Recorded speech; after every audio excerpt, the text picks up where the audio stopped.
What is graphic design?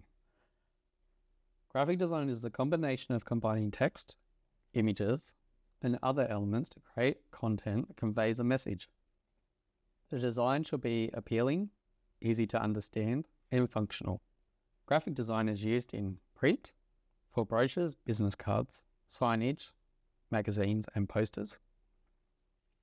In digital, it's used in websites, social media graphics, apps, newsletters, movies and films. And in branding, it incorporates logos, corporate identity, and product packaging. What tools do they use? Graphic designers use a variety of different tools when creating a design, such as Adobe Photoshop, Illustrator, and InDesign. The core principles. This includes balance. This is the visual weight of a design, whether it's symmetrical or asymmetrical. Contrast. The opposition of elements. Examples include light versus dark, thick versus thin, or large versus small. Emphasis. The areas of attention or focal point. These can include large or bold text, icons, or solid colors. In this example here, you see an attention sign or a warning sign, often used in packaging, or even a button like email. Proximity. Organizing and grouping elements together. That means placing similar items together like a menu or related text. This helps you to understand how to read that information clearly. Movement. This guides the eye of the viewer. You can direct them where to look, and you can do this by including shapes, lines, arrows, and elements. Repetition. This is the consistency of colors, shapes, fonts, and images. This can include color schemes, typeface, or relating images. Unity. The elements work together. This incorporates consistency in color, type, and layout across the design. Typography. The arrangement and style of text, using various weights, for example, bold versus light, big versus small, italic versus regular. Alignment. Creating an arrangement that's consistent across the design, including images and text align across edges with one another in a grid format. As you can see in this banner below, the information in the top header, in the font, it's called a heavy typeface. The subheading is in bold. And for a paragraph or the main text, using a line of font makes the text easier to read, especially when there's multiple lines of text. Space, the gap between elements. Using margins, padding, and the empty areas between text and images, you can change a complicated source of information into something that's easy to read and quick and simple. Color theory. Color theory is a framework used by designers which can create contrast, harmony, and mood in design. Using the color wheel and how the colors relate to one another can change the overall look and feel of a design. Primary. This includes red, yellow, and blue. Secondary. The mix of two primary colors, orange, purple, green. Tertiary. The combination of primary and secondary colors mixed together. Color psychology is the exploration of how different colors can influence behaviors, emotions, and perceptions. Brands use these effectively to engage with their audience and to entice new customers. Some examples include the color red, which can symbolize passion, excitement, love, urgency, and danger. Blue. This can mean strong, calm, and trust. Green. Nature, growth, and health. To take green for an example, you may have seen that color used for finance or eco-friendly, or earth-sustaining products. It has a positive look and feel, and it generates an emotion of growth. Typography basics. The main difference between serif and sans serif fonts is a decorative stroke. Serif, more of a traditional look, ideal for printed text, as it's easier to read. Sans serif, perfect for web and digital media, user interfaces and screens. In the right-hand columns, you can see sans serif, and I've given you an example of each font and how it can look different. In the next column, you can see serif in its various different fonts. Leading refers to the line spacing between two lines of text. Standard leading. The default leading is around 14 points. As fonts vary, leading can assist with awkward spacing. On the example on the right, you can see that the leading is far apart. To make that more comfortable and easier to read, you will reduce the leading, enclosing that gap. Kerning. Kerning refers to the spacing between letters or characters of text. A standard kerning can assist when there's a lot of text, designing a logo, or when a typeface looks too close or too far apart. The example on the top, on the right-hand side, is without kerning. On the bottom is with kerning. You can see the spacing as came closer together. This might help if you have a large body of text and you're running out of room to place the text. You can adjust the kerning. Or if you're doing a logo design and you want the words to be a little bit further apart, layouts and grids. One of the most important parts of design is a layout, and to help with that, we have grids. You would have seen the outcome of using grids in magazines, posters, books, business cards, packaging, websites, and user interface design. In this example, you can see where it says gutter. In the middle, it says column. This is a 2-grid layout, bleed and trim marks. For printed products, bleed acts as a buffer so you don't see any white lines or spacing with your printed product. The trim marks let the printer know where to cut the paper. Printer companies have standard printing sizes. It's a good practice to include bleed and trim marks when sending files to print to avoid error. In this example on the right-hand side, you can see these lines here indicate trim marks. There's a gap, shows where the bleed runs off. These will eventually get cut off when the printed product is ready for trimming. Thumbnail sketches. Before starting a project, it's best to create some rough sketches of the layout and how you think the design should look. Drawing 4 or 5 quick sketches can save time because you might think one layout will work better than another. It's a great way to explore new ideas. Remember, this is a rough sketch. It's supposed to look rough and unfinished. Project 1. The brief. You're tasked with creating a new movie poster about a superhero called Mr. Amazing. Grab a piece of paper of any size and draw 4 quick sketches about what you think the poster should look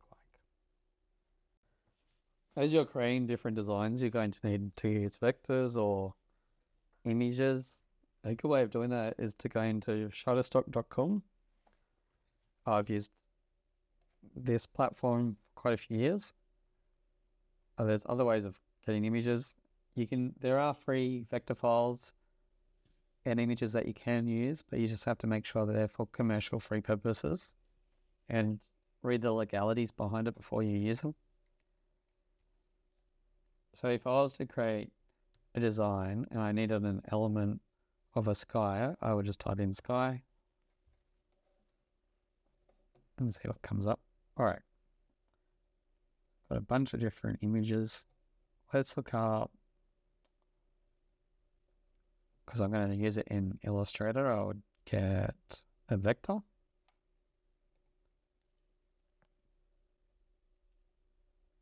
Alright, so these are more of an illustration kind of cloud. If I was to do something cartoony, I'll grab this one.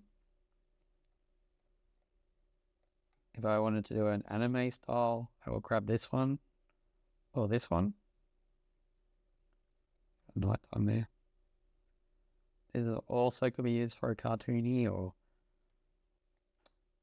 or for an anime. This one's more for like a children's book. If you wanted a background for that. All of these you can grab elements from. So if you like the cow in this illustration, you could grab that cow and use it in one of your designs.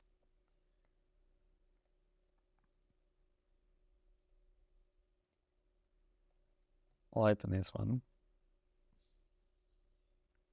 Alright. So here you can go to plans and see what value you can get out of it, or you can go to another website, grab a vector and use it there.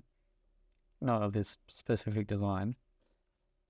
But if I was to create a banner that needed a rainbow in it, I could download this after I paid for it, grab this rainbow alone and copy it into my design, and I won't have to do any drawing involving a rainbow.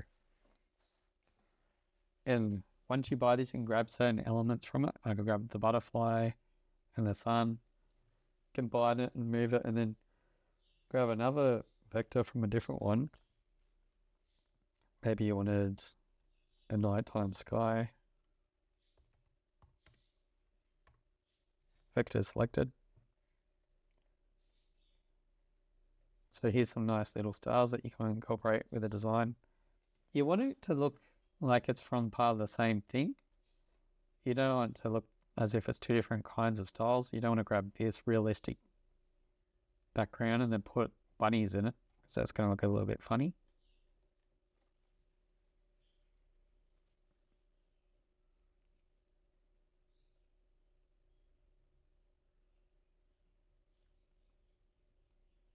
These websites are great for getting inspiration too.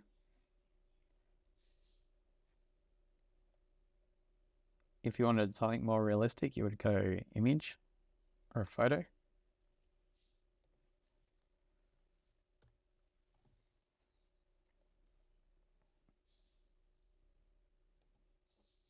Here you have realistic images, background.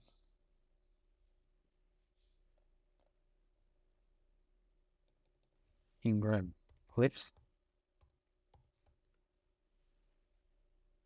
I'll change that to vector.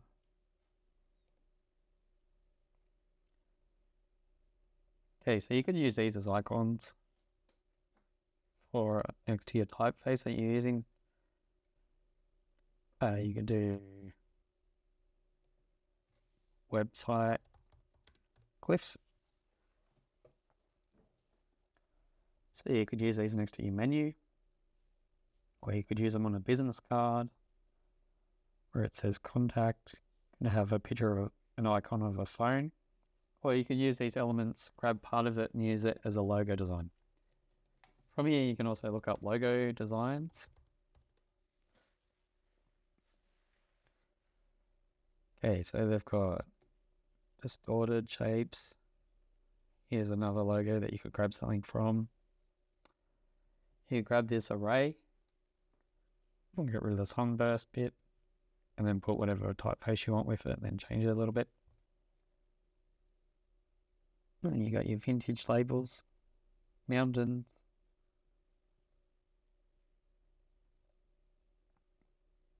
You can see badges that someone else has created. Certified. You can also find, let's see, poster.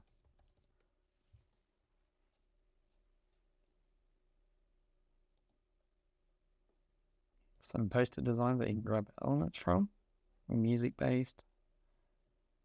If you wanted to, you can even type in vintage design.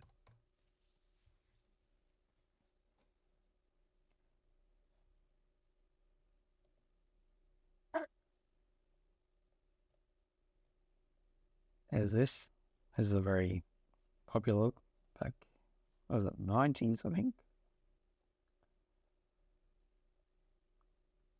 So it's got some elements that look a bit like pop art. His speech bubble coming out.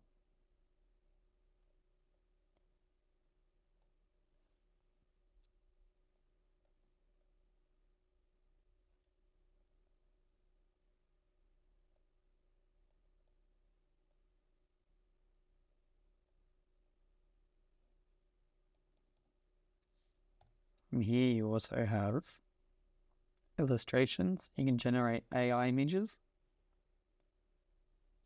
photos, 3D objects.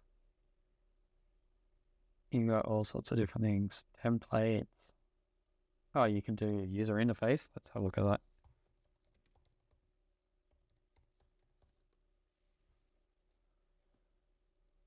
Right, so there's stuff you could use on a website.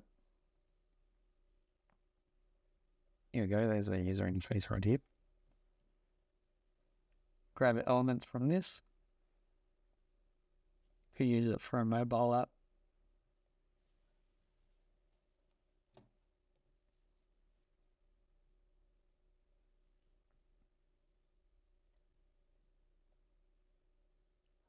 So the good thing about graphic design, although you could create everything yourself, if you're doing things for a customer and they want a poster that they've only allocated an hour worth of pay towards, you're not going to spend in 3 hours doing an illustration where you can download one.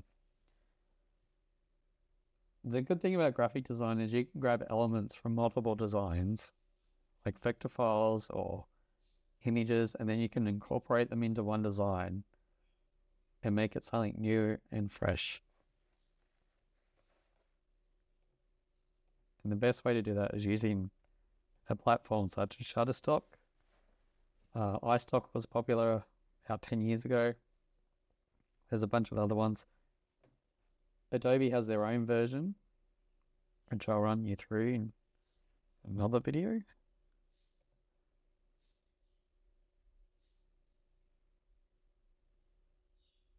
Okay, let's have a look at what templates has in it. On type of website.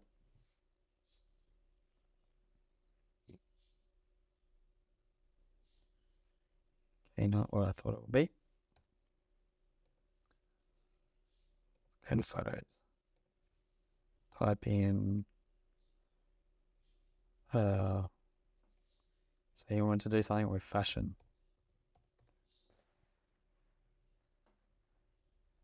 Okay, so you've got a few different options. You've got,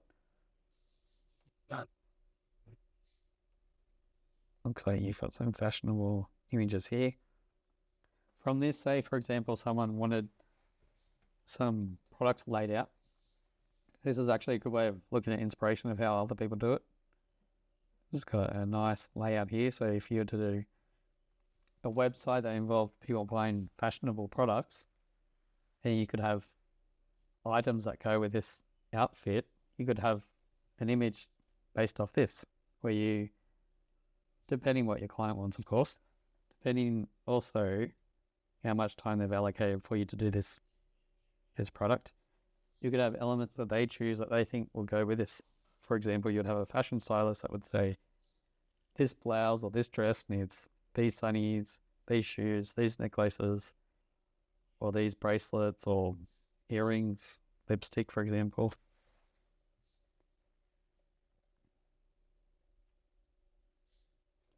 Also shows different creative ways of putting clothes, or maybe a website or a brochure or a magazine. I thought I would run you through a good website for graphic designers. This is great if you want to get some inspiration about design, photography. You've got many different categories in this. You can go between advertising, design, illustration, interactive design, photography, and typography. Now, I think this is great for anyone learning design, whether it's photos or print or interactive. This is a really good resource for seeing how experts do things. And there's quite a good range of different types of products on here.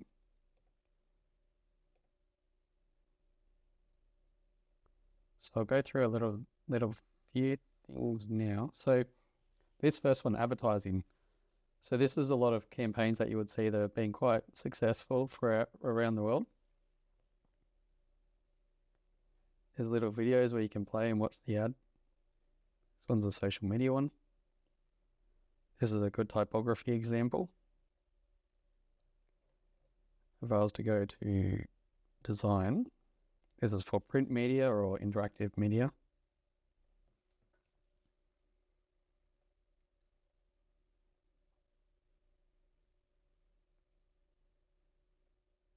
So this is a really good example of how to present some work. And you can use this inspiration when you do your own portfolio, which I'll run through later on in the course. As you can see, they've got a branding identity coming.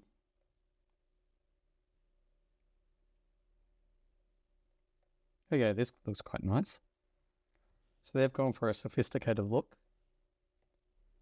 You've got whiskey, which is a high-selling product. You can see the detail on the labeling.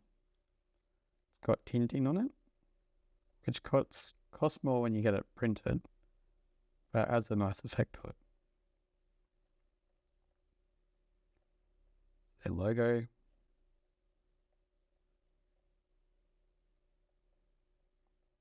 So doing a project like this is actually quite a lot of fun because you get to create the design, which you would use Illustrator to create this. And from there, you can specify whether you want tinting or embossing, which you can see this has tinting and embossing. You can see how it's raised. These are all very typical fonts that are modern today.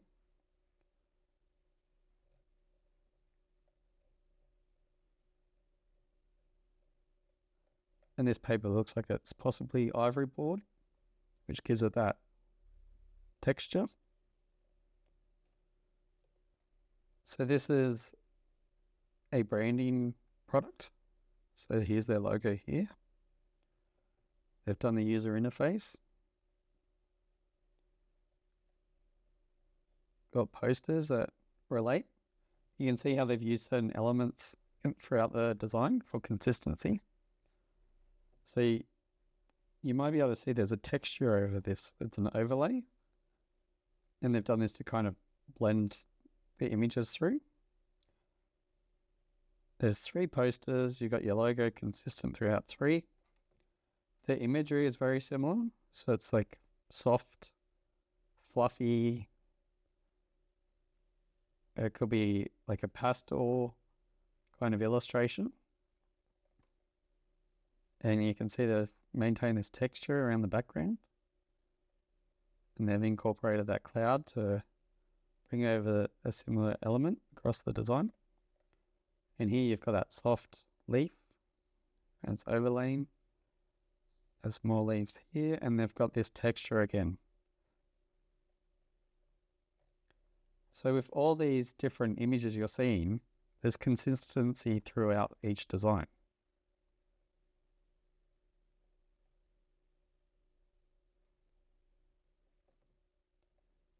All right, so this looks to be, it's a catalog. Train.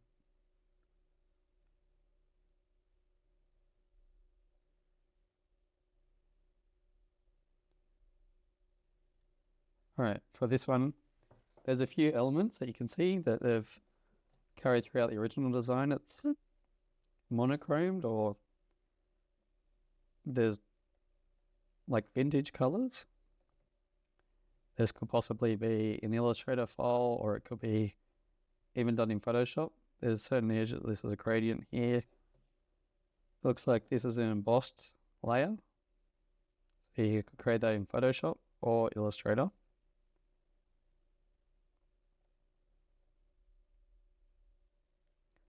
And the page layout may have been done in Illustrator or it could have been done in InDesign. Looks like you got 1, 2, 3, 4, 5, 6 images on this page. I would personally do this kind of illustration in InDesign. As you can lay it out quite easily, you can move text around. If you were to do something like this in Photoshop, it would take a lot more time. However, what you can do is you can edit the images in Photoshop, save them as a .psd file, which is a Photoshop file, and then you can bring it into InDesign and resize it. And if you keep that as an active link, it means that you can go back and edit that and change the file in Photoshop, save it, and it'll automatically relink. You just have to update the link in InDesign.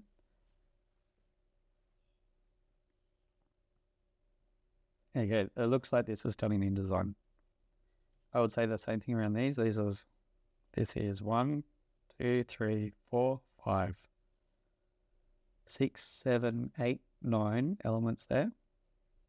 So these would all be classified as different links if you're to bring them in InDesign. Once again, you've got button and embossing for the icon or the badge, as they're also known as. As you look through this, I've kept the consistency and font. This background is a silhouette, which could have been done in Illustrator or Photoshop or even InDesign. And I would say that was an image originally, and they've just changed the layer to a gradient and placed it at the back. You've got this added fog to add an effect. This would have been a static image of a train. They've cut it out. You can see a cut line here. So this, from this part here to this part down here, is a separate image.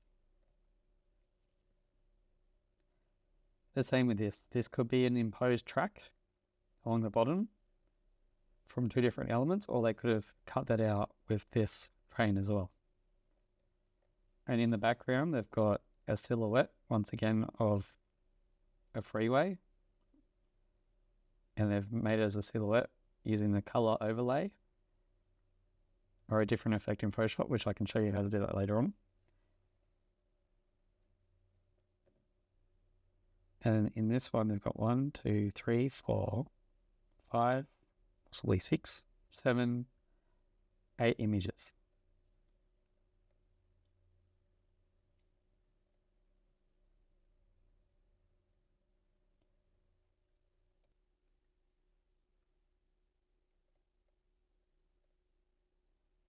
Now, IKEA's done a great job at making their products look really good in the showroom, and they've maintained that branding throughout each level of their design. So even their instruction books look really good.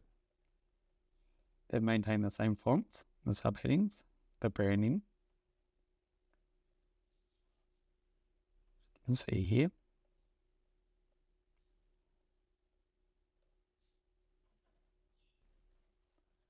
Franklin Pitts. Okay, this is quite a nice design here. You've got a pop art looking illustration. It looks like it's vintage from, I don't know, 1930s to 50s. You got elements of actually 70s, 60s.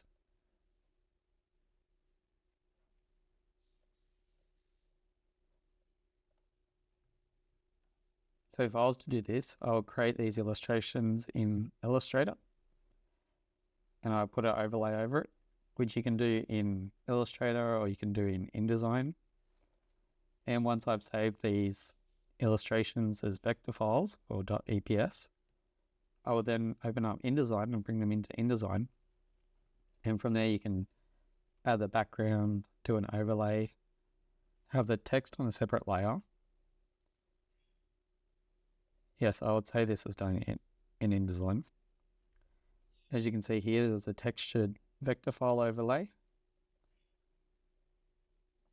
And they've used muted colors to create that vintage look. And here's an embossed business card.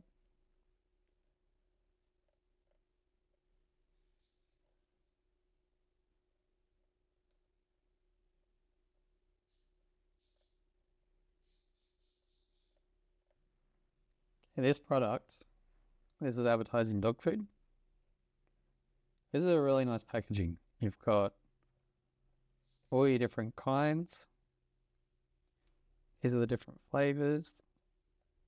They distinguish the different animals just by a picture. And they've even gone different ages of the dog: puppy, adult, senior.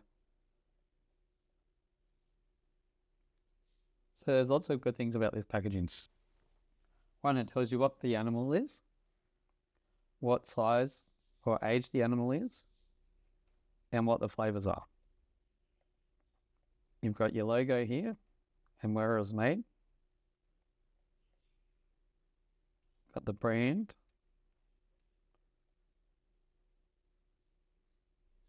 Key feature here and the flavor. Sizing. And this is for all age groups. So they've even got a little icon of a small puppy to an adult. Same with the cat. You got a kitten to an adult cat. And look, this one has a senior dog on it. So these are just some examples of creative ways you can do your design and packaging. So here you got some corporate identity. You've got this emblem, it could be a logo. And they've carried a similar logo onto the bag that it comes with. You can see the product logos here again. And there's similar elements throughout this design.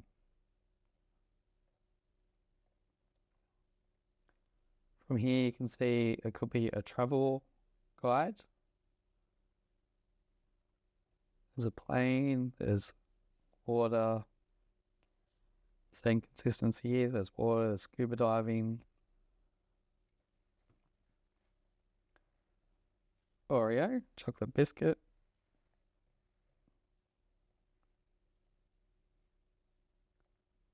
Now it looks like by this that Oreos appeal to anyone. I would say that would be the idea behind it.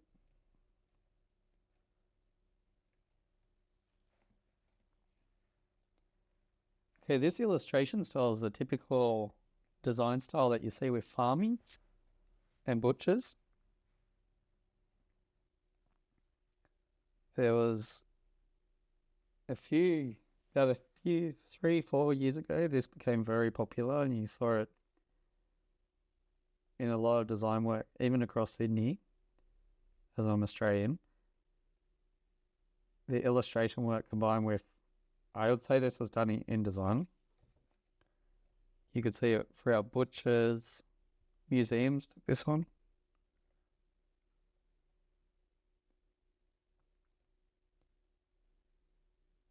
So this is a good example of, you've got watercolor here, illustration. Here you've got drawing, like pencil or ink. Got some more watercolor illustrations for the eggs, chickens. Once again, the layout designs InDesign. They've got 4 columns, 1, 2, 3, 4. They've separated into the columns that you can see.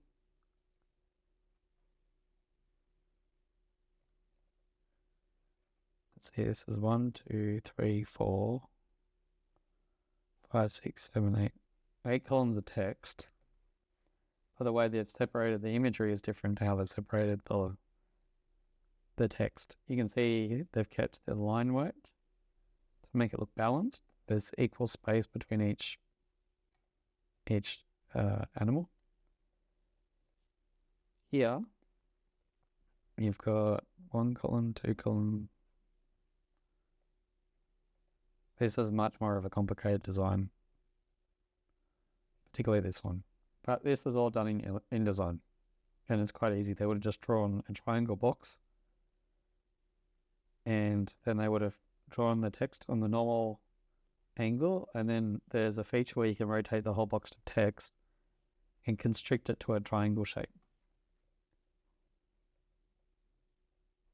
And the same with this, you can do some circles in InDesign and then add text to that circle to make it do this. The only thing that will be hard in this, for this kind of design, is get the right wording that would fit evenly in a circle. You can adjust the kerning or the spacing between the letters. And the same with this is just angled text. And you can assign whatever variable of angle that you'd like for the design. Here on the left hand side you can see consistency. They've got a pastel color, and they've continued it here with the cream, the yellow. There's pastel kind of colors in these animals. And for the backgrounds,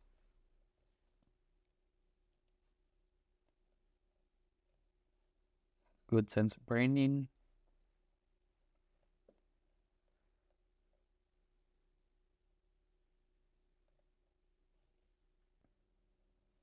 Okay, we've got geometric shapes.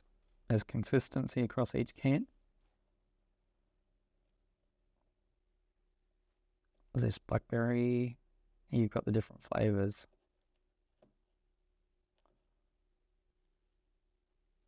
So you've got a pop art kind of style of illustration work here. These are all vectors. Once again, more vectors. Packaging design. So this is important. It has key features of information. 5 grams of sugar in each one, in each box by the looks of it, or per drink. Tells you the size of the cans, flavor. Oh, there we go, pop cultured. There's different flavors for each one here.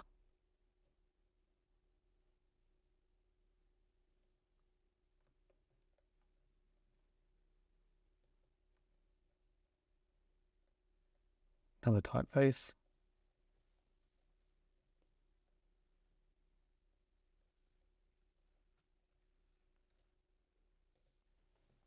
So a good way of showing branding. Got your business cards, envelopes, letterhead, swing tags.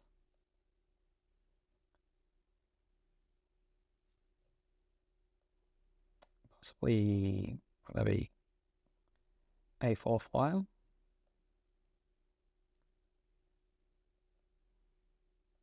You've got your product.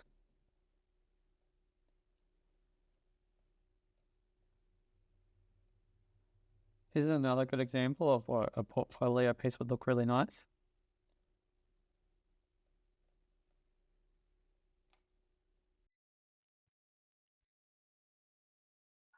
Okay, in this design, we're going to create a punk rock band album cover and CD. Now I've gone onto a printing website and I've looked up album cover designs, and I've also looked at templates. So here, this is a template I've just made from the dimensions I've seen online. You've got the back cover on this one. You've got the front cover here. This is the CD. So this will be the inside part 2 and the inside part 1. This is going to seem really confusing, but the best thing for you to do is to look at the templates, find a template online at a local printing company. And if you look up one printing company and it doesn't have a template, go to another one. And then grab a A4 piece of paper, copy their template, and then just fold it.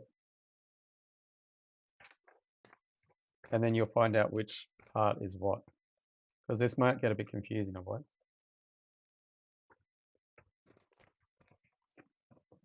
So the way this works, I've already done this. Okay. So this part here is the fold line. So this will get folded in half. This area here is the spine.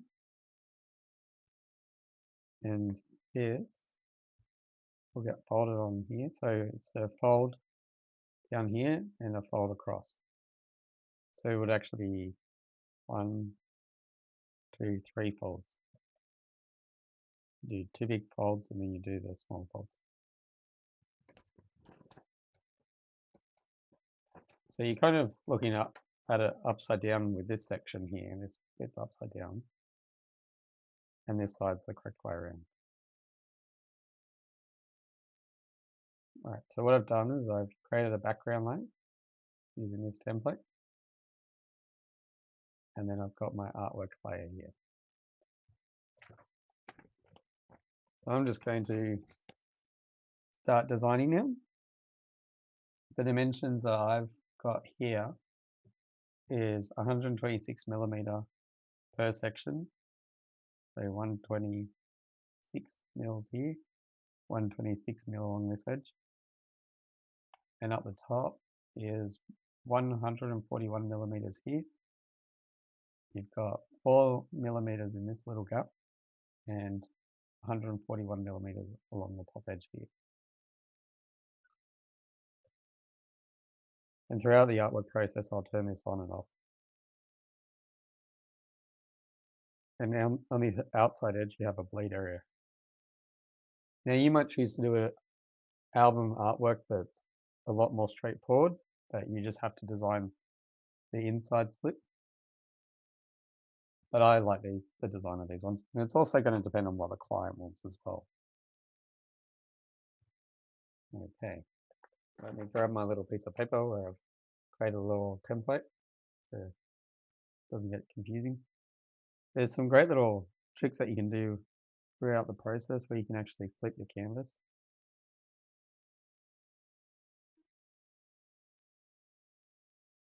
Go for pages. You can rotate.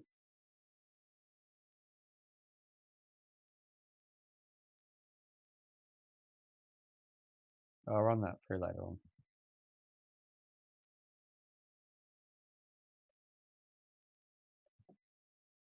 Okay, let's get started.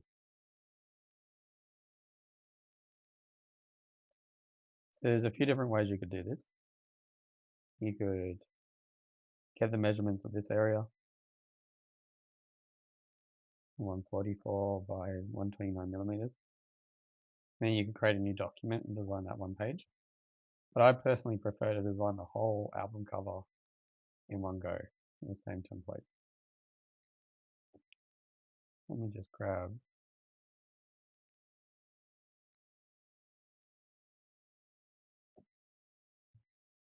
some images.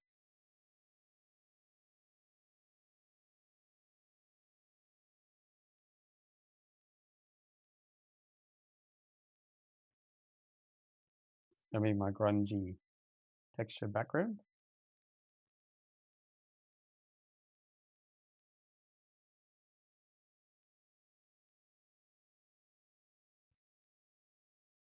I'll place in here.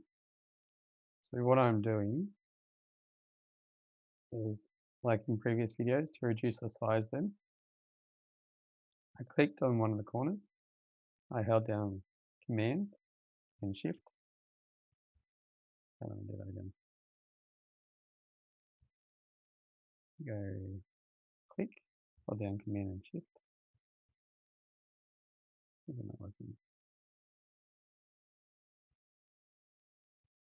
Okay, so make sure you hold down Command and Shift at the same time, and then you can reduce it by clicking, not the other way around.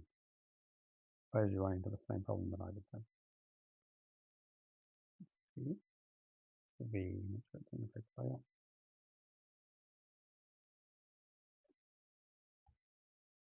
Got my grungy kind of texture. And then I'm going to bring in my performer. This here. Once again. So you just would notice that I've just dragged and dropped that image in. So I grabbed the image and then brought it in and just dropped it. Another way of doing that is you can go File, Place, and then you can go find that image as well. Just going to make it smaller. You can put the template layer on top. You can see it a bit better. I can see it here. And because I've locked it, that's not going to cause any issues. Now, if you find that your template's not shown correctly.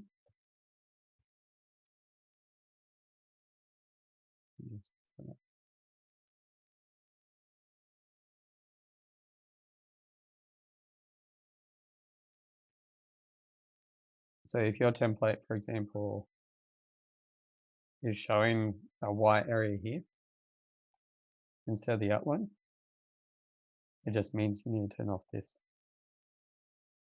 here, which you can just select that and just hit that button, and that will take away that color, so it's just an outline. Turn this back on.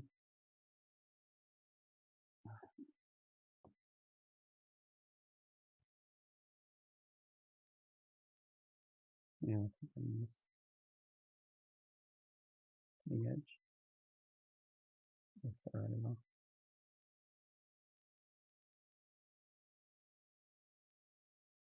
So you can actually change the image on the inside,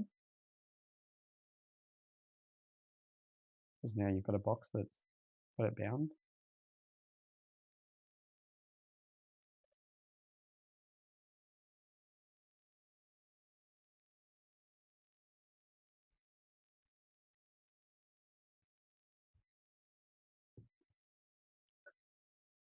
I'm going to do some little effects.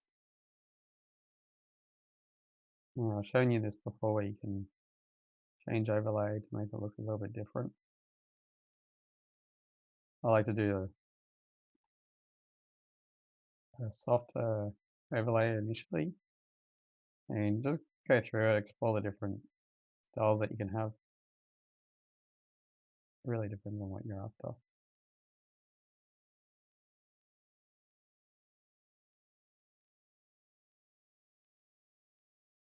You can see there's a lot of different options.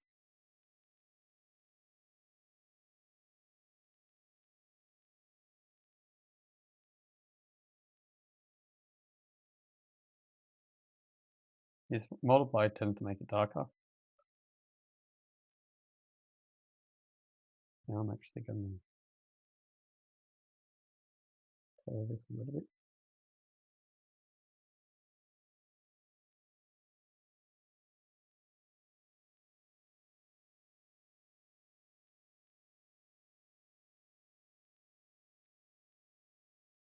Alright, so this is one way you can do the album cover.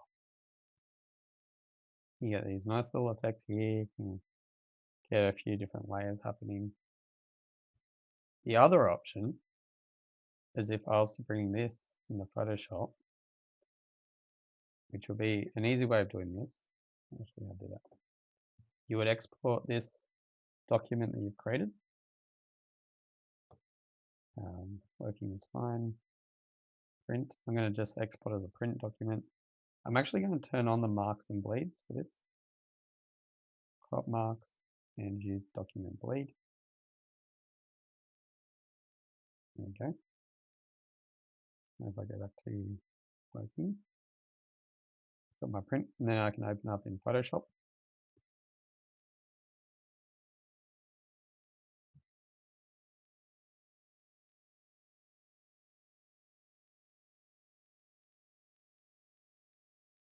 Sure, it's in my key. If you want to check these things, you can just select the measurements. It's not going to be exactly the same as the other measurements because it's now out of crop marks. You can see here.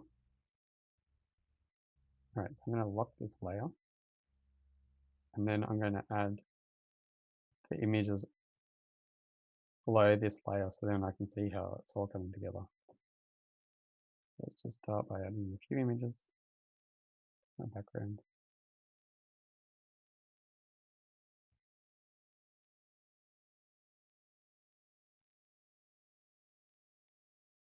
I got my singer.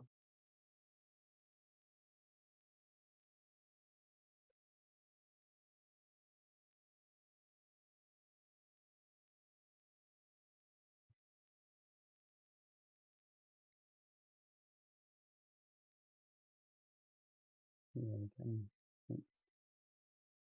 Okay. All right, so I got our logo now. There's a few other things I'm going to add. Is a new layer. One's going to be my gradient layer, sorry. Layer style, gradient overlay. Oh, it's actually pretty good. So I'll show you how I've done that. So you add a solid color, so layer style, and go gradient overlay. Here is gradient overlay, below color overlay. You just select that, and you click on this, the gradient bar. And then here, lots of different options, so pinks, purples.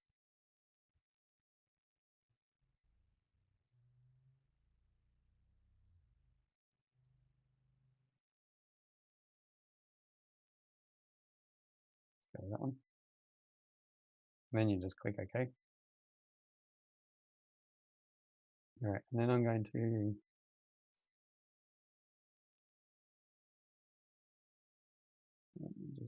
I'll create one blank layer, and then I'll merge these two together. I selected both, layer 3 and layer 2, and I'm just going to go merge layers after right clicking. And now you've got your gradient. Now you can add a color. See how the style's starting to come about? The other thing I'm going to do is this layer here. So you can see.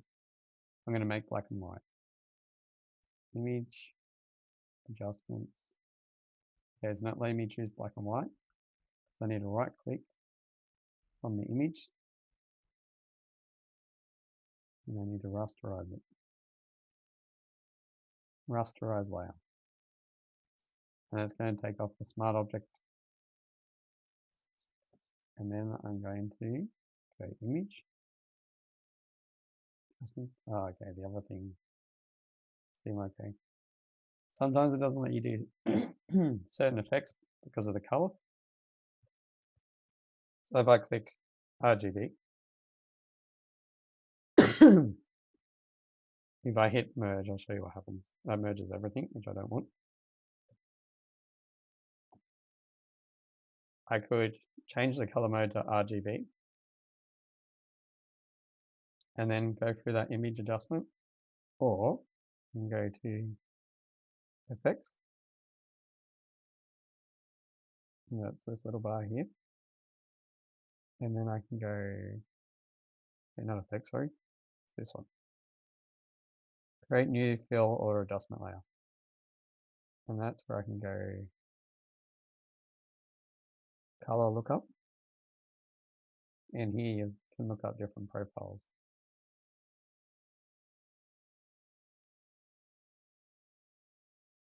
I'm going to go gray tone. And I'm going to go back to my layer here. And then I'm just going to merge these two together. So I've clicked the black and white effect, and then I'm just going to right click and click merge layers. Okay, there we have our black and white layer. Move this onto the top so you can see our effects. Move this over here. So now you can see more of a grungy tone. It's not going to have a whole bunch of conflicting colors with it. Now, if that's too dark for you, you can change it. Go through this to what effect you like. So I quite like that one. That one looks pretty cool. All right, now the girl. I'm going to change her.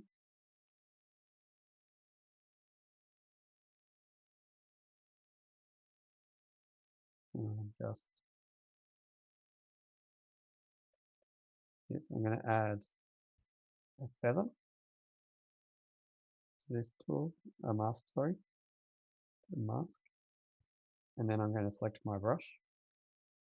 Make sure the black is selected, and I'm going to increase the size. of the brush. I want to make that quite large. I'm going to make the hardness 0, and then I'm just going to go over the design. That's a bit laggy. Let's try to do that again.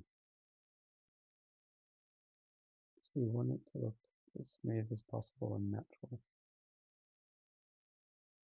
Yeah, that's not quite turning out how I like it, so I'm going to try a different way. Alright, so I'm going to duplicate this layer. Go back to this. Duplicate the layer. I'm going to take the smart object off the top layer, the rasterize, and then I'm going to use my eraser tool. Let's see if I can make this a bit smoother. Make sure you turn off the background line. Yeah, that's better. I like that a lot more. And then it's just a matter of touching up bits that you want. And you can make the brush bigger so it makes it a bit smoother. Like so.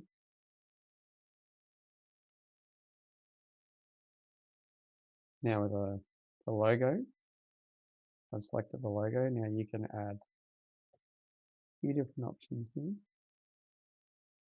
You might choose to move this down a little bit now that you've got a photo on it. The font. And then change. This is where you can go back to layer style. If I wanted, I could add a drop shadow. A bit harsh.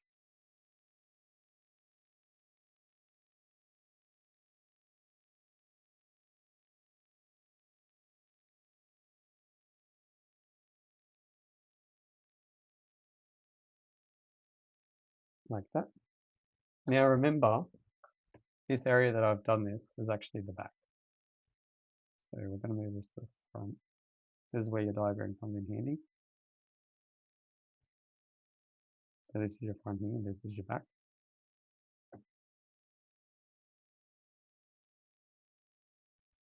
You could choose to change the image around to reflect it.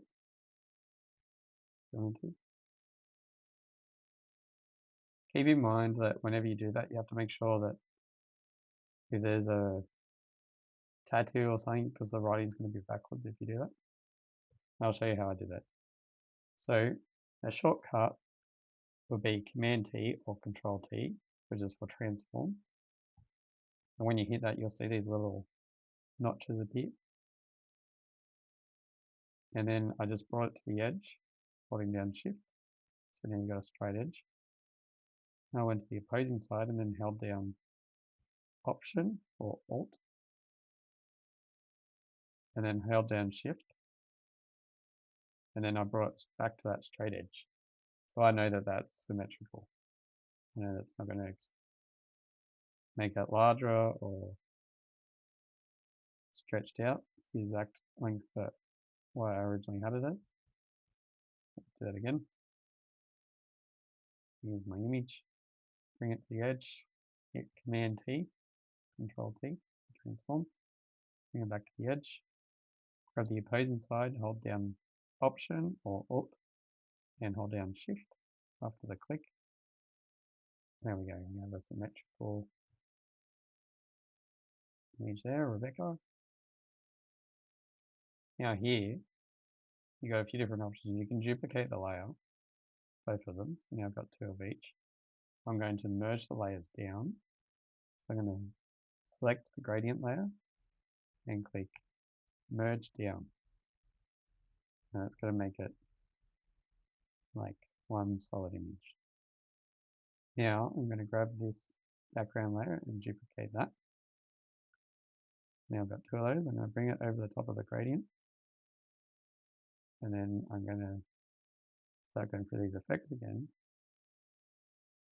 And depending on what you have, you can create more of a stronger texture.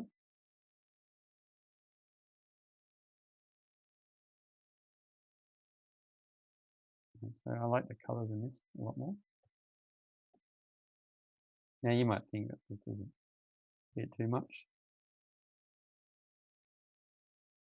So you might bring down the wide a bit more.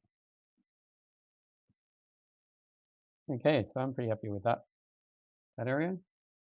If you wanted, you could go through your brush and take away some of the effects. I actually like this little gradient blue here. You might think it might need a bit more color taken out there. As a designer, you can choose all that. I think this area looks a bit too harsh. I might reduce that a little bit. Let's do that with that guy. And in this area, you would have text, or just some tribute plus the disk logo. On the inside here, as it's upside down, you would have the name of the songs in running time, and then in this area with the CD. And this little line here will be a die cut, so that would actually just get cut out. You won't actually see a line there. And the CD would slide into that area.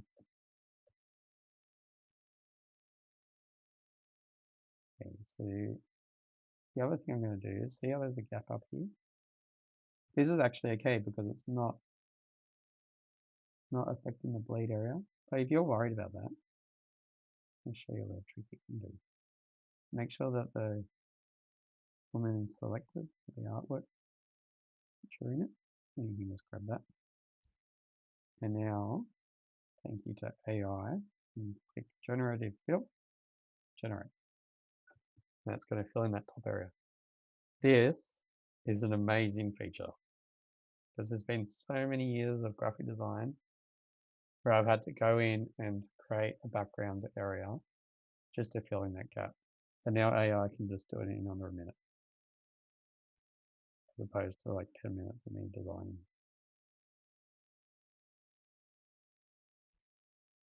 It's going to bring out 3 different options.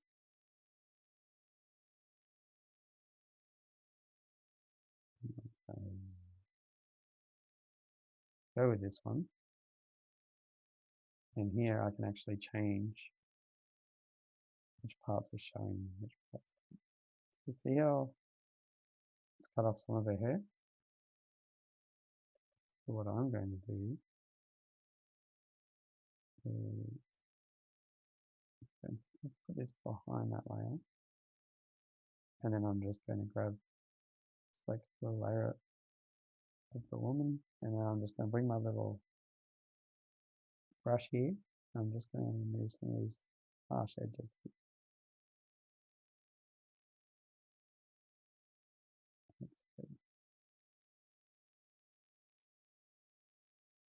Try that again.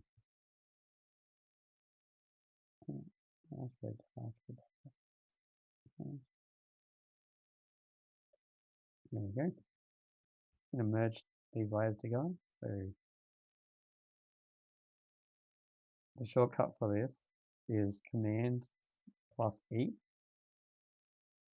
Now, if that doesn't work, it'll also be Control plus E. You have to rasterize this layer. Apply.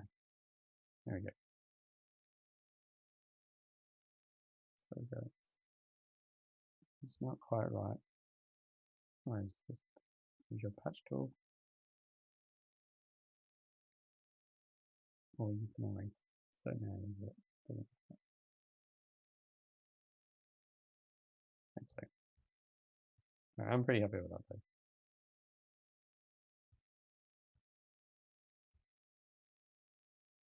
There is a funny line that's appearing here. Let's grab my patch tool.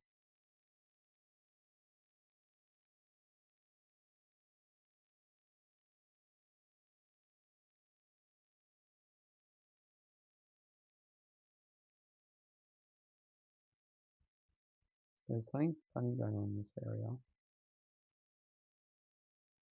Right, so I'm going to grab my stamp tool. This one. And stamp. I'm going to just hold down Option or Alt. Alright, let's have a look. Let's come in here. So it's a normal layout.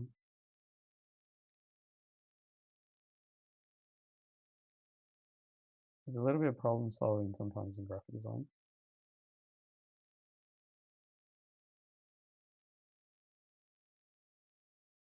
Oh, okay. So there's a conflicting colors between the two layers.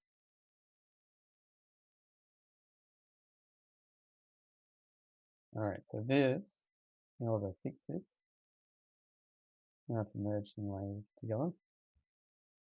I like the strong texture of that, so I'm going to merge these two together. So I'm going to go merge down, right click on that one. And then I'm going to bring this layer up. I'm actually going to merge these two together as well. And then right click on the layer and then merge down. Alright, so now that's one big image. So now I can grab my little patch tool, select the area that's a bit funny, and then just change it. Area that looks better.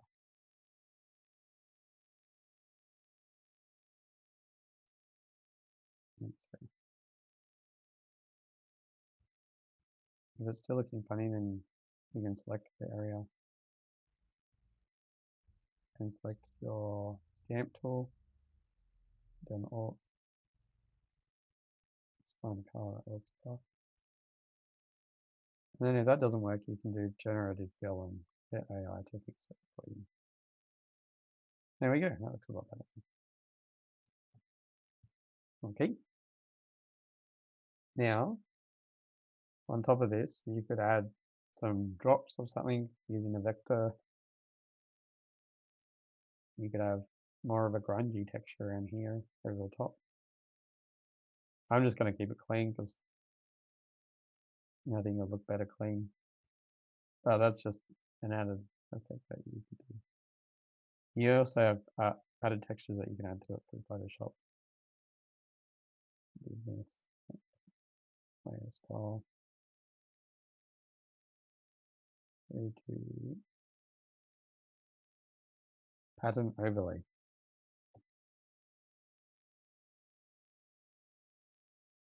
From here, I want to select this layer, that layer style, pattern overlay. I can add extra effects on top of that.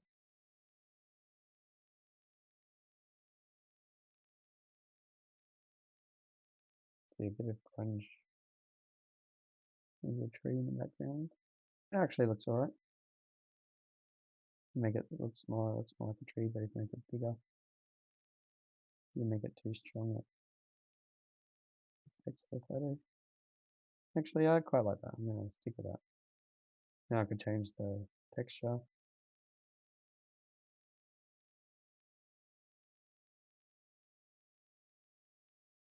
I think I like the first one the best.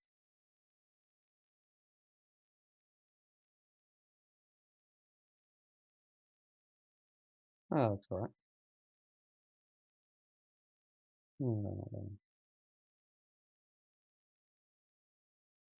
Alright, so our two candidates is trees, like this, or water. I think I like the water.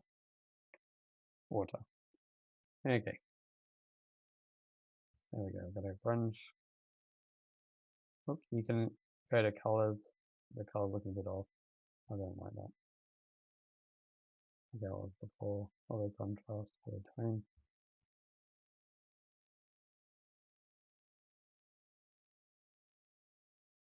There you go. Okay, so now you've got a few different options. You can put the name of the song lyrics or song names, and you can do that in Photoshop, or you can bring that back into InDesign and do it there. So I'll show you how to do that. I might come in here. I'm going to save this, I'll save as. Then we're going to call this album design, and it's going to stay as a Photoshop file. And click save.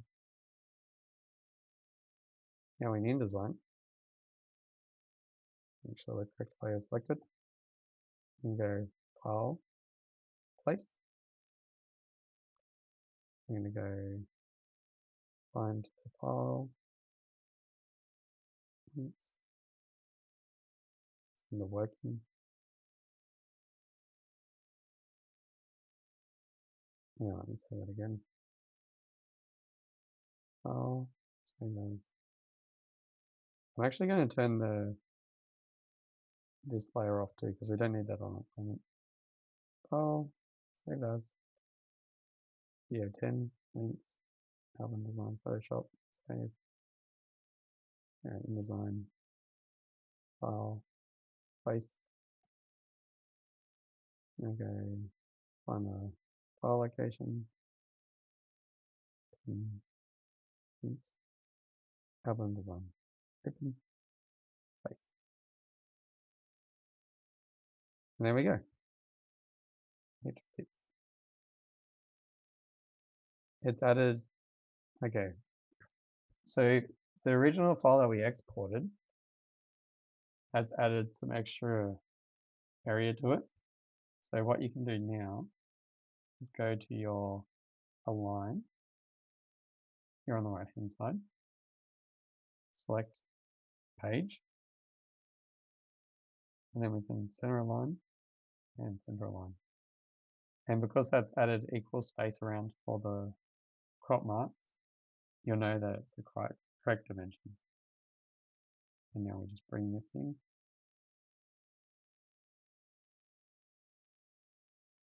Like so. Just save. So now, if you wanted to, you could change that where it says Rebecca and bring that in as a separate file. And you can add the text effects through here. But I'm just going to leave that in there because I'm quite happy with how that looks. Okay. Going back to the paper diagram.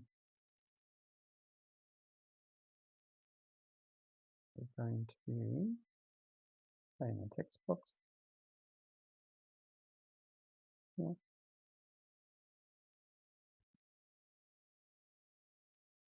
And this will be the general info. Just set out the text that we want. I've got white. Let's cleanse that. Now, the back of the cover will generally have the distributor information, the disk logo. There's a disk logo to have on it. You might have who's helped make the CD, the recording studio. The easiest way to do that is generally the customer supplies you, but you can just Google album covers. And then on Google, you can see what other people have done. So if you're not sure about what info it's meant to have on the back of the cover, there's a good way of finding it. Another way you can find out is just by looking at an album cover that you have maybe in your house or wherever you are, and look at what info is on the back of that. And if you're still unsure, then you can just look up, say, album cover back, or you can say album, CD album, back cover details. And that should show. Okay, so it says include track list and track links, production credits, label name, catalog number, barcode, and contact information, like website URLs or social media handles. So if you had to create a barcode, you could just have, and you didn't have a barcode, maybe they're going to put that on as a sticker. You could just create a white box where they can put the barcode. So make sure that's in the center.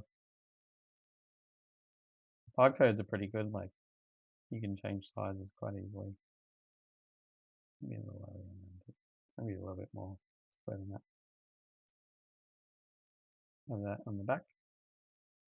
Disk logo. If you're trying to find certain logos, you can go to the official website, or if you Google official logo for, say, Disk, D-I-S-C, then it will show up a range of official logos that you can use. And you can type in .png, or you can type in SVG, vector, and you should be able to download that. Once again, read the terms and conditions before you download them. You know that you're not going to get in trouble for anything like that.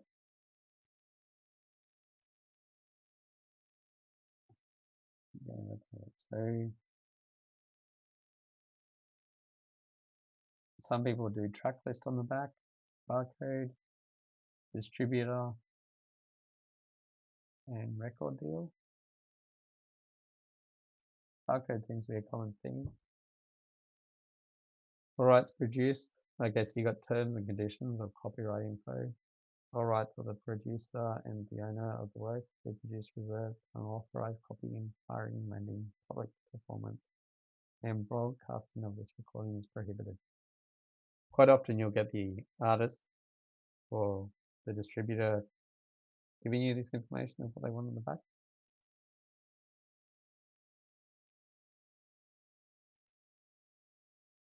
Yeah, it seems to vary.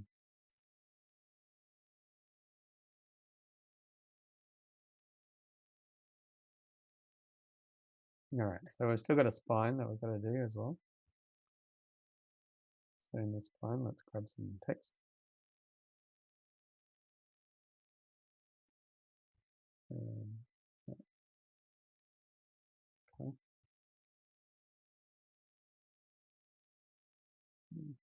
This on the side.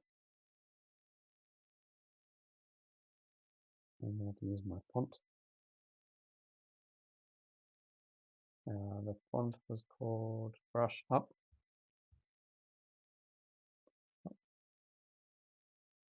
I'm going to change the font color to white.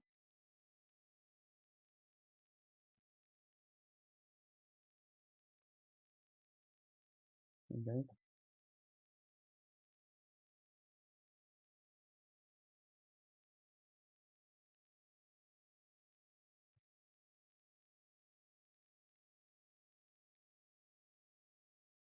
And I would add a drop shadow to make it look like the other logo, so I'll just go type. Oh, sorry, wrong program. I'll just right click on the text box, effects, drop shadow. The thing with, because you're using different software all the time, it varies depending on which program you're using. But they do very similar things, so I'm going to change that. 0.5 mil. That's still quite strong. Drop shadow. Spread.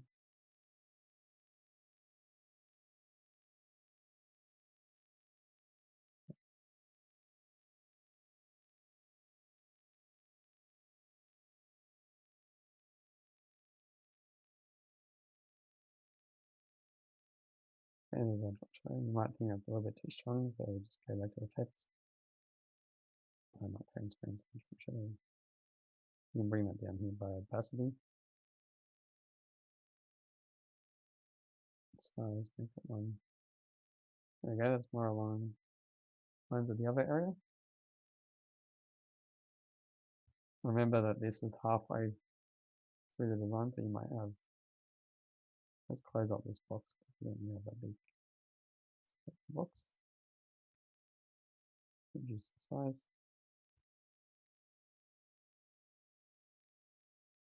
There we go. Okay. Save. Okay, so for the back, we're also going to have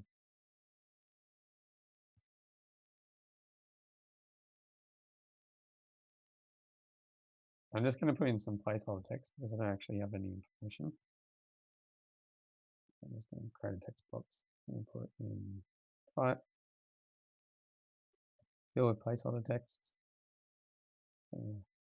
Command A to select all the information, and reduce the size under 8, and change the font. Now it seems to be that they use a condensed font for a lot of these album covers, but it's really your choice for what you want to have. Make sure it's a white font, so I'm going to double click to fill layer, the font, and just select white. And we'll just put that down the bottom. So that's our back. So make sure that it's aligned in the center. And to do that, you can just select the outside area and click the text box. And then make sure that you have this on selection, align to selection, and click center. Right, so that's our back. Done.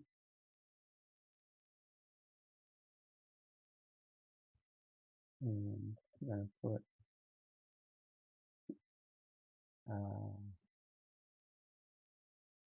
this will be song notes. I'm just going to use my eyedropper and grab this font, type, and here I'm just going to add some names.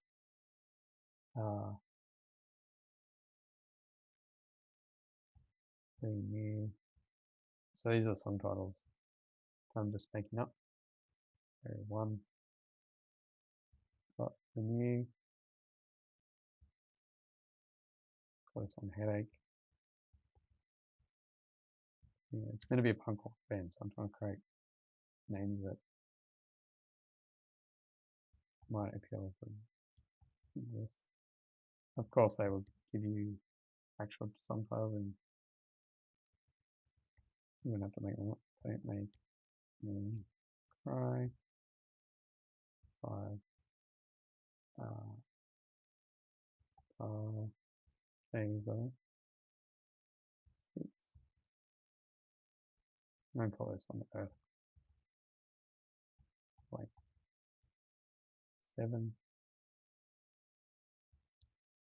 Call me. Oops. Call me 8. Wake up. Okay, so now I'm going to increase the font size. You might think this doesn't look grungy enough, then you can go back to fonts and brush up.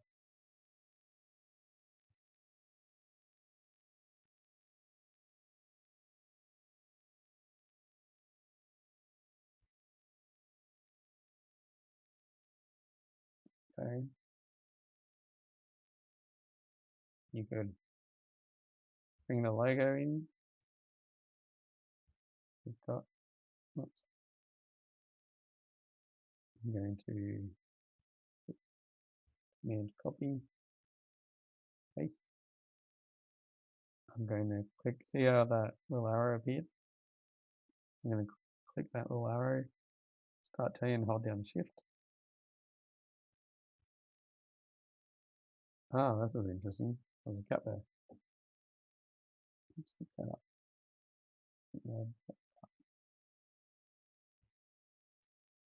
I'll bring this down the bottom.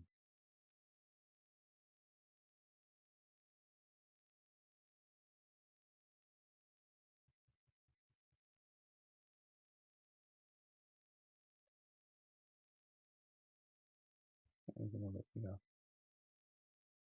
I'm going to increase the gaps between the leading.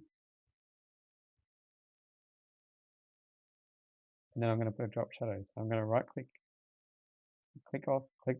the text box, and then click right click, go effects, click drop shadow. And this will just help it to stand out a little bit more.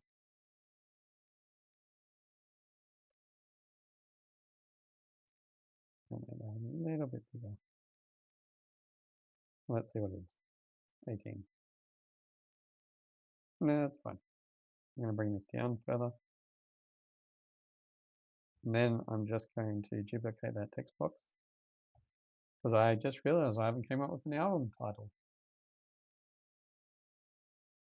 So I'm going to call this New World. So that's the album title.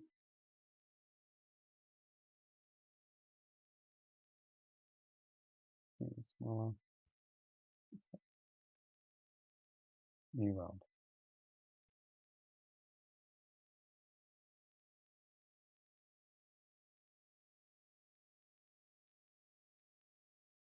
And I might just create a line.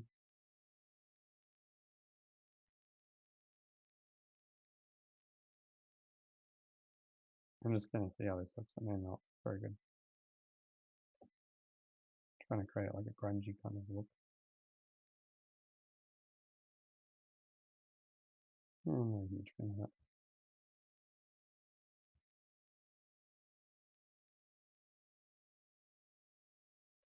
You can copy text effects.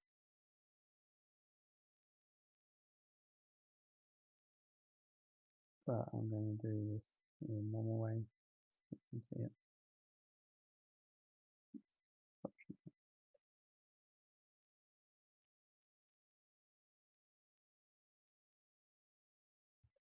New World.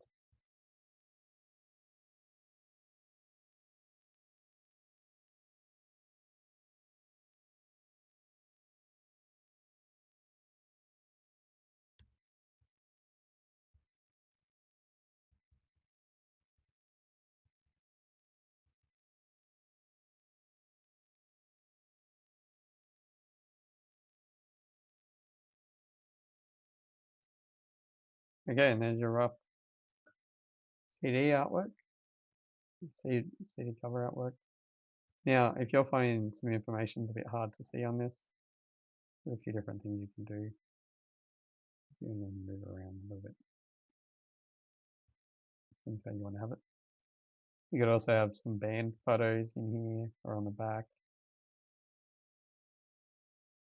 You might choose to remove the logo. So make this New World on the bottom. Oops. Remember, Command Z your best friend.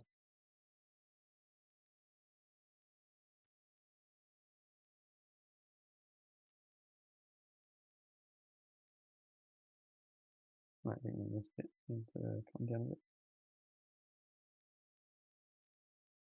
So, New World. Now, if you're finding some of this info does look a bit out of place, there's a few different things you can do. You can, if you find the background too strong, then you can add a box over the top. Just feels. Change that. Grab color. Bring it back. So I'm hitting Command bracket, send it back. And then you can go to your layer.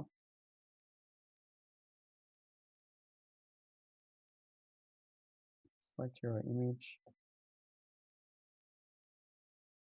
And then you can change the opacity. And then you can add a feather if you like. Looks like it's part of it. You go to effects. You can add directional feather or basic feather. Basic feather will feather every edge. Like so. That's just a little trick that you can do to make it just a little bit easier to read.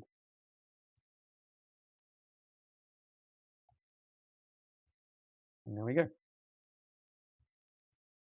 And the next step I would have to do is to just go File, Export. And if this is a proof for a customer, you would just click Save. Press quality is fine. Compression is fine. Icon blades, turn that off.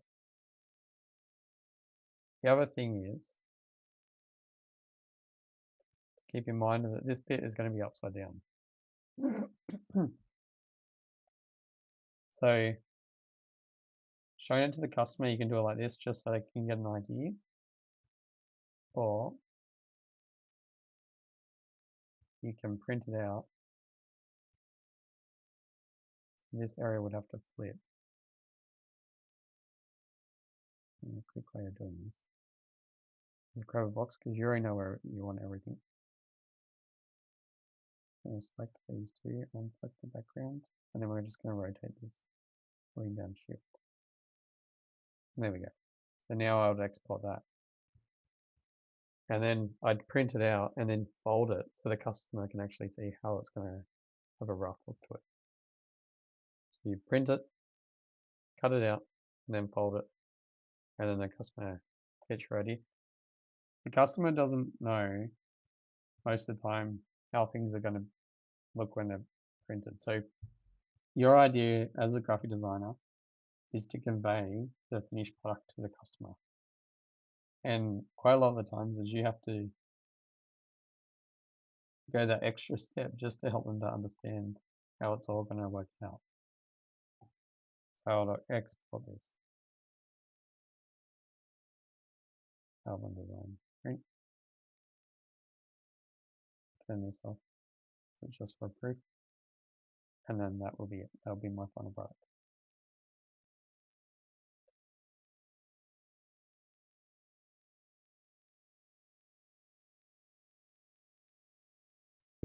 I had a whole bunch of different shapes.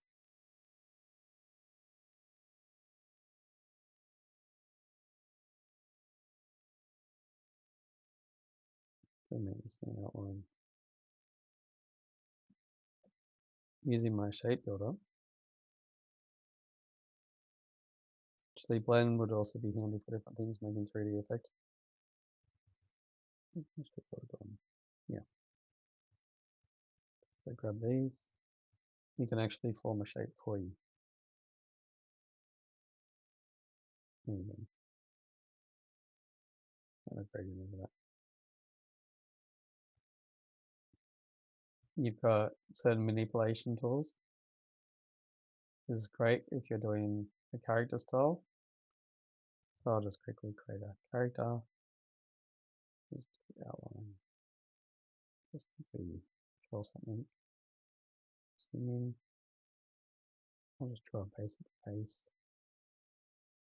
Maybe this will be more. Harder.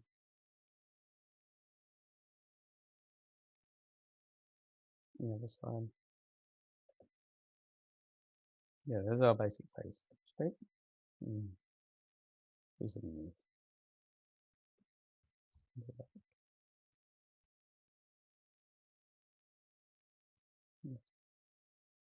Look at this.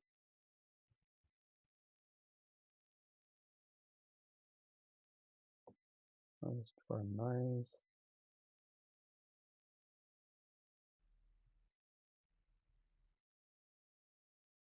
And I'll just give this character some eyes.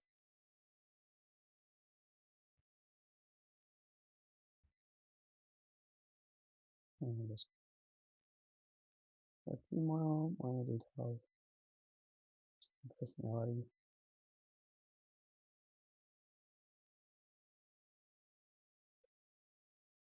And a mouth.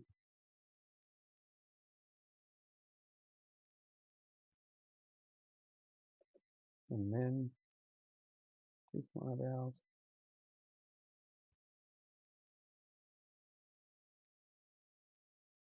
Alright, so there's our basic character. Might increase that and make it a bit more proportional. Maybe not. Okay, so using this tool, you can select the line work. Before we do that, we're just going to give it some round strokes. It's going to look a little bit nicer once we get to that point. So I'm going to use this line work tool and zoom in. Now I can add dynamic to any of these strokes. This is great for making stuff if you're doing like cartoon kind of work. Let's change that. It just adds a nice style to the illustration and depth.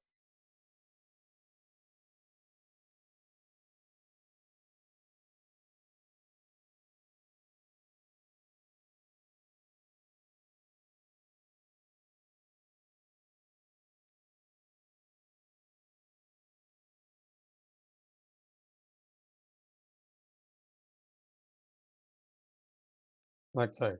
So already you can see that it's just added a bit more oomph to the work.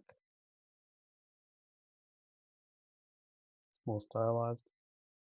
Now you can fix up this, you can make that so it looks better. I'll change this, of course.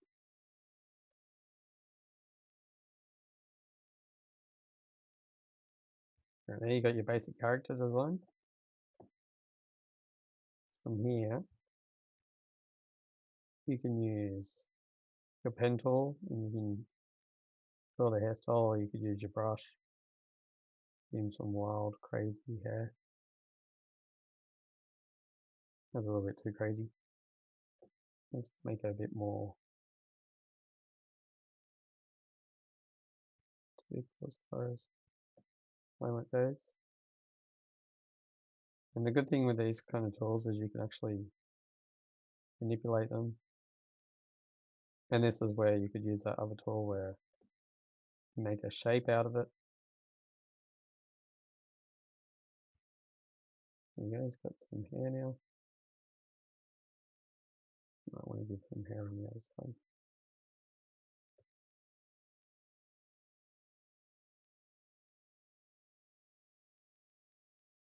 Like so. Or you can grab your pen tool and give him much more stylized hair.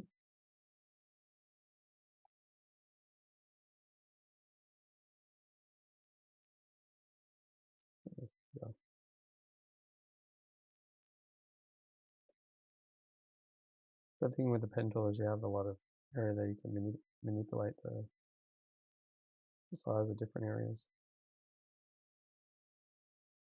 Let's say, make one bit a little bit better than another. Just gonna grab this, duplicate it around the other way.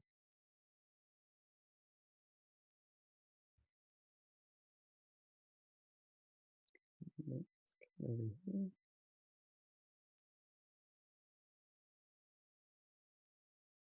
Let's go down. There you go, you have a basic hairstyle. You can change it whatever way you like. Now you can smooth off areas. You find the correct tool. Smooth area. So this needs to be a bit more rounded.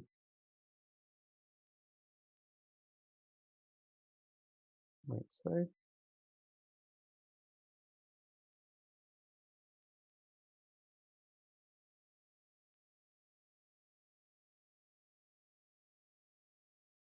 And there you go, there's your basic character. You can blend these two together using your, let me just draw these. Yeah, so you've created a solid shape now. Dimensions. Say this was a sticker, a square sticker that you need to put on something. So I've got my square sticker here, my box. I can grab my dimensions.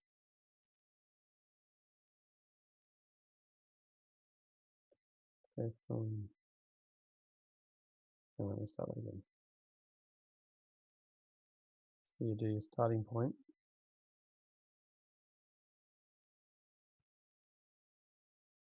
You can drag this where you need to go. Let me just delete this. I've done it incorrectly.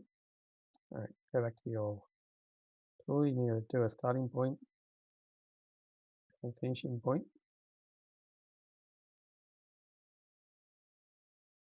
There we go, and it tells you the measurements. And you can move this around, of course. So if you're to send this to the printer, these can specify how large you want the file. I'll move this. I'll make it a solid background color. Let's make it a pastel kind of color. Let's turn it a little bit more. All right, so from here, you can curve the edges whatever way you like. You can select the area that you want it to color.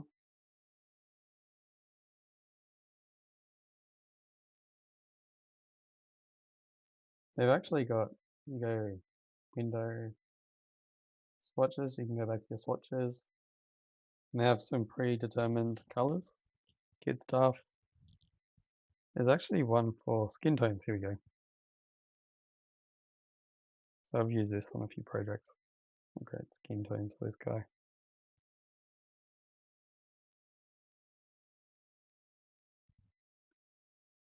Select a few of these areas.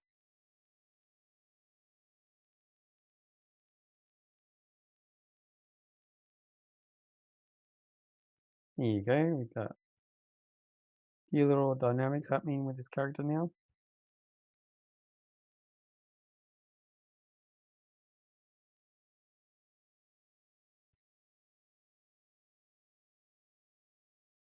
This tool is quite interesting. If you have a series of objects, you can actually align them to a path.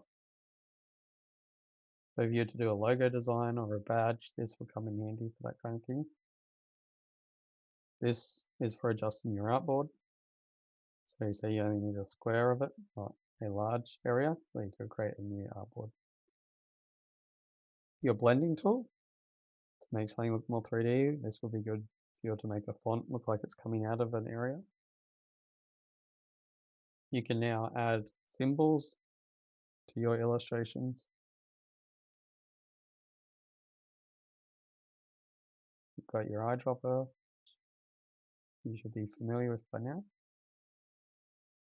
Your perspective grid, I could grab this picture that I've done of this guy and then I could put it on that perspective that was on a billboard of another design I created. Pre-transform. This is handy if you're using a typeface. Scaling, increasing size, reducing. Eraser, that's pretty self-explanatory. There's different kinds of brushes that you can use. Top brush.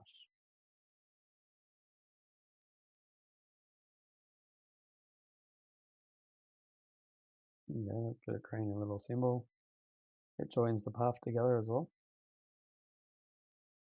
In path, you're familiar with. It's one I've used quite a bit. Add subtract for your pen tool. If I want to add any lines to this character design, I could. And you've got your slicing tool, great for web banners. You've created a website and you've got different areas that you want to divide. So I'll quickly show you that.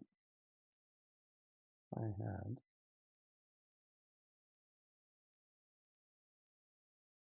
say this was your top banner. This is your midsection. Let me just create a few little areas here. Okay, this is your top banner. You would have a little button here. This is your button area.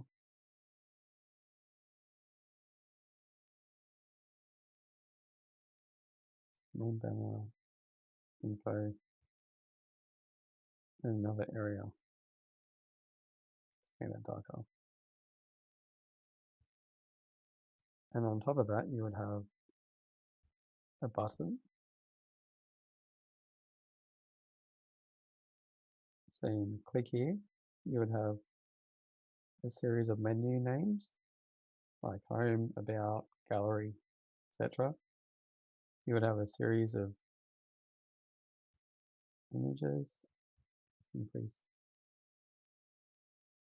add a color to it so you can see.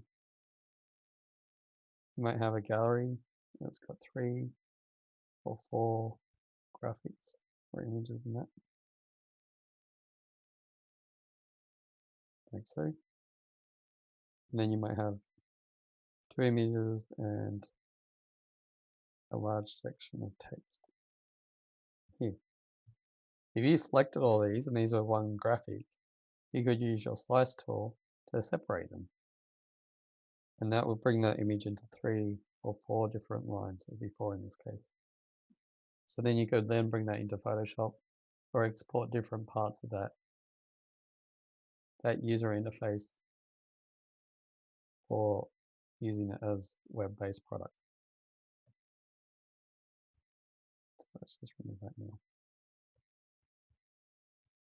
Going back to this character. So from here I could use AI and manipulate this more. I could give it different effects.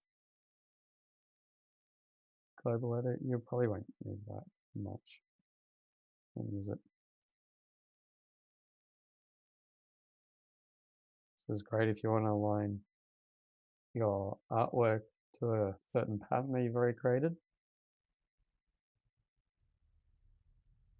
There also is a function where you can mock up a product on a template.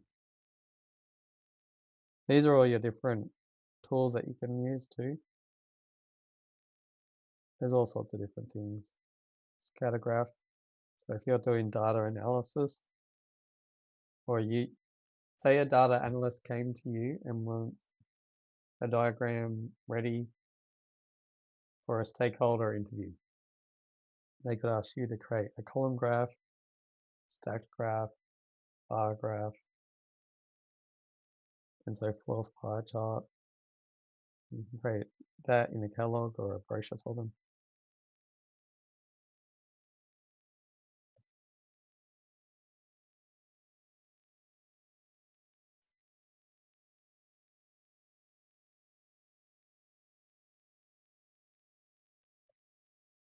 I'm just quickly looking to see if there's anything else that I've forgotten to tell you about. It's important. Rotate, that's quite handy. You can rotate a graphic quite easily when using this tool. Eraser has a few different things. You got your scissors tool or knife tool to cut an image up.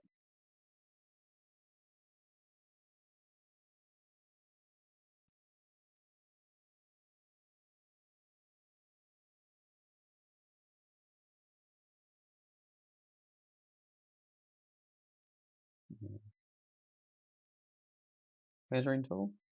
That's good if you want to measure a line.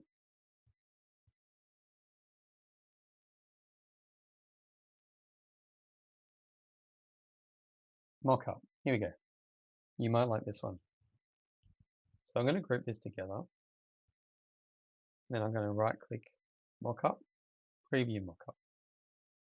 So here I could have my graphic on pre-made templates. For example, there's my mockup on an envelope or a business card or a bag. You can move that around. It's basically just a quick way that the customer can see how their product might look on a different texture. You can change these to make it look like it's actually on the product itself. Gotta go find the correct one. Use that one. Probably multiply will probably be the best. Tends to make it a little bit more dim. Let's call it. Yeah, I would stick with multiply. Seems to be the best option for you.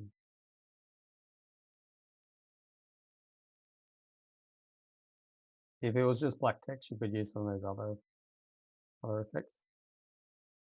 And then you would just export that out as a PDF or JPEG and send it to the customer. We've got different variations of. Here we go. Let's put this one. Shirt. Hat. footy.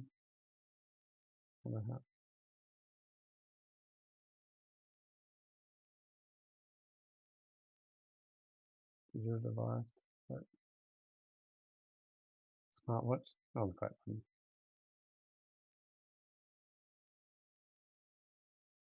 And only mock-ups, that's why it's not working. Let's try that with the logo, so you might get a bit of a... Alright, so I've got my logo here. Let's actually give it a name. Alright, we'll just call it New Media. I'll make that a little bit more like a logo. Change the font. Waiting, market waiting. Change this.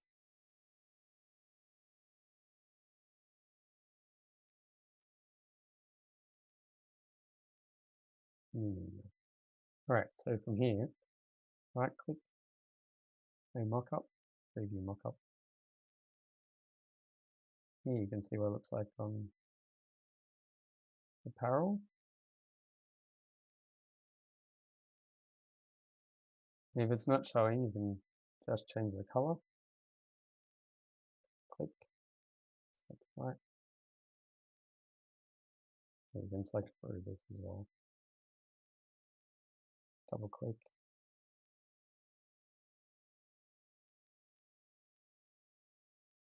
Change it to white.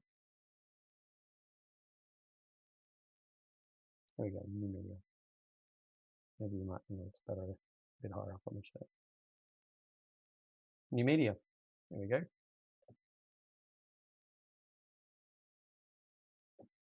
Looks like, well, let's delete that. Let's click the logo again. Change it to black. Let's go on packaging.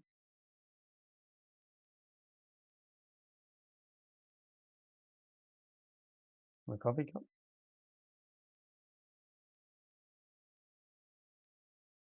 It's good that they're giving you different options as far as what it is.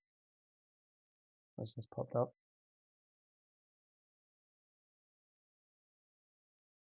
And there you go. You could even use part of this as your portfolio piece. It's always nice to have a mock-up placed on a different background.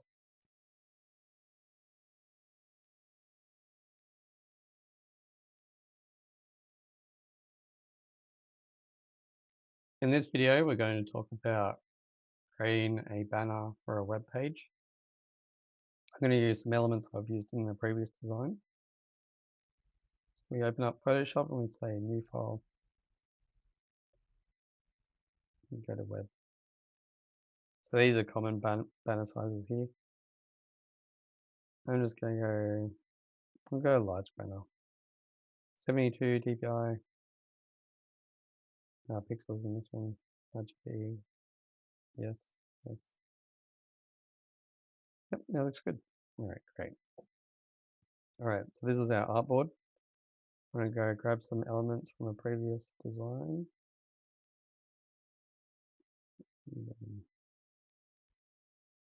Let's see if I can find the correct one. Not that one.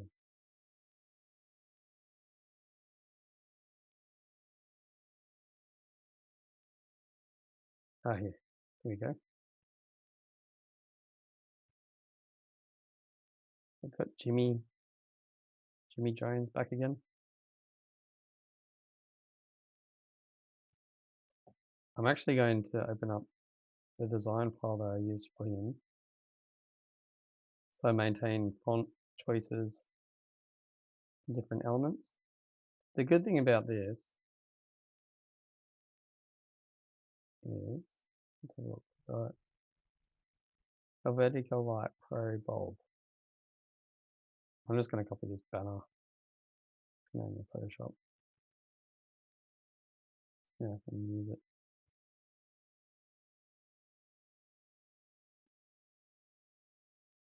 Put that in there for now. Design. Helvetica Light Pro Bulb.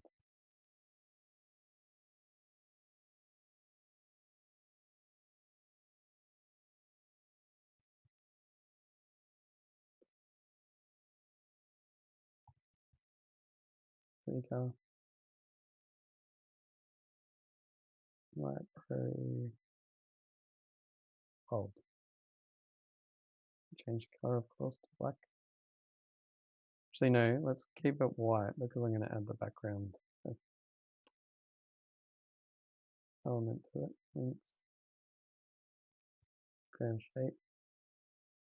To speed the process up, as it's a vector file, I can actually go into InDesign and grab that background layer that I've already had before.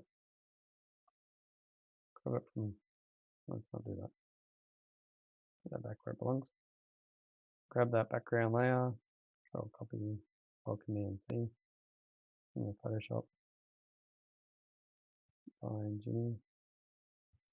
There's our charcoal gradient we had on that. Just find Jimmy. Jimmy Jones. There we go. You might think that the color might look a bit better if it's the other way. Let's reflect that again, like we've done previously. Hold down Alt or Option Shift. There you go. Just remember if they have some distinctive features on one side compared to the other. Doing that won't actually help you. Jimmy Jones. This file. I'm trying to copy both of them this time. Okay, bring that in. Add that layer. And it should have both of them on there. Great, it does. And because it's a vector, you can bring it to any size and it should be fine. Okay, Jimmy Jones. Let's open up the folder. Let's see what we've got.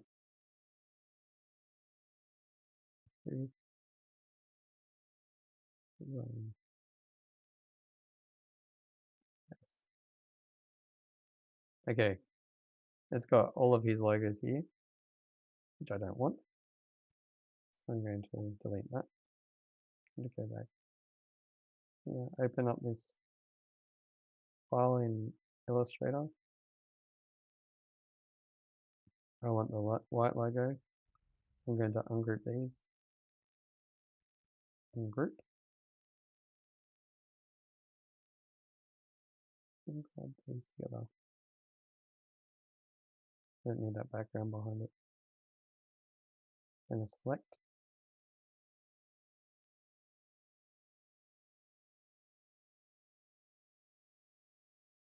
Okay, sometimes you run into funny things happening with fonts. I just had to double click on the element and delete the top invisible line work. If you are into that problem, like what I just ran into, you can open up the .ai file for Adobe Illustrator or the PDF. You can bypass those kind of errors like that. So I'm going back to Illustrator. I've copied this here. And then I'm going to open up Photoshop. And I'm going to paste as a smart object. Here we go. Jimmy Jones. Jimmy Jones.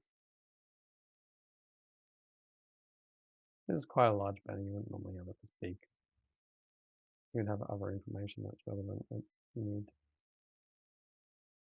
You can have it down here. Just make that smaller. Then, so I hit Command T for transform. So there's a few things I just want to point out with this. I'm going to lock this background layer so that it stops bringing up when I select it. I'm going to lock that other background layer. So that's locked. That's locked. So now if I change this text, I can move this around here. I'm going to lock his face in there. And to unlock, you just click the lock pad. Unlock, sorry, lock. Okay, now I'm going to add his other details as well. I'll just go back to InDesign. You can do this a few different ways. You can copy the text as it is. Oh, I'm actually just going to copy it as a text box. I'm just going to move this I'm going to hide the logo. I'm going to name that logo. And I'm going to paste this callout information just here for now, because I can use it as a reference if I need to. And I'm pasting it as a smart object, so I can bring it to any size without changing it. And bring in this. So this is the fastest way of doing it. If you have to create multiple designs, you just need to save time. And because it's a web banner, it can go right to the edge. You don't have to worry about bleed or anything. Okay. Let's change the text. You would have some info.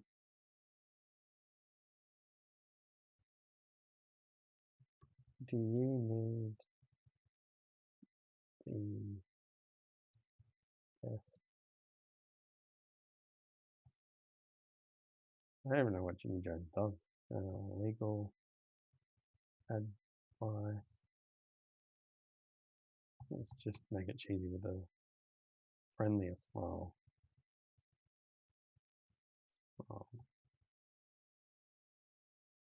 Question mark.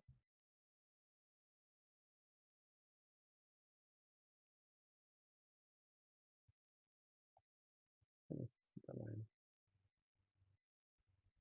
I'm going to increase the size of this.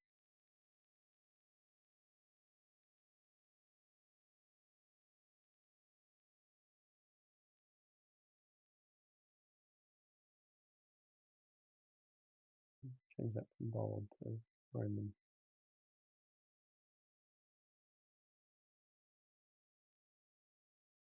Do you need the best legal advice?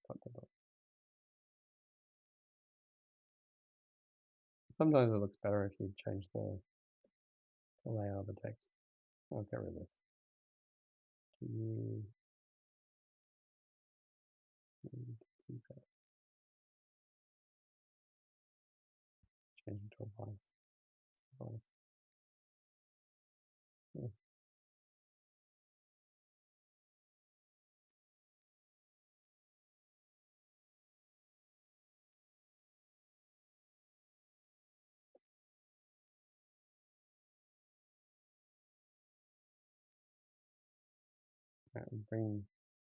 Change the leading. Once again, the customer will provide you with text that they want. I don't want that. Make it bold. Change the leading. It's pretty rare that they don't give you any text, and if you don't have the information that they need, you can't really do the design. 100. Do you need the best advice? Question mark.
So see how that just changed automatically? That's because Photoshop doesn't like it when you don't use separate text boxes. So let me just go back. Give me the best advice.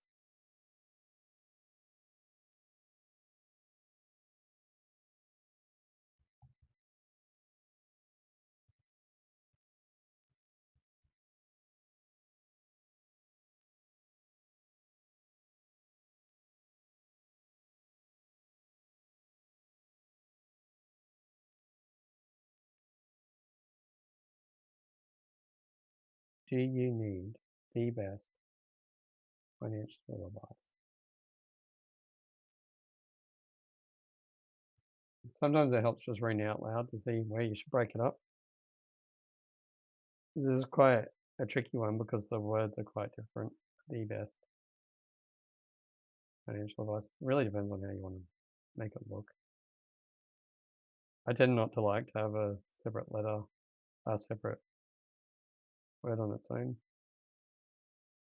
Need the best financial advice.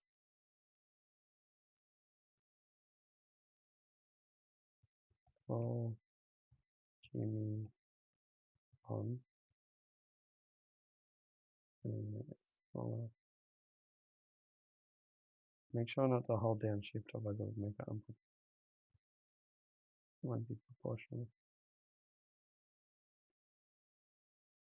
And then you can just have duplicate this one again. And then 1,800. 932. Normally you would just copy and paste this. No, in fact, if you don't, sometimes you can get that wrong as well. You might choose to remove this info. And you can break this up in different ways.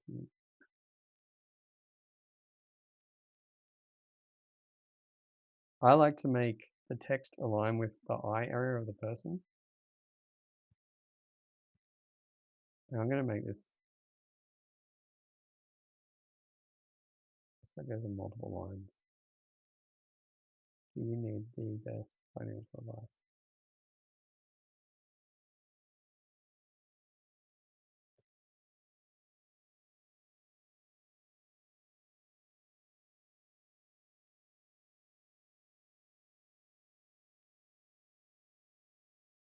And you can do a call out here. Make this red behind it. Let's go my layers. And a new layer. How about eyedropper tool?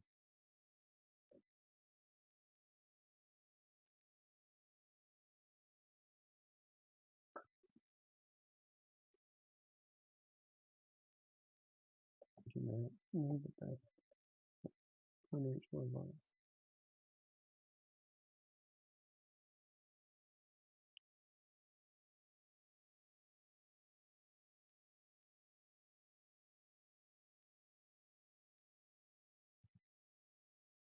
So if you find the text isn't fitting, you can just go move it around.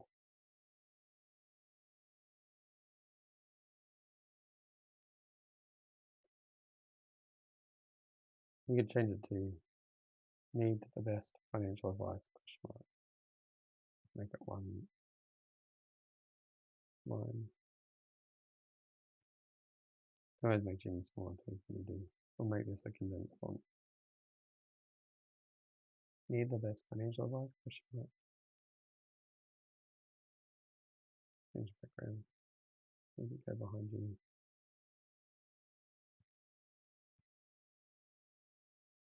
So see how it's looking a bit unbalanced? I would try to change that. So you could do that a few different ways. Keep it with consistency of how we've done the other design. The white box around Jimmy.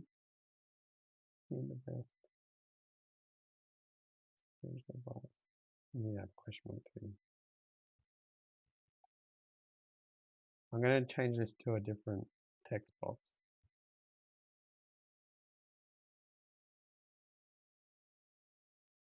I'm going to add do you need the best?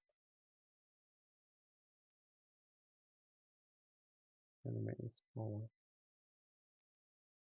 So I'm just playing around here and trying to get a style that looks the best.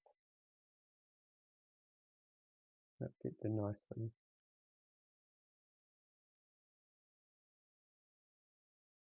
Roman.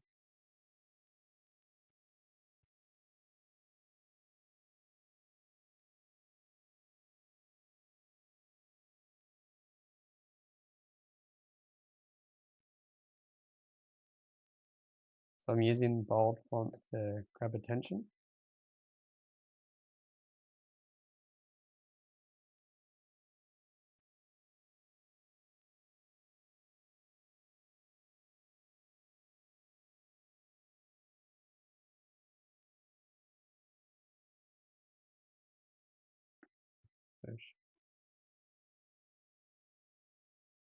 Very problematic like this sometimes. You need the best financial advice. Question mark. Call Jimmy on.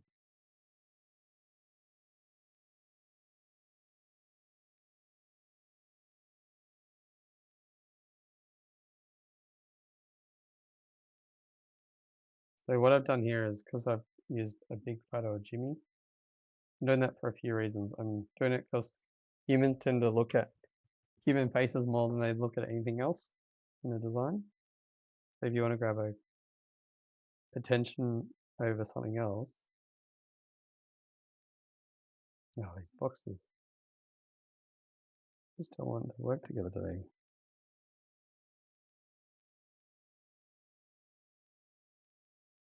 Yeah, I'm going to select them for you. And down. Do you need the best financial advice? Then probably right.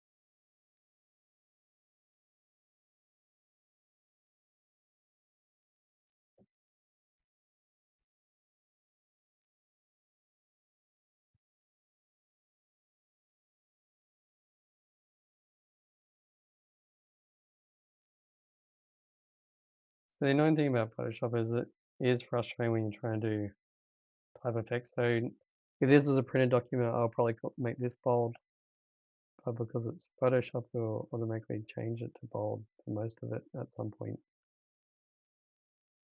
Which does get annoying. Do you need the best financial advice? Call Jimmy on blah blah blah, and you could do a call out with a red box behind it if you wanted.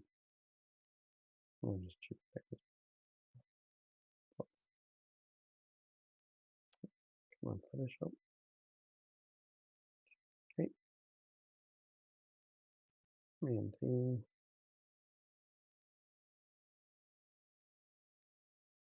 I'm holding down Shift, so make this stand out.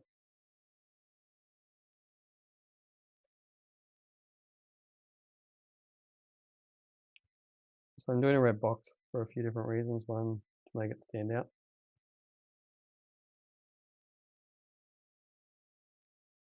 And keep with a theme. You wouldn't probably necessarily need the web banner down the bottom because it's will be a hyperlink as well. So if you want to do, you can remove this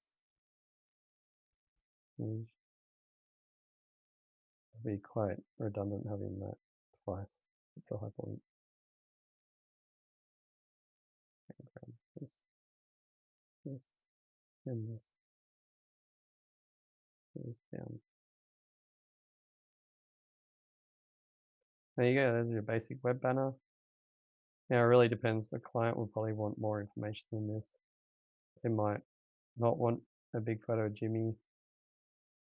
Well, he's part of the brand identity, so you kind of want something for them to relate to. Of course, you can remove this white red bar behind it, but I like that, giving consistency. You could do a few other things. You can make this bigger, so it really stands out. You end up using it for a different design as well. And that's it. There you go, basic banner for a web page. Then the next step will be to export Save for web.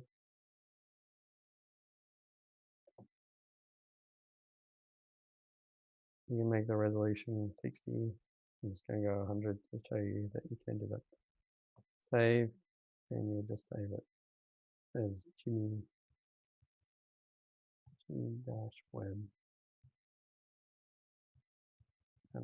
Now, when you upload an image to a website, you can't have capitals. You can have dashes between something. So if you're working on a website in HTML, you would have to name it jimmy-web-banner.jpg. It won't be able to take a name other than something like that because it can't have spaces. So it has to be written in HTML. And there you go.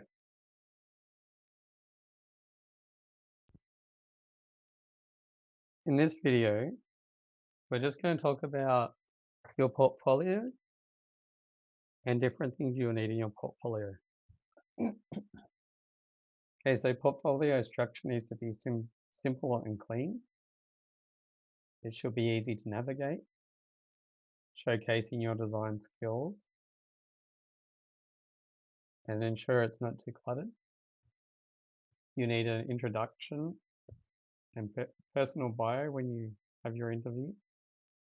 Now, some people choose to have this in their portfolio and others don't. I personally don't. I prefer to have that in my cover letter and resume. You'll have contact information at the very end on the last page. Make sure they're easy to find. You'll need your email, phone number, maybe links to your LinkedIn file or other relevant profiles. Some people like to add a table of contents. If this is an online portfolio for a website, you might choose to have a navigation menu, which then leads to different parts or different styles of design you've done. The essentials are you have services. What kind of design work do you offer? Like, do you do branding, web design, print, and packaging? And you want to show a bit of that in each one.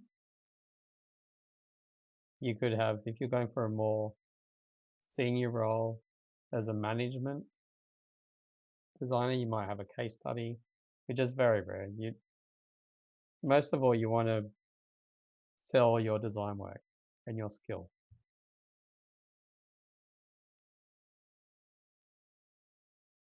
So how many projects should you have in your design? I'd say possibly 10. For a beginner, I would say between 7 to 10 projects,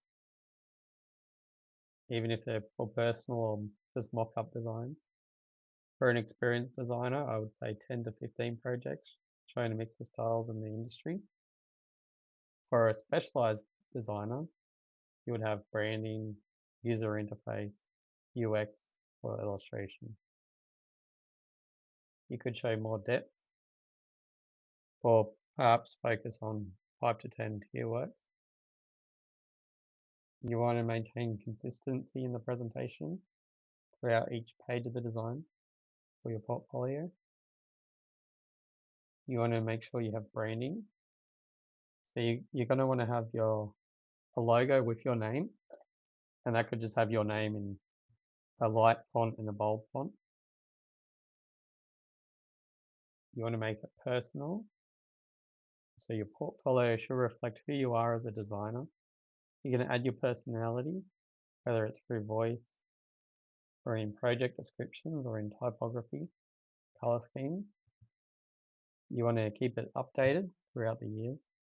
Make sure that you update it each time you work for a new role. An online portfolio is useful. You can have this on Behance, Dribbble, Adobe Portfolio. You could have another page in your portfolio that says awards and recognitions.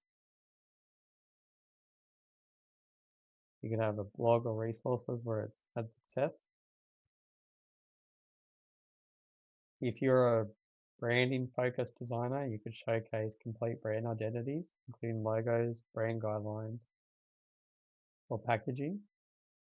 If you're trying to go down the UI UX designer route, you would showcase more research, wireframes, user interface design, or prototypes. If you're looking for a role in illustration, you would go for more style, including personal projects, character design, commissioned pieces. For web design, you'd include website UI design, mobile app UI design, e-commerce designs for web-based, and interactive prototypes, which you can do in InDesign. You also want to think about how you're going to showcase your portfolio. Whether you wanted to have it as print, which you could have an A3 size print per page, or you could have it digital, which is on an iPad or a Microsoft Surface Pro or a Samsung tablet. You could have it on any of these, or you could have it as a web-based.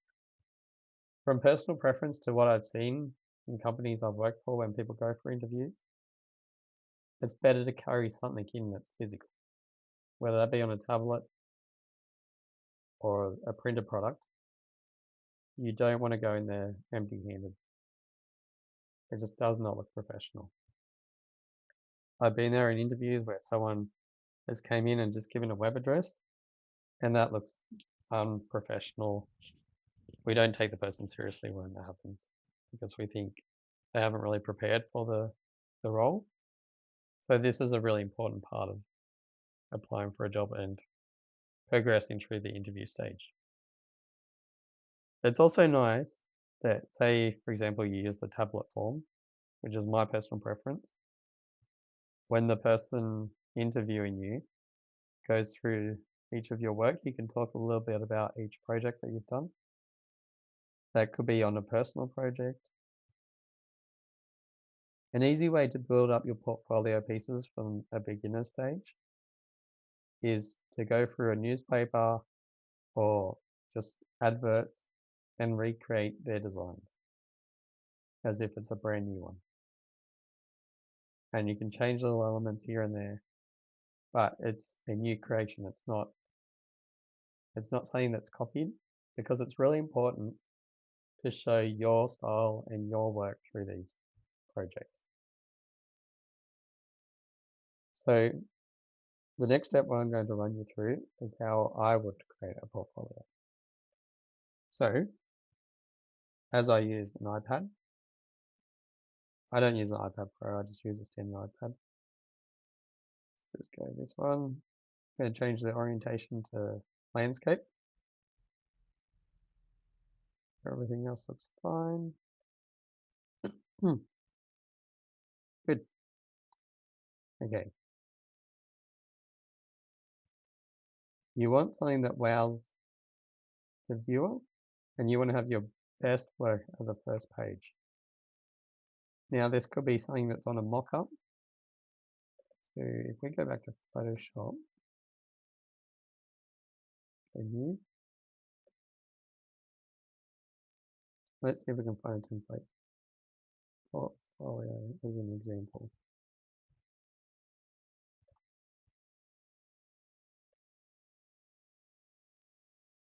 Okay, so there's a bunch of examples here that we can see.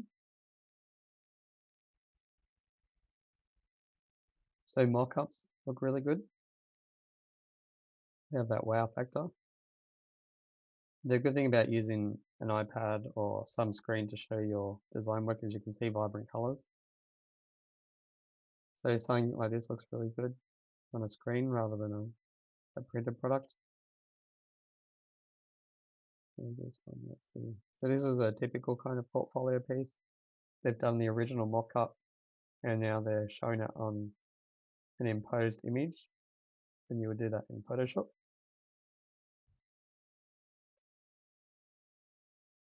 Another good example, you have, if you're doing a user interface design, you'd have the mobile phone or tablet or screen on the side and then just an excerpt of the actual design itself.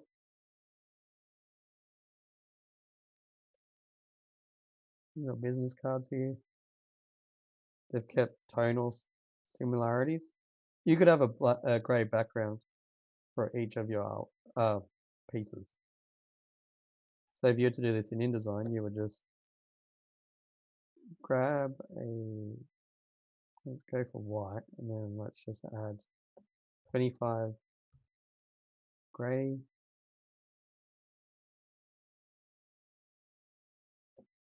Okay, there's your background. Let's just make that a little bit lighter. So the reason why I've gone for grey is that it's a subtle color. It doesn't hurt your eyes, and it's easy to see things on top. Now, if I was to do a new layer, which would be artwork, then I could place file here.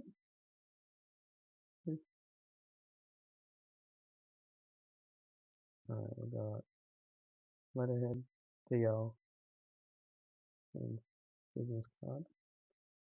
Let's import these.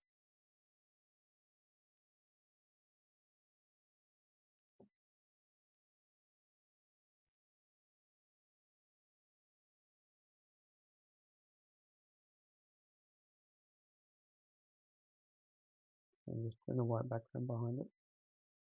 Okay, so right now we have 3 artworks you could use for one piece of your portfolio. And you just need to lay it out to a way that looks appealing. You do something more like this. Use the symmetry. Another sign. So you could even have something like this, or just grab one logo out. You might choose to have this logo.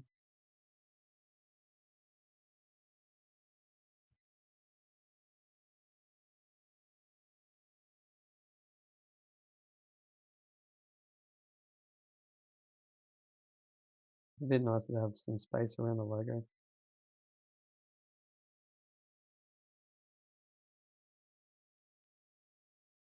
So there you go, you've got a basic layout of what you can have for your first page. I'm just going to group those together and then align them to the page.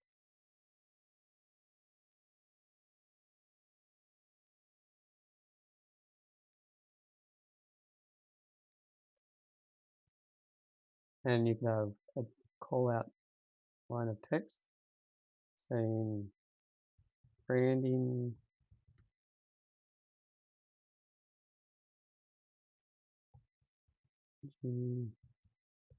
friends.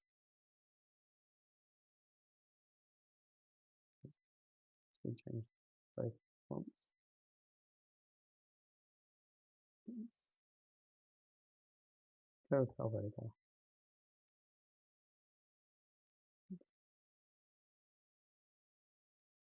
Make it nice and easy for them to read. 30. Branding. An easy rule of thumb. Wherever you have the biggest, use half it, so that will be 15. And you can make that capitals. So that's a call out to what it is. Just something easy like that. And maintain that consistency across the pages. You could have that down the bottom as well if you wanted. And then I would separate it. I would change this so it's not bold. Might even make that light, Jimmy Jones. And I'll just put a line. Yeah, you don't have to copy this, you can come up with your own style. Something this, like, you just want it to look like it's part of a project. Might find that it's a little bit too big. Maybe that big. Bring it down to 20.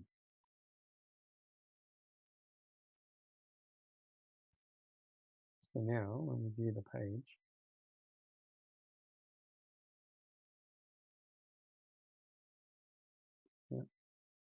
Our branding, that's Jimmy Jones based. Now we do this across 10 pages. So each time you do this, well, let's just go with 7, okay? So each one you would update the image appropriate to what it is. So if it's a web page, it'll be under web design. If it was a logo, you could have a logo on different templates. You could use templates from Adobe stock, or you could even grab the templates with that portfolio.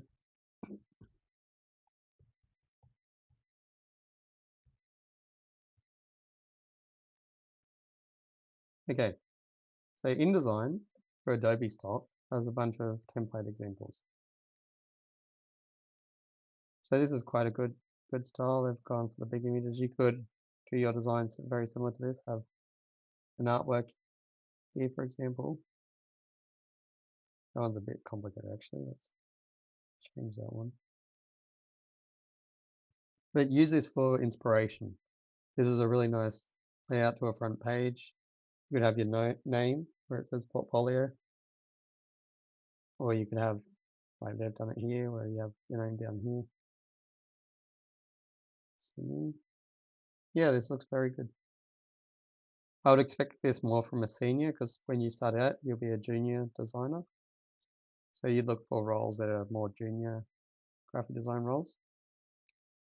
After about 5 years, you'd be a midweight, and then past that, another 5 years, you're looking more towards senior role. Roughly about 7 years, I'd say you're more of a senior. You keep going down.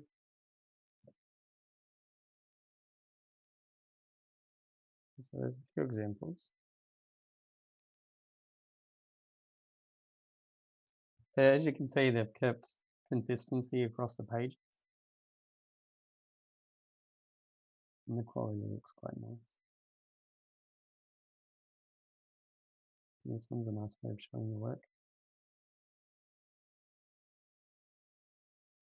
You can have a blurb, you don't necessarily need a blurb. Close that. So then once you start filling out these pages, then you could change the background here, have an imposed work on the screen, like let's go back. Let's find portfolio for graphic design.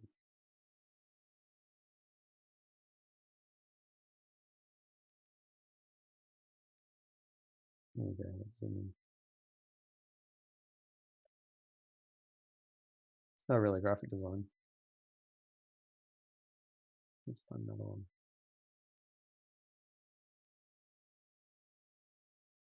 Review. There's your branding.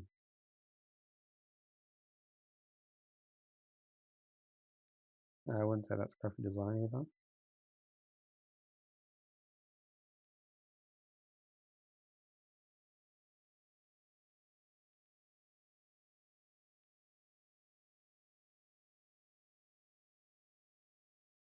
Okay, here's a good example. They've gone for a screen mock-up. You can see the information on the screen. So illustration work, more illustration work. They've laid it out in a nice way. Here you can see more, looks like branding or web banners. Photography. So you could have something like this. You could have an album cover. Then you could have a blown up version of the person from the album with the logo above.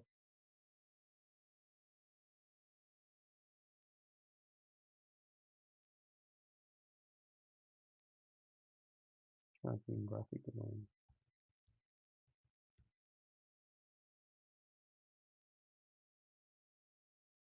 Okay, this is a good example here.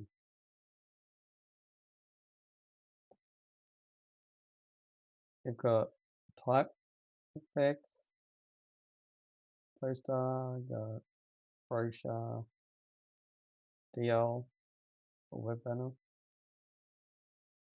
Product design, you can actually do your own product design. User interface, and this is laid out quite nicely on the background. See how that image is on the background? So if you put that in here, you could fill this whole area with that one image. And that'll look quite nice if you're spreading out your work like that. Just going to that little bit of extra effort goes a long way with this kind of stuff because it really makes you stand out above the rest. And you've got to realize that when someone's looking at employing you, they've looked at a lot of different projects.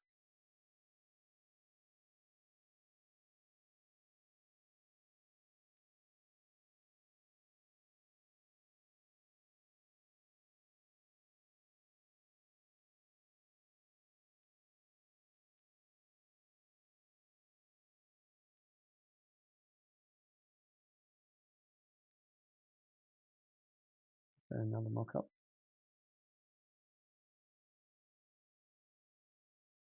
It's a bit messy. I don't like that one.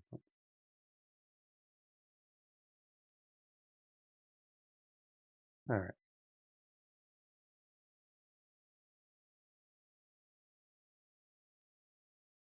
This is a good example of a mock-up of a brochure or a pamphlet.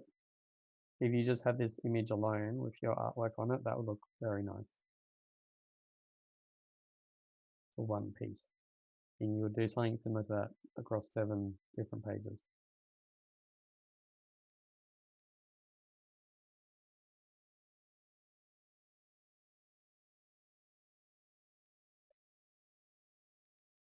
And then for the last page, you could have there's some contact info, get in touch, and you would use a different color here. You make it a darker tone. Comes up. And try to bring out your personality a bit in it. I'm going to go 85 because I like charcoal. You could have a texture behind it, and then just white font.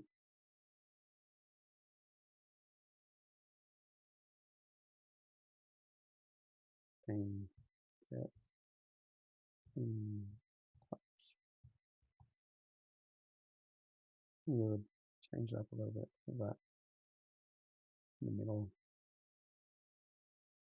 And then your contact information, like get in touch, or a website or anything like that that you want them to know about. Where it's send in touch.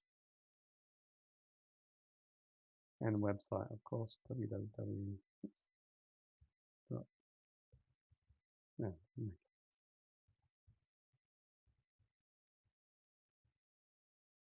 phone number.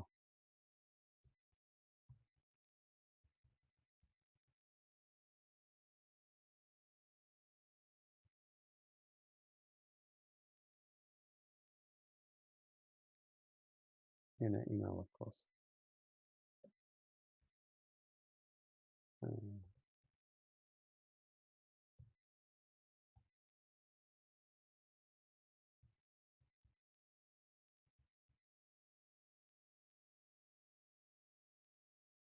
So that's all the info you'll need on the back cover, and that's it.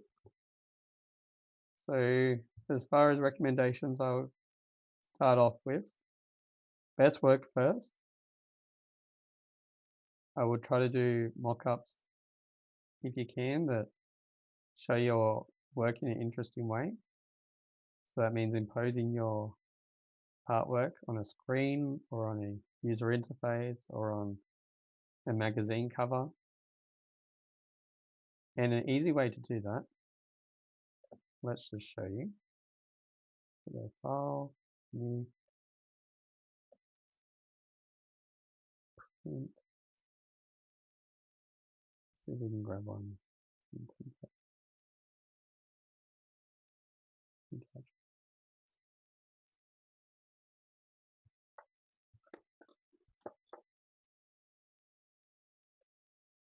Yeah, it's just downloading.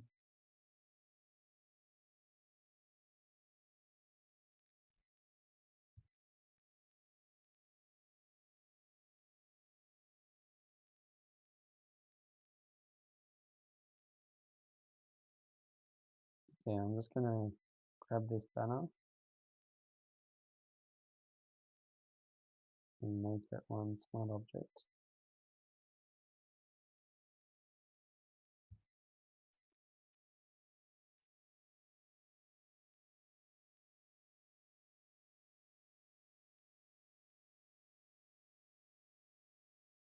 Yes, that's going to lock. So you could bring this into, let's just see this works. Create new, no, open this. All right, so here's your banner. You will paste in your image. I have to just fix this up quickly. It's taking the whole outlook, even the stuff that you can't see. Let me do that again. Just make sure this selects this area alone.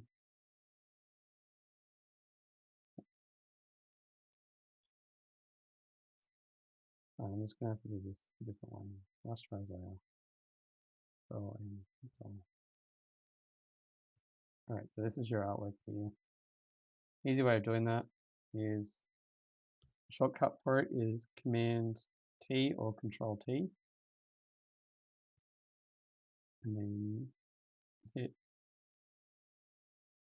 Control or Command.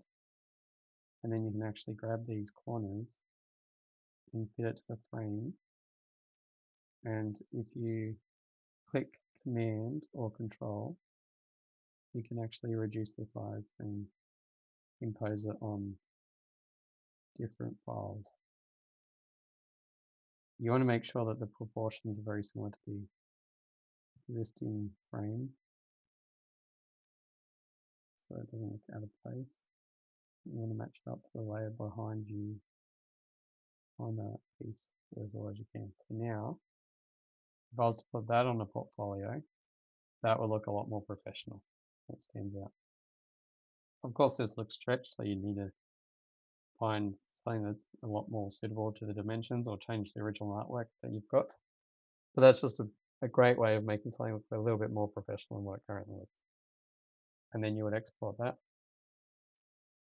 wonder if we can just do that in this. Try. I think I can just copy and paste it. This is the way you would normally do something. Oh, it works. Alright, so you could actually have it just like this.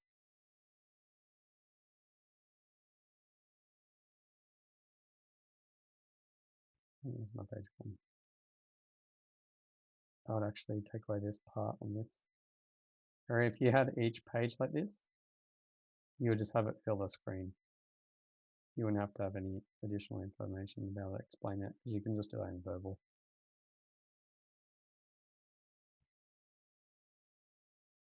And there's your mockup.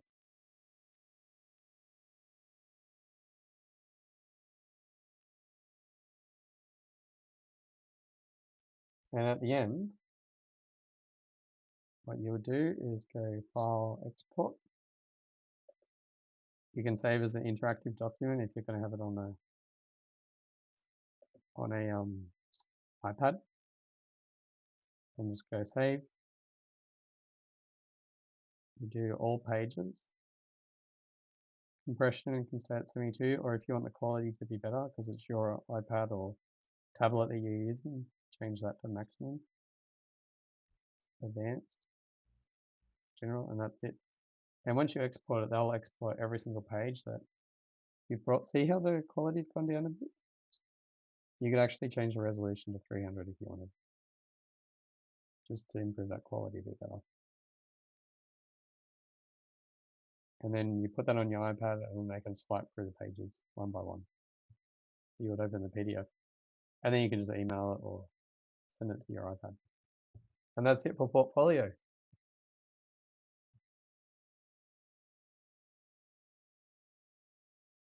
Through some tools that we use in graphic design. Depending where you work and what company you'll work for and what you'll be doing, the main tools that we use are Adobe InDesign, Adobe Photoshop, and Adobe Illustrator. We'll go through Photoshop first. So for Photoshop, you'll primarily be using it to raster graphics, do photo manipulation, digital painting, web banners, or saving images for web.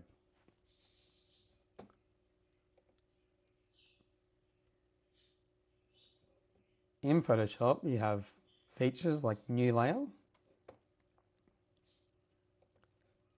You can hide a layer. You can move a layer around.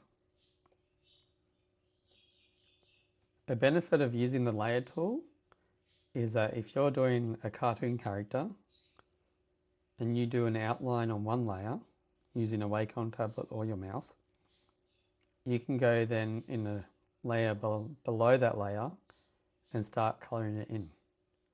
And that won't affect your line work. You can lock a layer.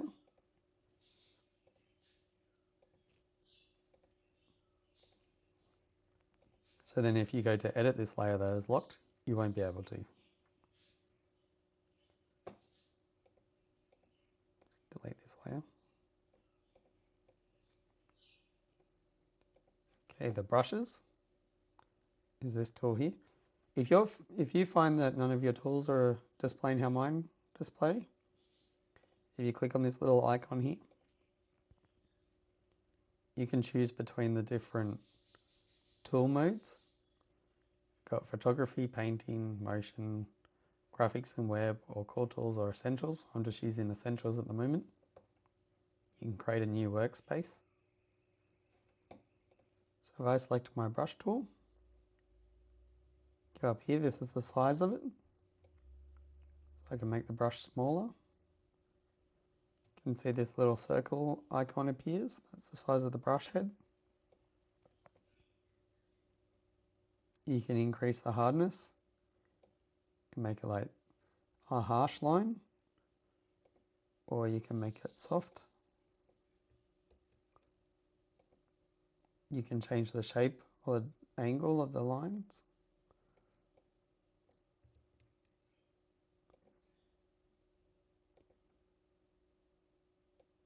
I like to stick with just a circle at the moment. You can also import different brush styles. Increase the brush size. So I can make a spray paint effect.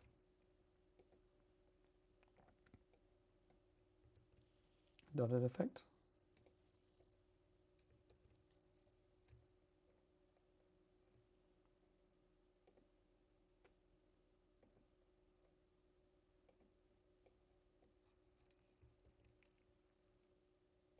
So if you were to illustrate a kid's book, you could use a brush like this. Almost gives like a crayon kind of effect. And put some text over the top. You've got other brushes, special effect brushes, just splatter effect.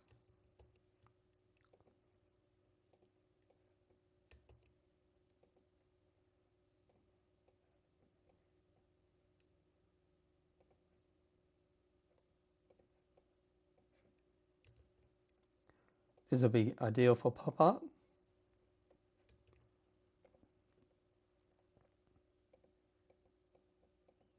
These are flowers, or leaves I should say.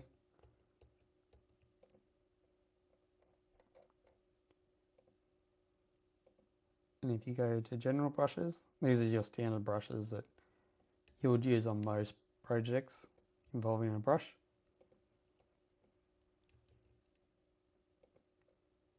Now I'm going to stick with just the standard soft brush.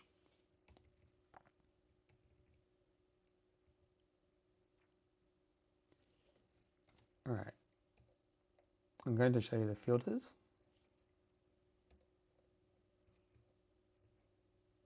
You can use a magnifying glass to zoom in or zoom out. If you hold down the Alt button, you can click and zoom out, or you can zoom in. You can also go to this menu here and click that, and that brings you back to the normal size. So 100%. I'm going to unlock this layer, and I'm going to duplicate the layer and hide the bottom layer. So now I can add a filter and it won't affect my original work. You can use filters to style it.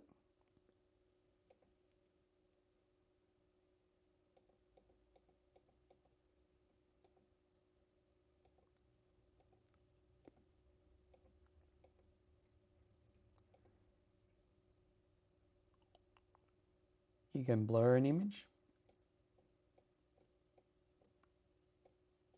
Great if you want to make another layer one of your focal images. I'll show you that in an example. If I duplicate this, I'll just quickly grab this.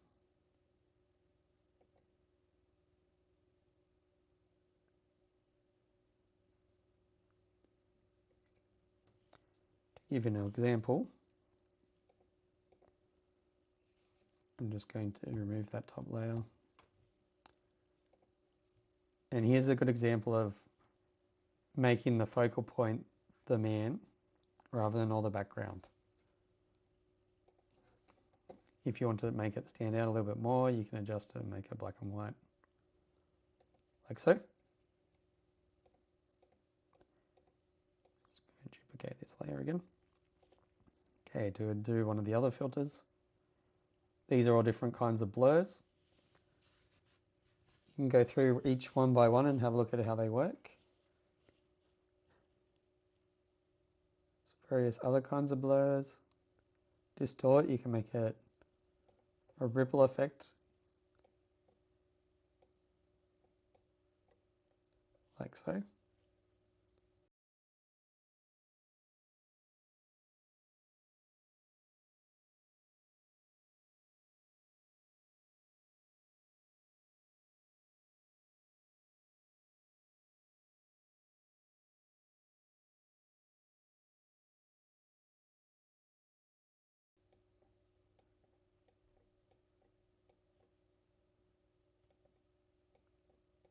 Depending what your image is, it's going to look different too.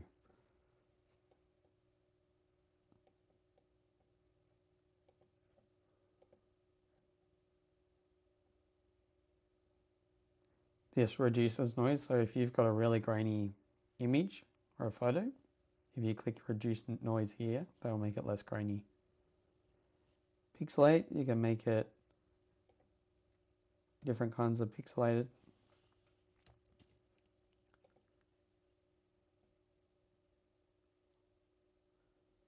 Render, I don't tend to use these ones very much. Lens flare is quite popular. If you want to create, you might see it in the sunlight where they have a picture of a sun. Can make it, I'm going to make it look like he's got a ring on his finger. It's very shiny.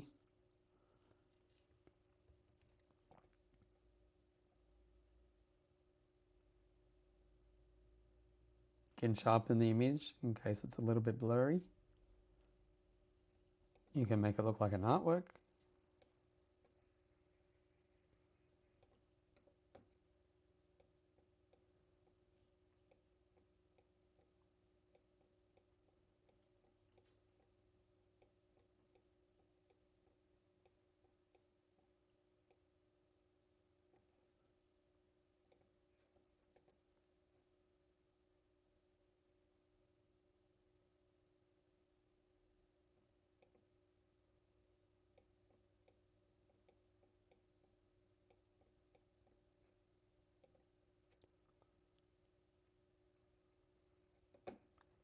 Okay, we'll run through some photo editing tools. So the tool that you saw me use earlier where I grabbed the picture of the man is called the Object Selection tool. Now if you have the latest version of Photoshop, which I highly recommend you get, you can download for your Adobe software suite. This actually tells you how to do things and how the functions work in Photoshop. That's a pretty new feature. To grab an object, you click on this and it will highlight certain areas where it will select. Now, depending on the image, it can select the whole person. It really depends. It's case by case depending on what the image is. There we go. It's done a pretty good job at grabbing the man in that image.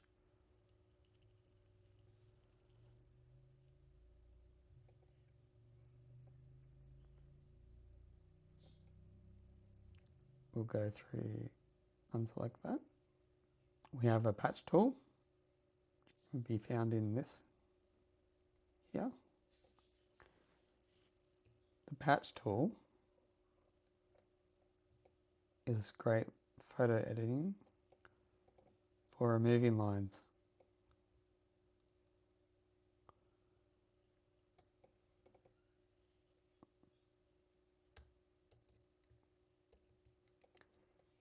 So someone wants you to remove a mole or a freckle that they're not happy with in their photo, you can do this and remove it.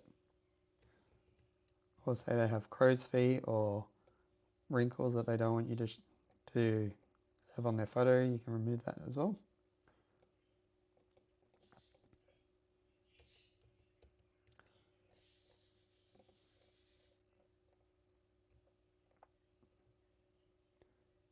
We have the stamp tool. If you wanted to duplicate an image, you would hold down Alt or Option, wait for this little icon to appear, and then you can duplicate whatever's in that view.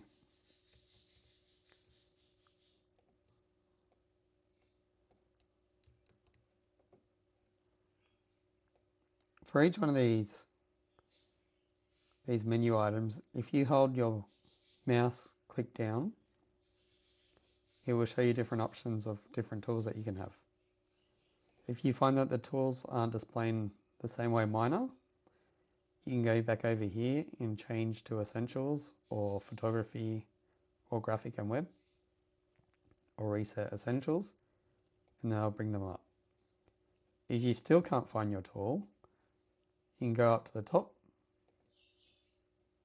where it says View, and certain tools you can show here.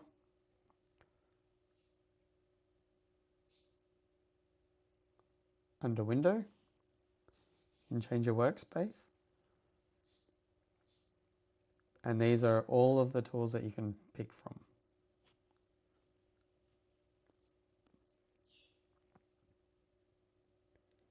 A history, for example, is a great tool to undo what you've done previously. So you can click on the first image as if you haven't edited it, or you can go back to one of the most recent ones you've done. So I'm just going to delete this, add the history, duplicate this. All right, we've got an eraser tool. Say if I create a new layer, here's my brush tool. And I've created a line that I'm not happy with. I can use my eraser and remove it. The eraser, like the paintbrush, has different sizes that you can go from. You can fill most of the space with the brush, or go small. You can even change the hardness. If you're doing product photography and wanted a softer edge, you could do that. Reduce the hardness. This is the smudge tool. Also has the sharpen tool and the blur tool.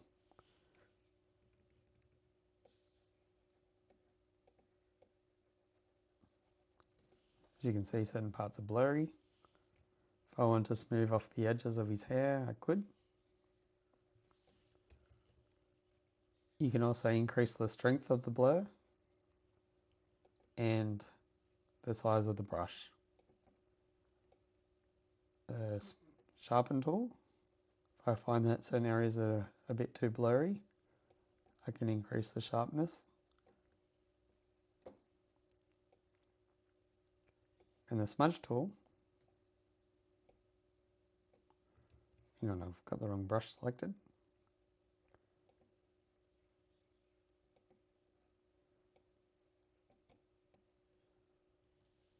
Sorry, that's sharpen. Let me go back to smudge.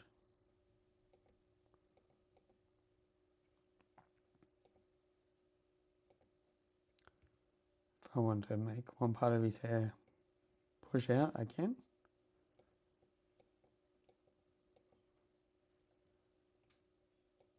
Okay, so you've got the burn tool. This makes areas darker. Got the dodge tool.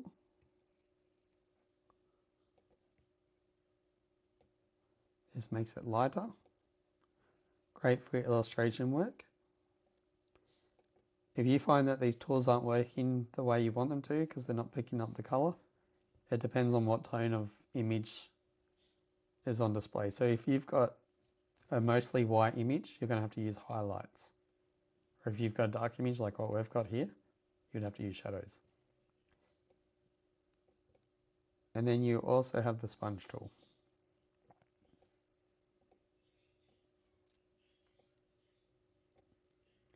You have a text layer.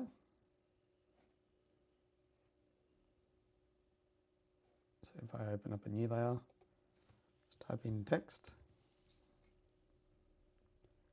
You can increase the size or select it. Increase the size. Using this little tool here, you can move the text around like so.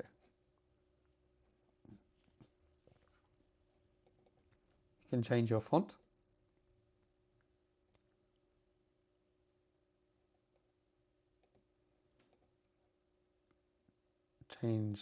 Select it all and change how thick you'd like it. You also have functions like paragraph and the typesetting glyphs, so you can see certain icons. The pen tool is one of my favorite tools. To create a new layer, I'm going to hide this text layer. This other one I'm not using. If I was to use the pen tool, I would zoom in and you can create a basic outline and a path. So if you're doing product photography, you might want to cut out the image in a very accurate and precise way. You would use the pen tool. We'll go through this one a little bit more later on. You have different brushes, the paint bucket, can fill a whole area of space. Got the brush tool, the eyedropper tool, it's for picking up a color. If I double click or one single click on this, it tells me the color breakdown. In this area, you've got the RGB, which is here, and the code that's associated with that color. And then here you have CMYK for print. This is your crop tool, so you can crop an image.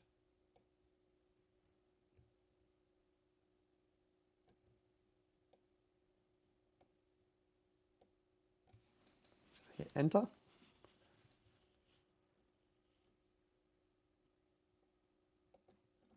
And that's a basic rundown of Photoshop. I'm going to go into a lot more detail with some of these tools later on. We'll go through product photography and general photo editing. But this should give you a clear idea of what Photoshop is capable of. Okay, the next one we're going to move on to is Illustrator. So Illustrator is great for doing logo design or illustrations or vector graphics. You can use it for web, user interface, or creating illustrations based off drawings. So we'll go through the pen tool first. So the pen tool is very similar to the one in Photoshop that I just showed you. If you were to do a character design, you would use a pen tool to create a shape.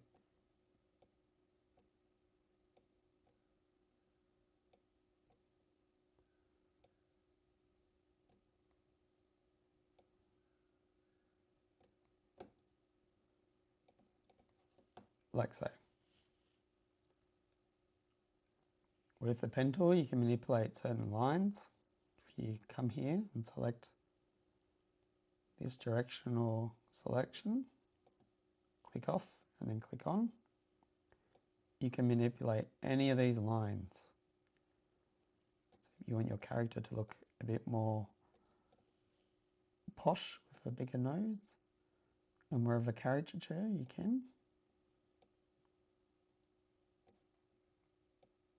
Or if you choose to change your illustration, it's a great little feature.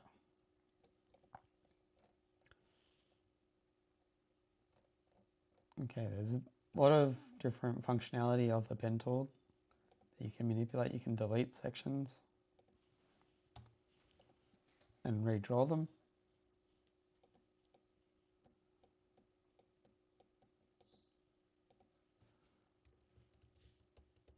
You can make a direct line.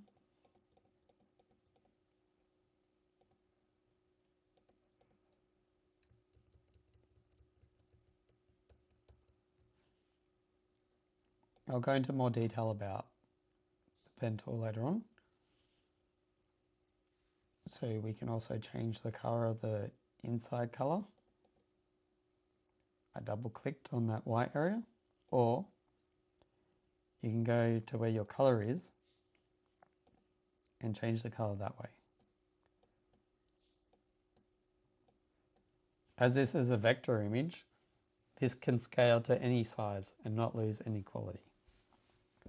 So if you were to have a logo design that needs to go on a building, you would save this as a vector file in Illustrator, and you can make that any size you like and it won't lose any quality.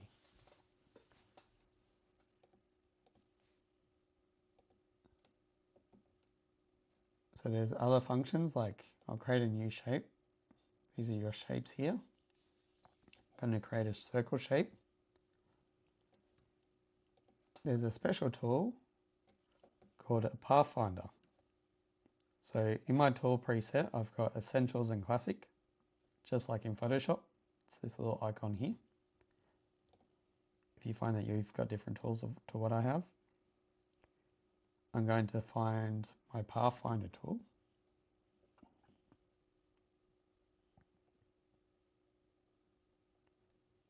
Here we go.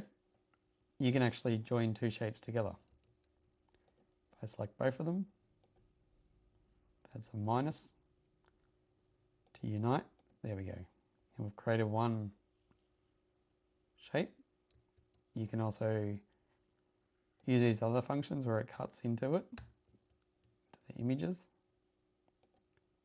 intersect, exclude. So this is a great tool. You will tend to use it more for logo design or illustration. If you have a complicated picture, like so, you create one entire image like so, and then you could use it as a silhouette.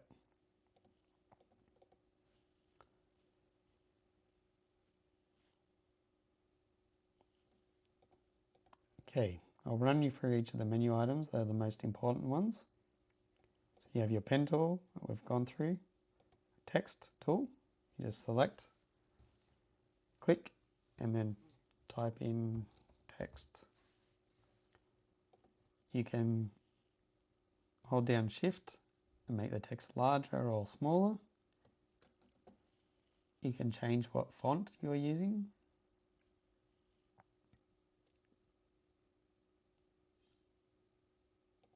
You can change the weight of the font.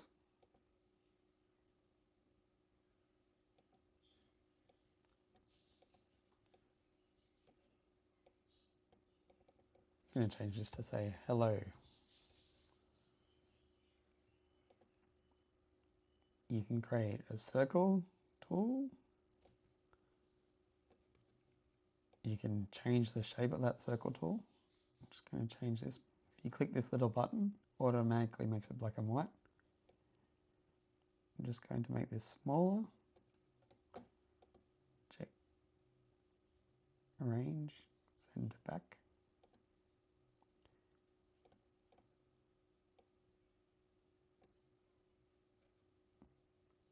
And using your pen tool, you can create a little speech bubble.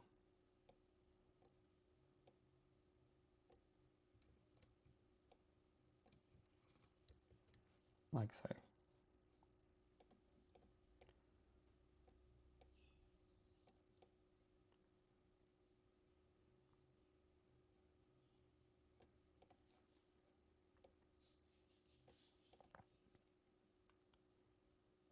Okay, you have certain tools that make an edge smoother.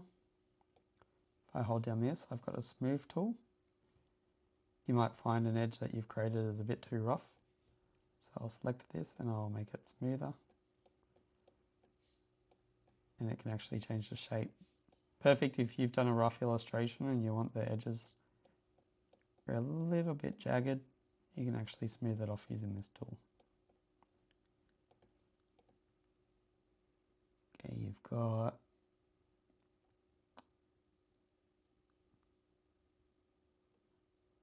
column tool. So you can create columns, bars, you've got pie charts, line graph, etc. You've got a cut tool. So if you select a thing, an object, you can actually break it up. Great if you're making multiple banners. If you actually want to cut up the line work, you can actually slice it to different sections. This isn't as common as other tools. You have these two different pointer icons. This one selects the whole image. This one you can select different parts of that image and manipulate it. You got your curvature, which is it's very similar to the pen tool. I would personally prefer to use the pen tool because you can do the same thing. You have your line tools, create straight lines. You need to actually assign a little color to that. So here you can create different lines and spirals. Your brush tool, creating brushes just like in Photoshop. The good thing about these brushes is it tends to smooth off your edge if you've created an edge. It's not so bumpy and jagged. You've got your eraser tool. And once again, you can increase the size of it by pressing the bracket. It's a little bit different to Photoshop in that sense. So if you do the closed bracket on your keyboard, you can change the size of your eraser, and the same applies to the paintbrush. You can do perspective. So if you were to do an illustration of some buildings, you could use the perspective tool.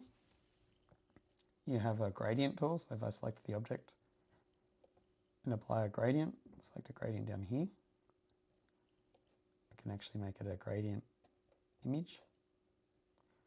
This would be ideal for using, say I had a vector of some buildings. I would grab the buildings and then I will create a gradient on it. And you could use this in the background. You've got your eyedropper tool. Grab a color. Grab this black. I can click on this to double click to see the color here, just like in Photoshop. You've got your canvas tool. So your canvas is too big. I've got A4 in this size. You can adjust it. And your zoom in button, your magnifying glass. Hold down Alt to zoom out. Or click on with the plus to zoom in. And this is your basic layout of Illustrator. Okay, next we're going to talk about InDesign. InDesign's great for books, magazines, brochures, other designs where it incorporates Illustrator files and Photoshop. So your instruction books, you can do many different things for print in it.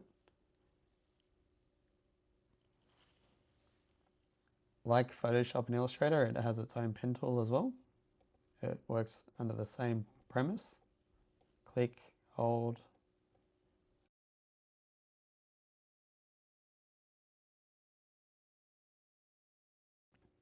The good thing about this software is you can create columns.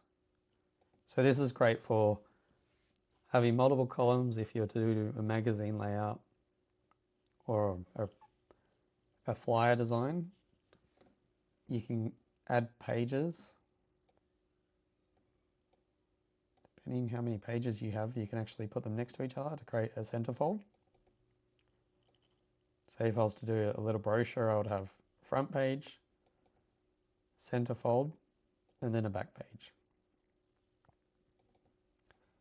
If you're to do a magazine layout, you might have an image here, and then you might have some text. So if you select this little text button, I'll just give you an example quickly. Just going to fill this with text. Placeholder. I'll just copy that here.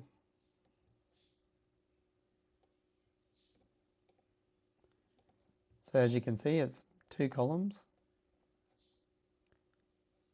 I've got my box image. So this will be ideal for a magazine.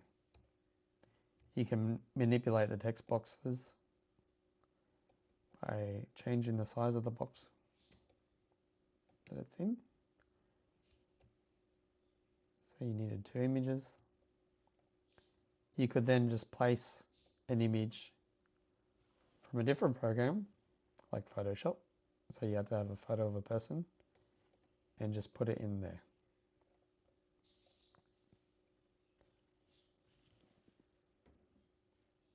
You can put your text in a box, for example.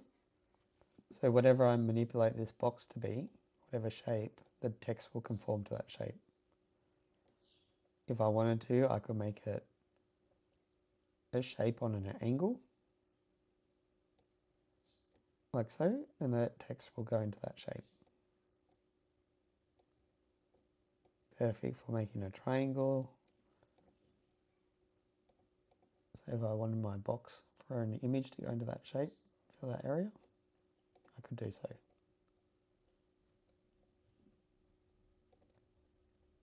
If I select my type, select it all, I can change my typeface. I can select it all again, you can change the leading, increase the line gaps, or I can increase the spacing.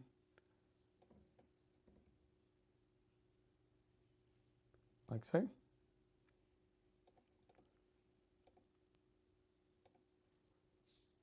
You have a gradient tool.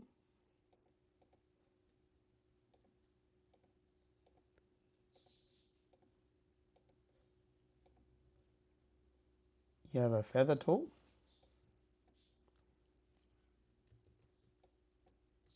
Like so. The feather tool is ideal if you have an image and you want that text to go over that image and to have some of that image disappear, then you would use the feather tool. For example, if I did a feather around here, then I could move this text up and it can cover some of that image without taking away the focus of the text. You have your eyedropper tool, which you can select a color. In this case, I picked up the gradient. And if you select each of these shapes, you've got different shapes within that. You can also place within this text, within this shape, sorry. Say, for example, I did a shape like this, and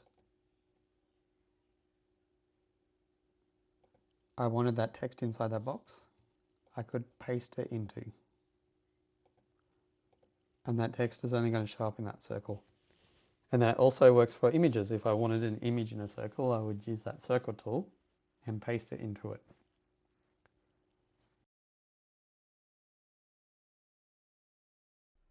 We're going to learn to navigate the tools and interface of each software. For Photoshop, we'll go to Photoshop first. Okay, so to set up a new document, just close this. We click New. Sorry, we click File, New. We have a bunch of pre-made settings. You have photos.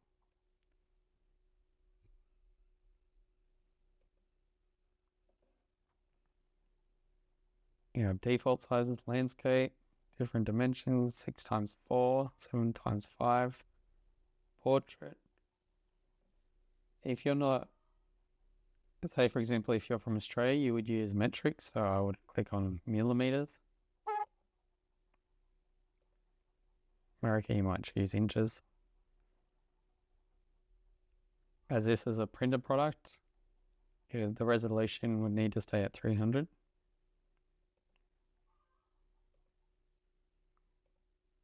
Say 300 print. Again, resolution would stay at 300. Color mode would be CMYK. These are your different sizes. These are pre-made sizes. You can change those to whatever size you need them to be.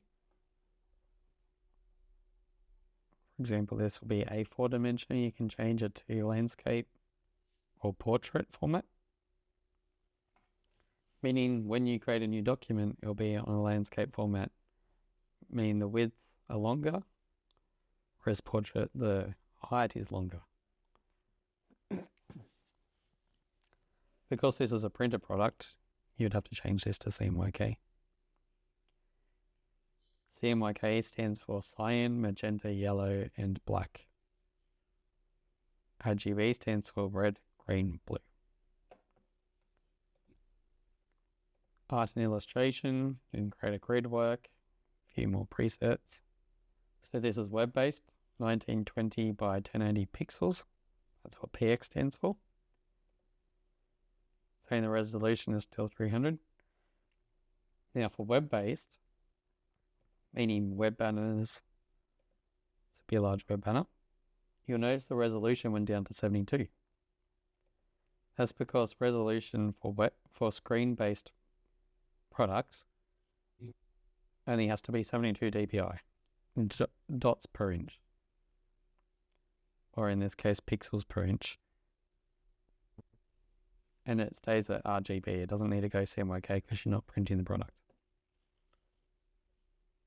Once again, you can define whatever size you want if it's a custom size, and you can change the measurement here. As it's web-based, this one would only stay as pixels. When you're happy with the settings, you just click Create. Just run you through mobile. There's a bunch of different presets for mobile, iPad, screen sizes. You got your Apple Watch.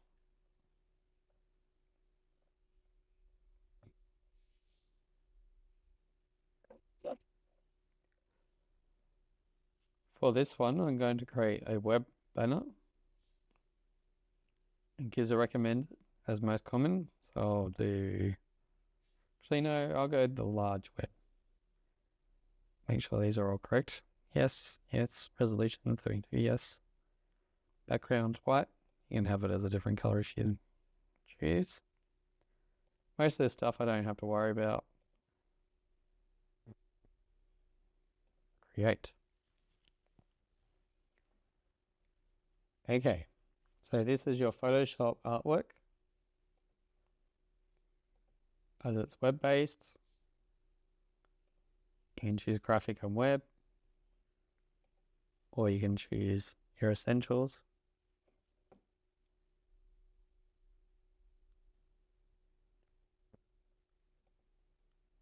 If you've created artwork and you're happy, you can save it. So this will save the Photoshop file which is a .psd, so you can come back and edit it at a later time. Or you can export, save for web. Or you can save as copy. And this gives you similar things, where you can change the format to JPEG, PNG, and so forth. WebP, that's a common one to use now for web images if you're using a website. You've got GIF, PNG, and JPEG are your main ones. Just going to cancel out this. Okay, so these are your panels. You've got swatches here. Got your gradients. In here, there's different gradients for each one.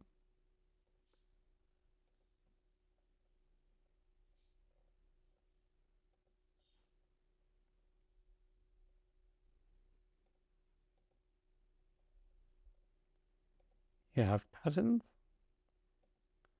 These patterns can be applied to a brush. Just choose my art layer. Fortunately, you have to do a few things first before you can apply that to your brush. You can also create a pattern in a different way. You can select the whole layer and make it as a pattern.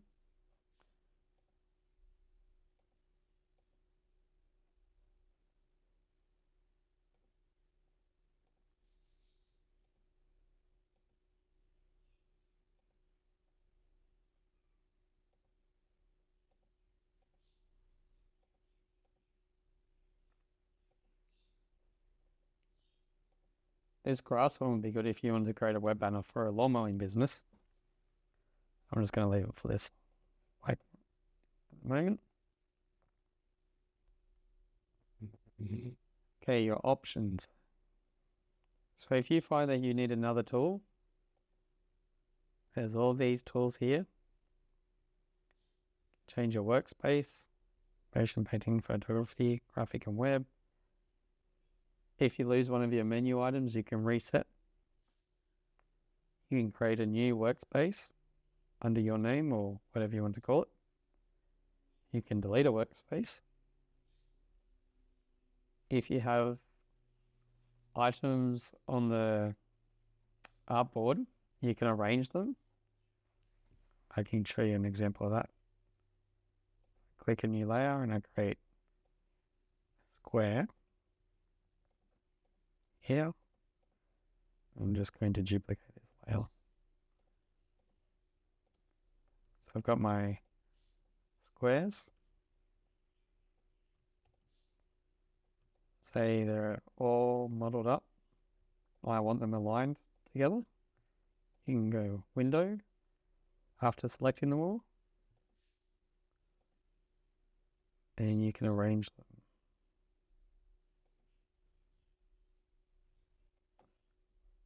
Let me get their actual alignment.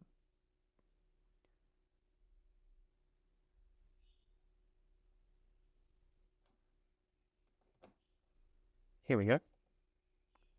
Line in correct order. Sequenced. You can do equal distance apart, like so. And say you'd like them closer together. You select all of them. Select your extra. There we go.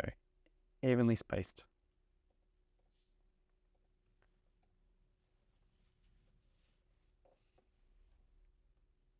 Here you can import different products, images. You can do adjustments. They're predefined adjustments. Properties, you probably won't tend to reach too much. Path, if you create a pen tool, this will create a path. This is one of the common tools I use for creating product photography. So once you have that path, you can actually copy that.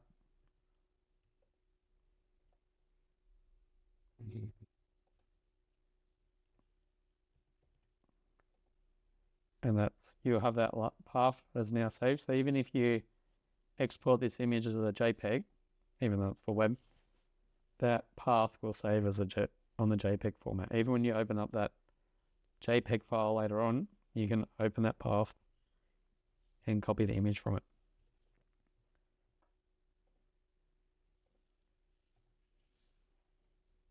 Your text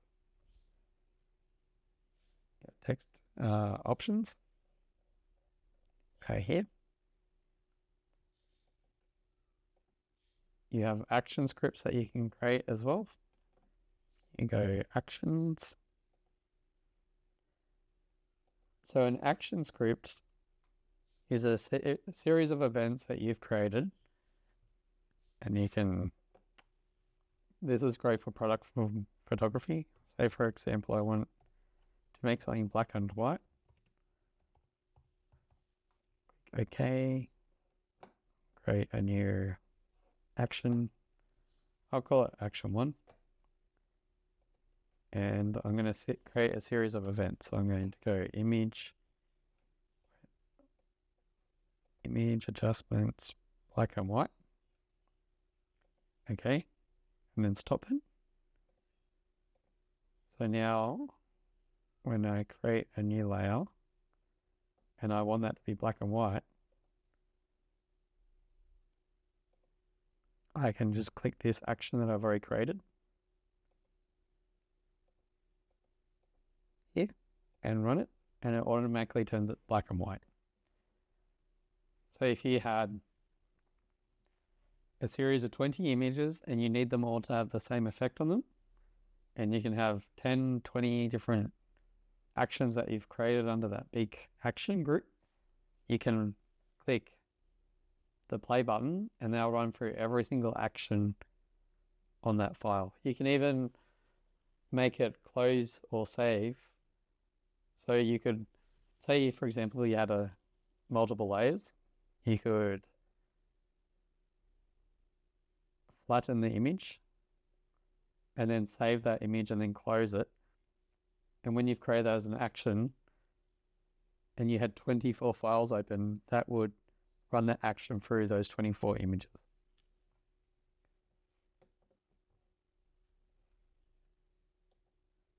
Your libraries, so channels, you won't tend to use channels too often.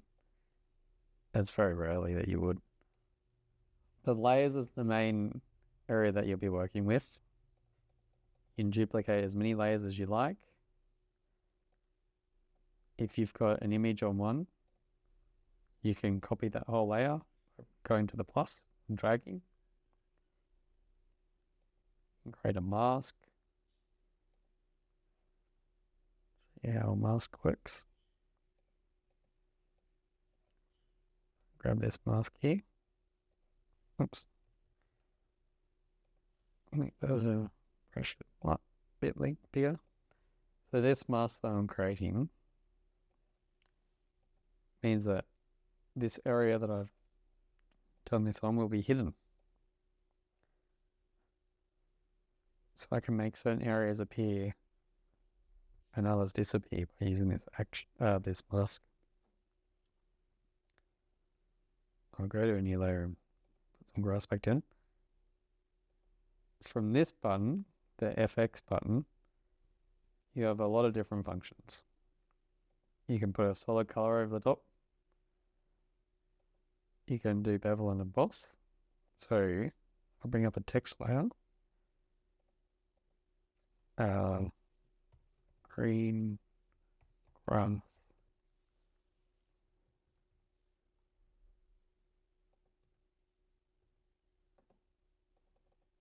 Just change the font color to white. Make that bigger.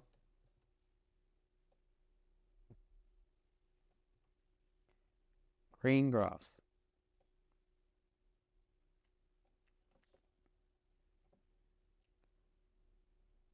Okay, if I was to change the effect, color overlay. If you have a silhouette or an image over the top, it will automatically fill that color for that whole layer with whatever color you choose here. This includes text. You can use it for a gradient. want to create a gradient over an image or a text, you can create a pattern over that, over the layer, like so. You can create an outer glow or a stroke.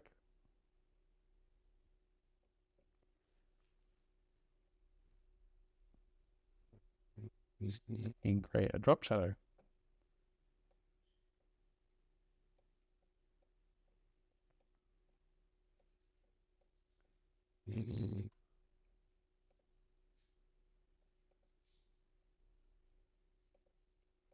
You can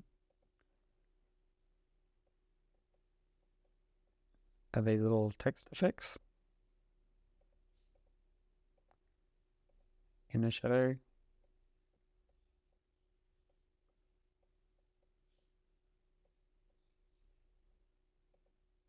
Here's a stroke.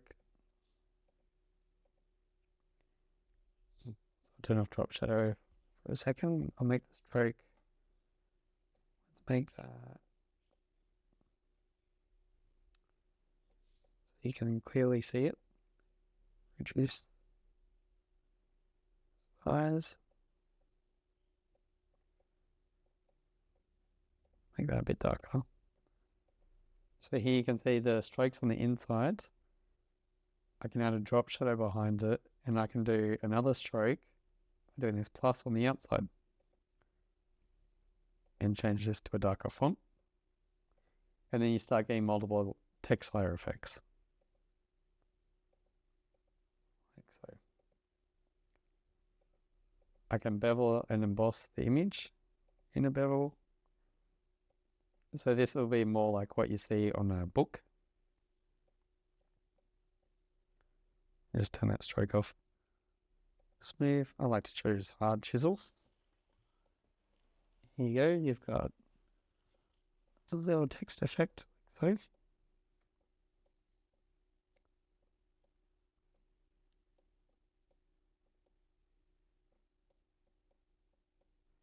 But a lot of this is just going between them and just seeing what you're happy with, because you can make it as in-depth as what you like, really. You can change the angle of it. You can change the color.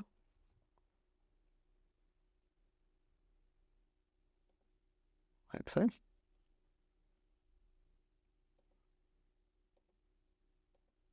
can add a texture.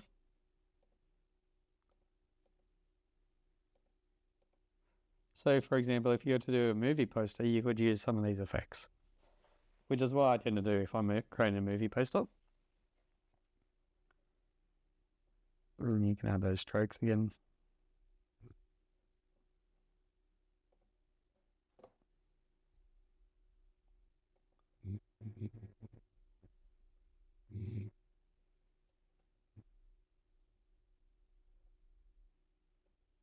If you click on this tab, you can actually change the tools that you're showing in your Photoshop file. As you can see, there's a lot more tools than what I've given you a small example of.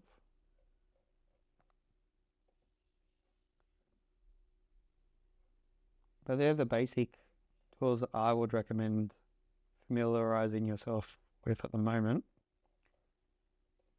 Next, we'll move on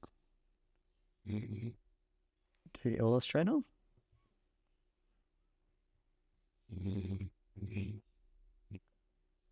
Okay, here's Illustrator. I'm going to create a new document. Once again, you have mobile. It's a similar layout to Photoshop and InDesign. You can choose pixels if you're doing something for web. Inches, like you would have if you're an American. Or you'd use metric if you're from Australia like myself. Got web banners, print.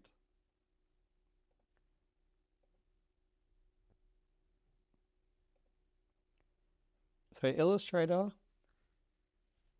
we would do, say for example, to do a logo design. There's branding for mobile, social, Facebook post, YouTube, Pinterest, Instagram, LinkedIn, art and illustration, posters. It's a mix between mostly web actually. Film and video. If you want to create graphics for a video. And you also have templates that are pre-made. If I was to do a logo, I would choose points is okay, or pixels. I'm just going to change it to millimeters. That's what I'm familiar with. Okay. Once you have your file open, an important thing for every project that you're going to do is to save the file first. To do that, in Photoshop, Illustrator, and InDesign, it's all the same thing. You go File and Save As. Here, you have different formats. So for Illustrator, your working file will be called AI for Adobe Illustrator, not AI, as in AI that we use for ChatGPT. You could save a file if you wanted to export it as a EPS file format or a PDF. I would use EPS format for if I was to bring a file into Photoshop or InDesign.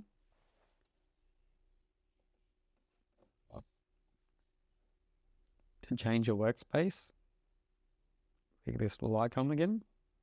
Essential Classic is what I'm currently using. Here we have your colors. Color guide you probably won't use so much. You can change these options as well. The RGB. You have your swatches. You can create a new swatch here.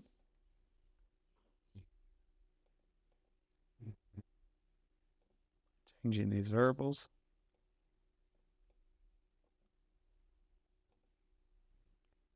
You have brushes just like in Photoshop.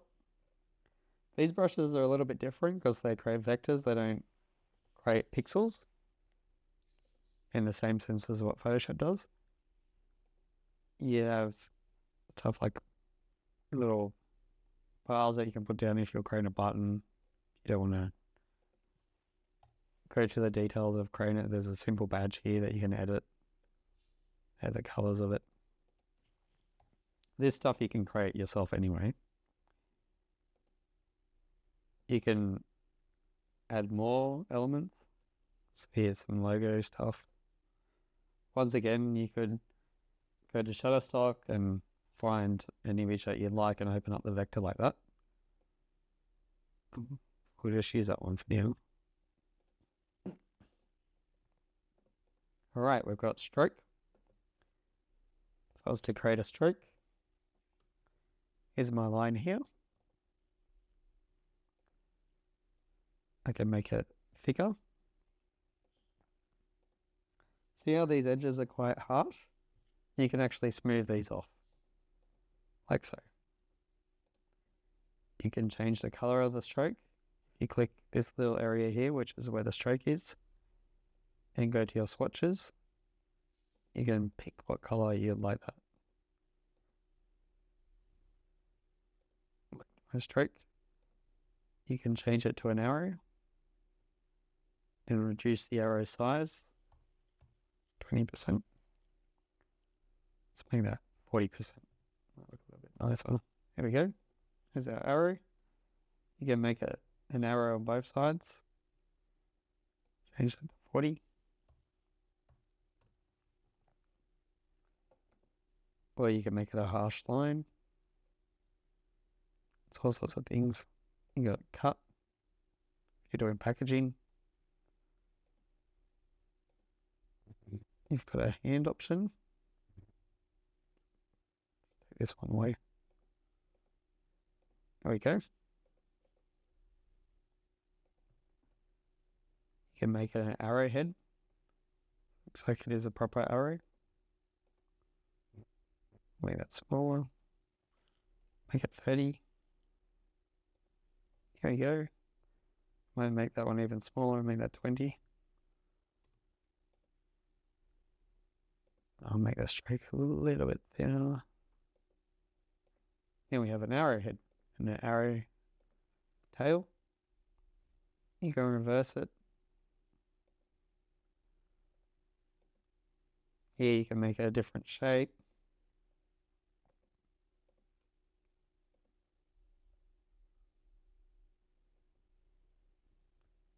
These you can make the stroke appear on the inside or outside, or how the corner appears.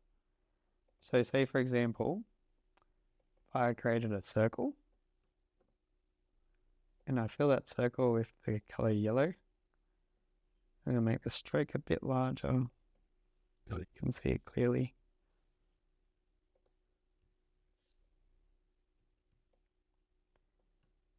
Here you can adjust where that line fits on that circle. So this is on the inside of the circle, this is in the middle, and this is on the outside. So it changes slightly. So if I were to create, I guess, paste in place, I'm going to make this circle a bit bigger. I'm going to make it a little bit darker. Send it to the back. So now, depending where I put that stroke, as to how it appears in front of the other circle. So if I was to create a badge or a button, I would do it like this. You can create a dashed line, like so. You can adjust the line, the space, all these little elements.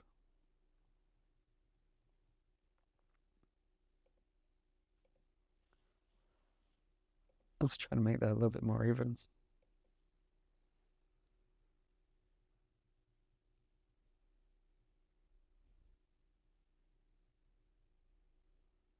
There you go. So now, if I want to create another circle on the inside, I will paste in place. Make that smaller. Color yellow. Now we have a little badge appearing more like a badge. From there, we can change the way the image looks. Add some little dimension to it or elements. You can import elements. You can import assets. Your artboard, this is that whole area that you're working on. You can create multiple artboards. If you want multiple pages.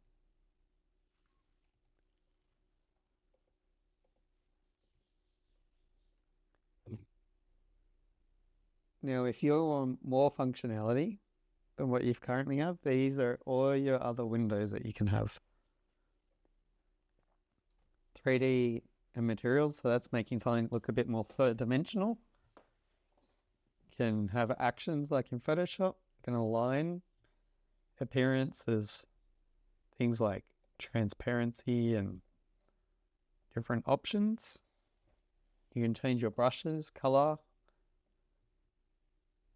document info. So say for example, someone has an image in your file, in your Illustrator document, and you want to know what the specifications are of that image, or if it's print appropriate, like 300 dpi, dots per inch, you can find out that information through document info.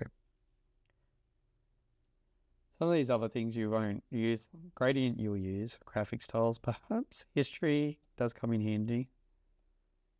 Got layers. Layers you're definitely going to use. Like in Photoshop, you can lock a layer. You can duplicate a layer. You can rename a layer. Print. So now if I hide these two, I can draw on this. And I can bring these other ones back in. And now that the background layer is locked, I don't have to worry about changing anything on it. So this is good if you're doing illustration work. I want to make this an eye. I'll just make this white. There we go, I've created an eye.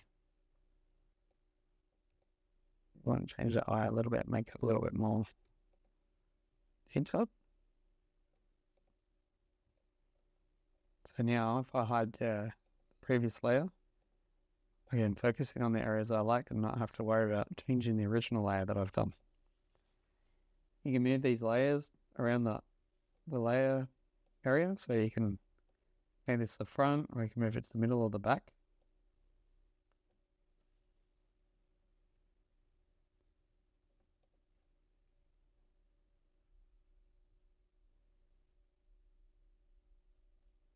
I'm going to first use the pen tool. Say I wanted text on an angle, I would start and draw a little area that I want to make a text line, and select. I'm going to make it a black straight so I can see where the line goes. And I'm going to grab my text layer and hover over it and click until I find this little path, type on a path, and then I click where it says path, and this will put my text on an angle, like so. I can make this text larger. Click on this. I'll change the weighting to hello, I'm an eye.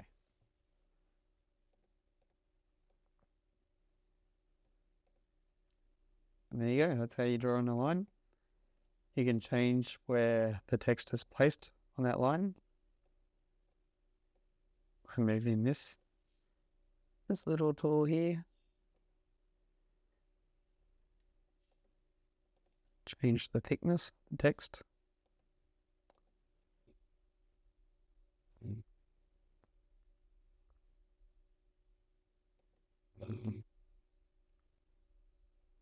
Alright, that's a brief overview. Now we're going to go into InDesign.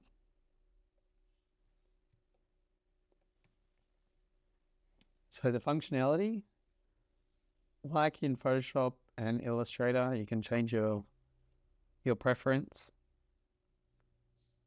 If you're to do digital publishing, any web-based things or animations, you can actually do it in here.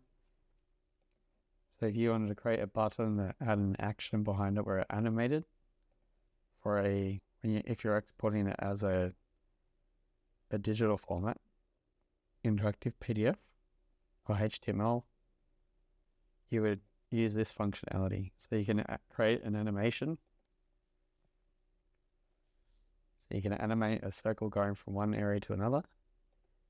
You can adjust the timing of that animation. You can bring in a video file so that I can press play. Object states, you can rename it. Buttons, hyperlinks, you can create a link that they can click on. Your customer or client will click on, and it'll bring out a web page. Liquid layout, that's like creating a web page that breaks and subtracts and enhances. And you have pages, links, layers, color, stroke. The functionality works the same as Illustrator. You can make a stroke rounded edged, increase the weight of it. You can have dotted lines, dots, wavy, straight, slash. To give you an example of that, create my stroke. I'm going to increase the thickness. Now when I zoom in,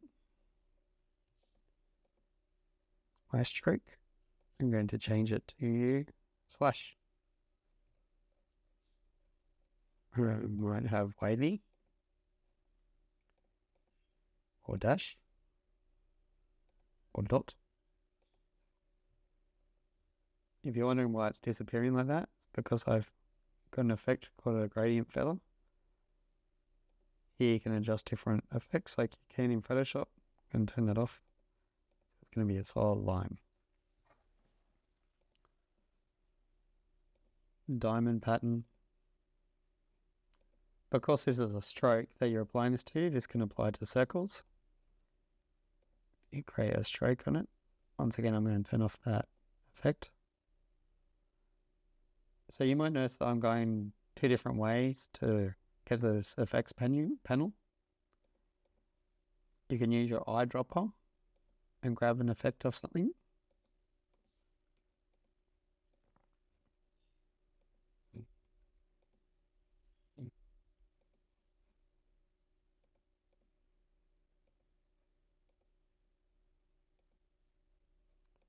So this would be a good way of creating a badge. Say I need to do a graphic or a call out quite quickly. I could just create a badge, put a piece of text in it. So for this, you grab the box and drag it when you're creating a text. Change the word button. Select the text.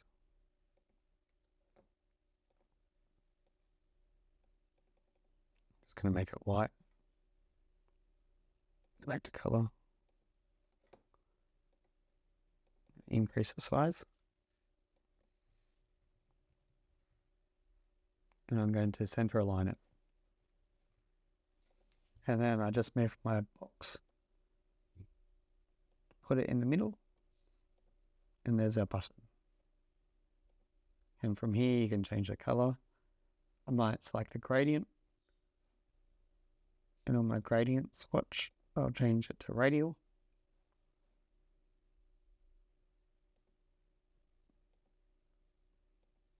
Change the angle. And then from there, you can go to your gradient options and select the swatch. Color.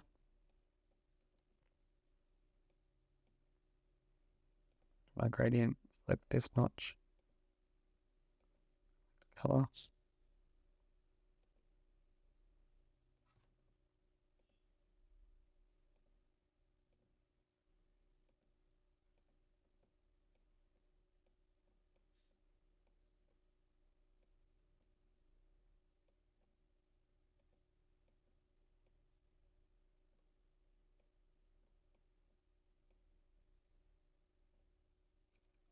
There you go. And I'll create a little button and just increase that.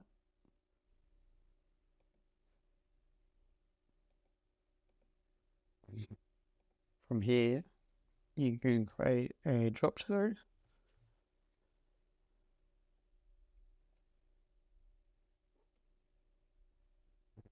Effects. Drop shadow, just like in Photoshop. You notice that the settings look a little bit different. That's because it depends on what format you choose. So if you choose pixels or millimeters, it's going to change these options.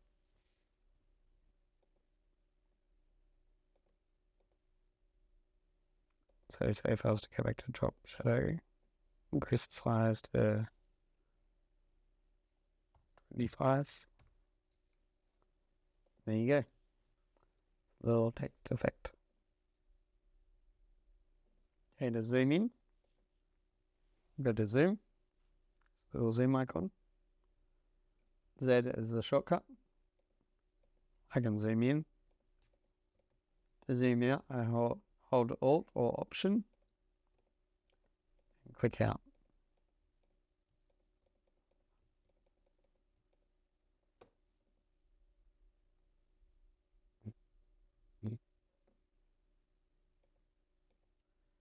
If I was to create a new document, let's say File New. From here, you can create a print document, or web, or mobile. If I was to create a print document, as it's print, I'm going to select A4. I'm going to change this because I'm Australian and we use millimeters. You might use inches. because I'm Australian, I'm going to use millimeters. And turn off facing pages. I'm going to make it 2 columns or 3 columns. Any of this stuff you can change later on. Make it 3 columns. Margin is the area between the edge and the inside margin.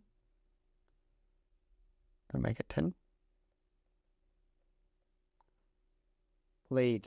So the bleed is the runoff, which the printer will cut off. And make the bleed 10. In Australia, standard is 3 to 5 millimeters for A4. So I'll go 5. 10 to 20 is if you're doing a large, this is in millimeters. 10 to 20 will be for a poster.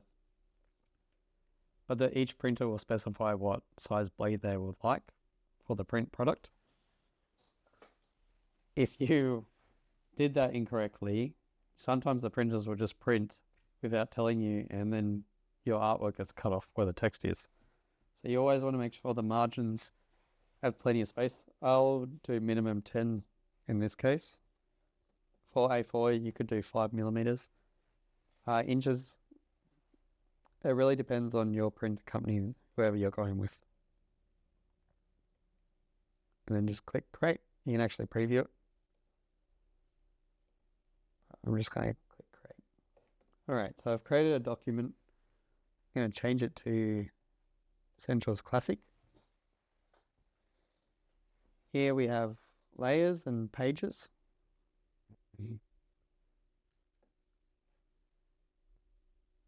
You can create a new page by dragging the first page if you want to duplicate it, or you can create a new page.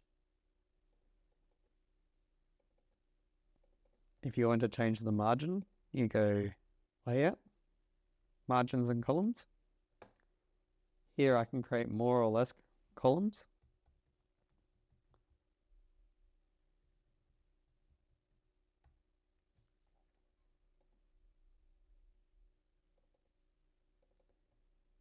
Here is what they call a parent.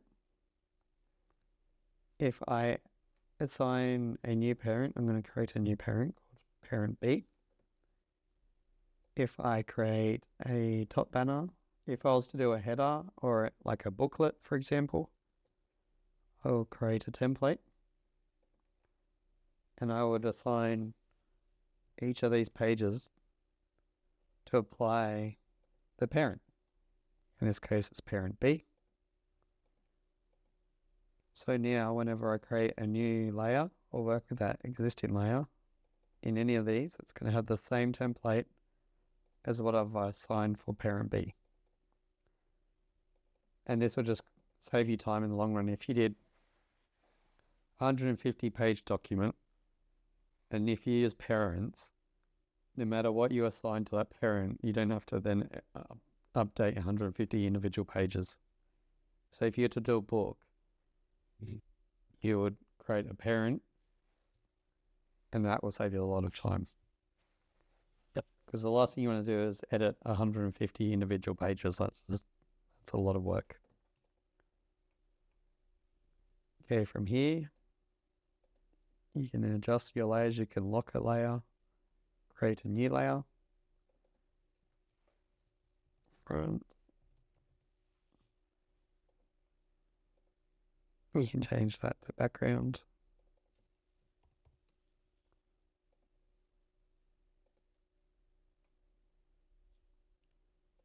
You can align elements on the page. Right-click front. I'm just going to create some squares to show you.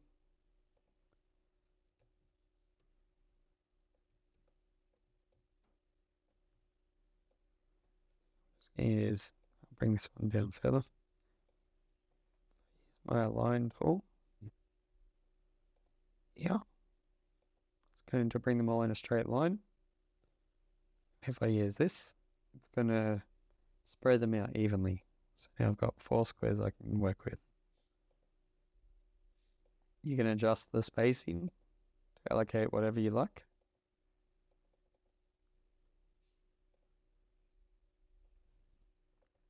If Got your Pathfinder, just as the same as Illustrator. You can group two objects together to become one.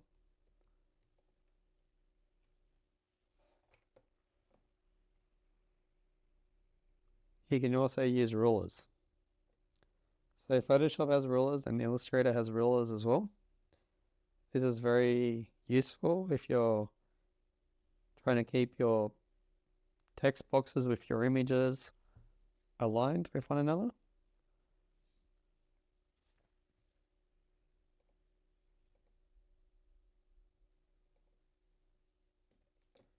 And once again, it's very important to save your work straight away.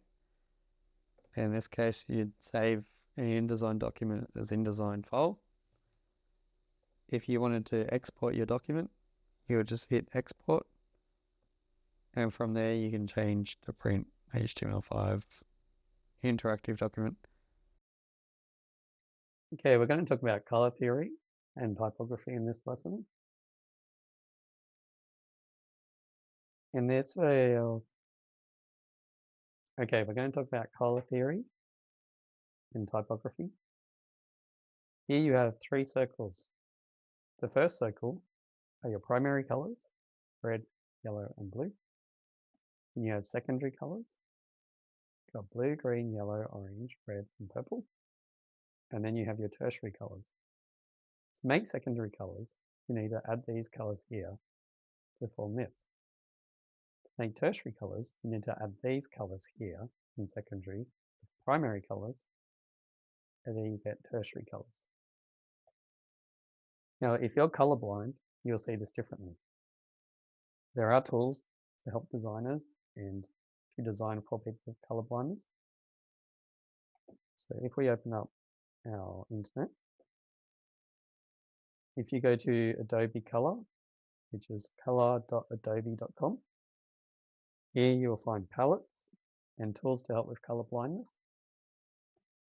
For example, you can see what other colors that have been created, different schemes. So there's this. There's also trends. Sometimes when you're designing, you can't think of what colors to choose. And these websites can really help with this. They've broken it down into different categories. The architecture, game design, tends to be a lot more brighter colors. Wilderness, earthy colors. Food, travel. Let's go with, all right, let's see what graphic design has.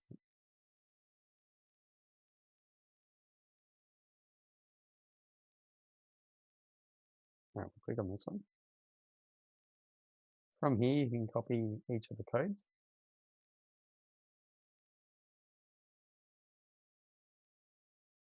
Or you can download as a JPEG and use your eyedropper tool and grab each color.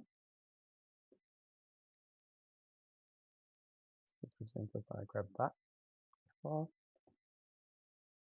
and I open up Illustrator, and I created a new box. There, I can paste this color that I've just copied. Make sure you get rid of the hash. And there you go. There's your color. Don't need the outline on it. Rid of that.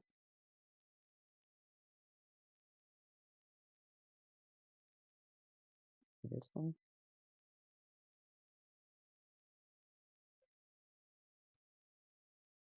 Rid of the hash.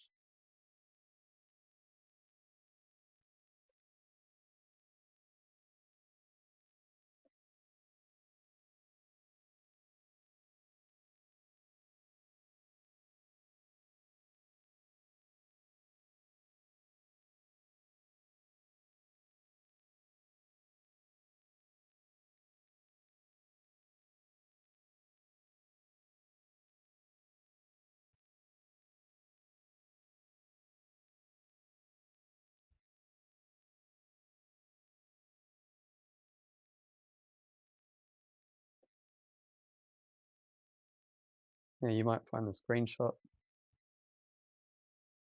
way of doing this a lot faster, but this will give you a good example of, I'll quickly mock up a little design to show you. So say you're creating a flyer, you're going to use some little elements from this design, and just go through it, grab your eyedropper tool.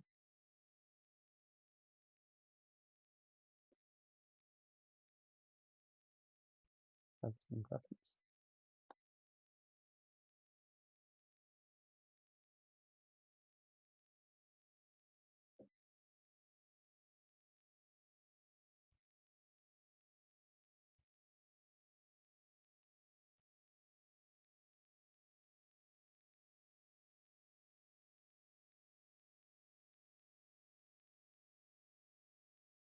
And so forth. And you'll find that these colors work quite well together. Just move this a little bit.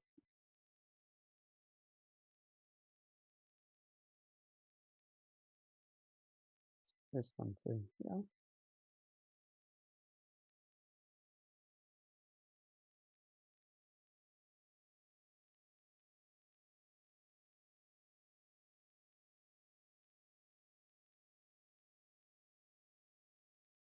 There we go. We have our little artwork used by those color swatches.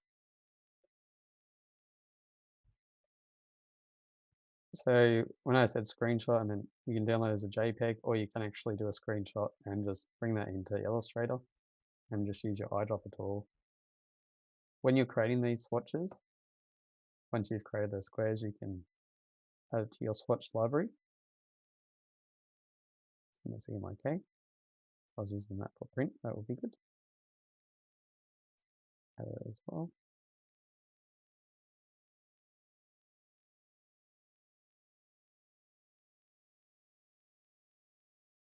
And as you can see, the colors have been added into this little area here, and we've got these little corner pieces on them.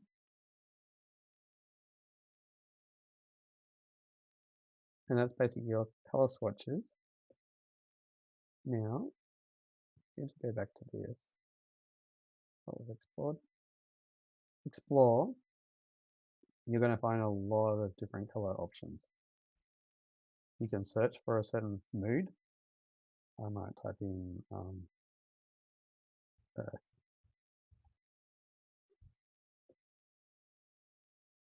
Great. So we've got earth colors here. I'm looking more for a gritty, sandy, something more like this. There's also predetermined subjects. Actually, that's fine what luxury has in it. Okay, so this gives you some pretty good options. You can also create.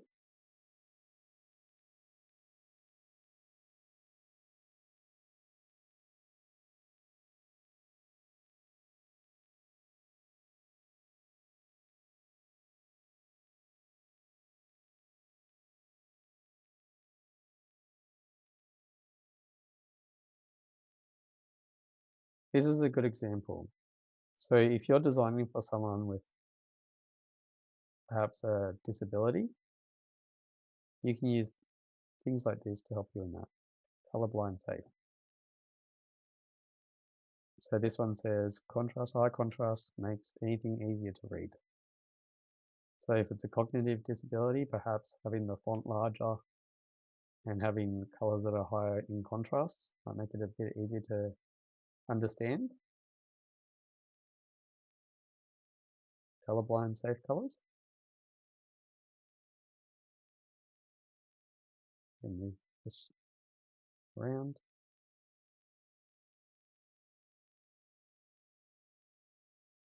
And when you're designing things, sometimes it's important to keep in mind that using, say, the color green on a red or an orange background, there'll be a certain group of people with color blindness that won't be able to actually see that.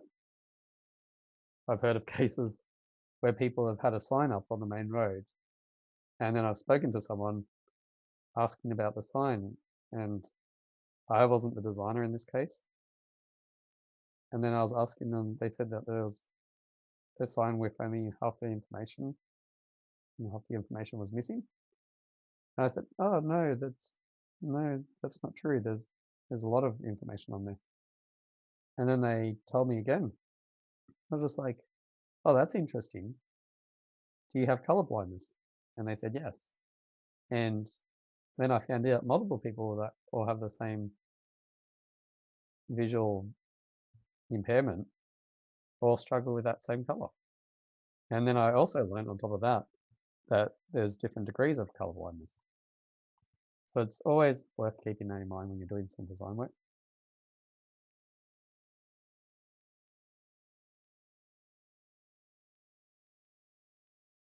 Let's go to this gradient. So as you can see, there's many different options for what you're looking for. Complementary, you can go by colors. Lab and HSV, I wouldn't worry about those at the moment.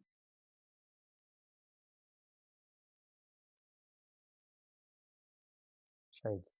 Now this is handy. You could do a color swatch book, perhaps, by this. You can change different colors, various options.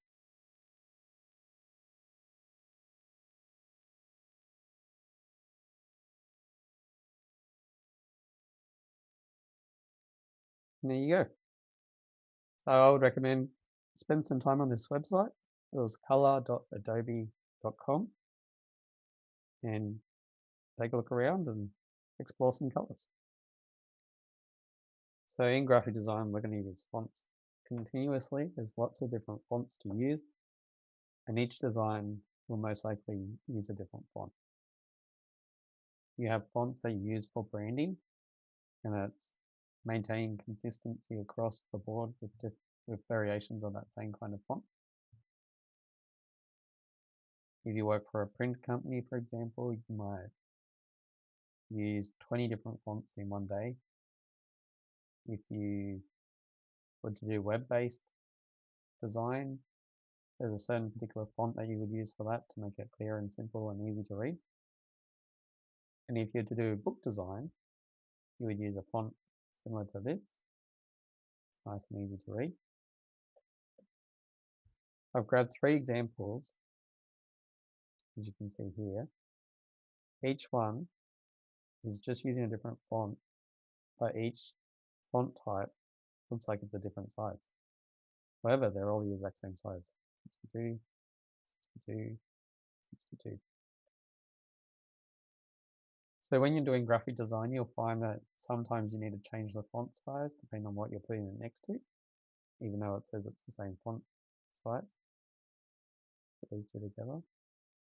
It might look a little bit better if you just make it a little bit smaller on this one.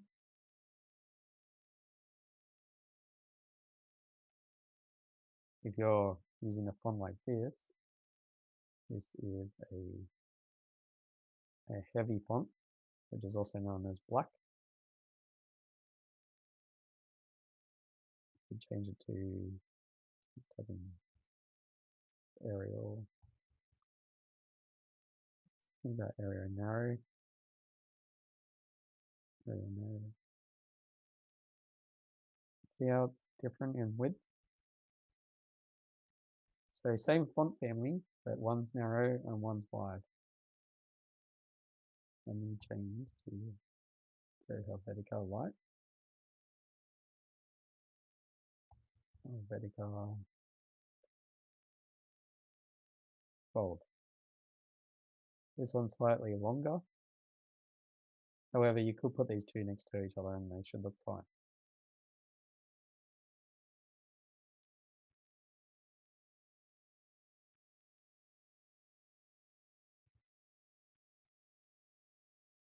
If I was to do something like a logo design, that one to be a little bit fancy. Let's try plastic fancy. You might want to put this in capitals and change the font character and spread the letters apart. Okay, let's see what 400 looks like. I'm going to make that a bit smaller.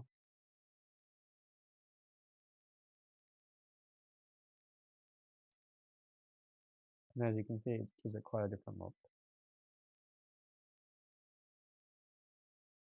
Let's just change this to store. Store.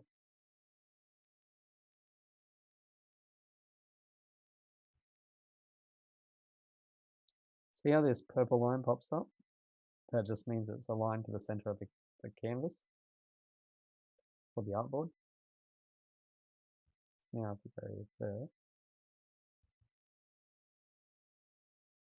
a fantastic fancy store.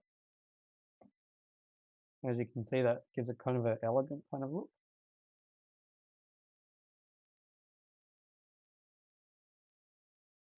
And to make it look a bit more balanced, I'm balancing the H, the line of the F on the side, keep it in alignment, put center aligned. There's some little tricks that you can do. Maybe you could say this would look better if it was maybe 500.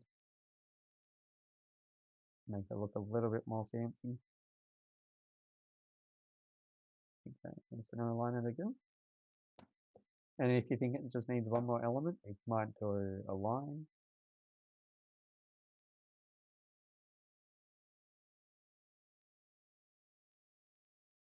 And you would change this to make it a little bit lighter.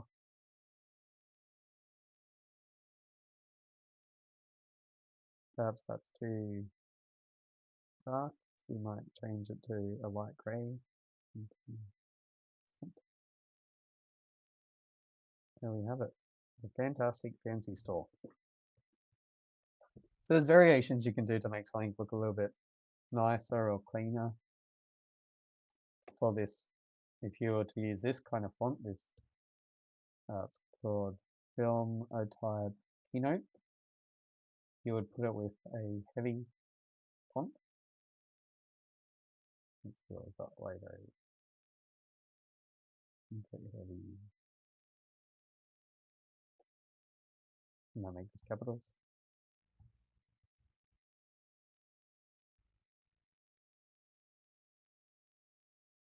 You might make this a bit smaller. And so they said the fantastic.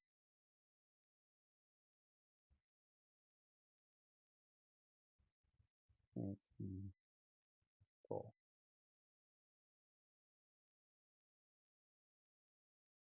As you can see, you're keeping consistency. You can have a play around, see what you think it looks better. A lot of this stuff tends to be trial and error. You might think it looks better in one way and another way.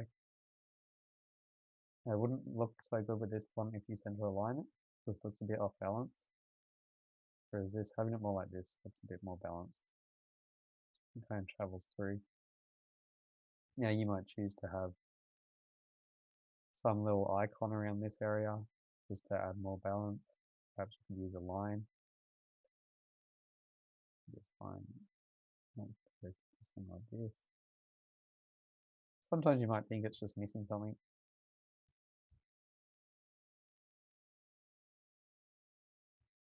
And that's how we use fonts, different kinds.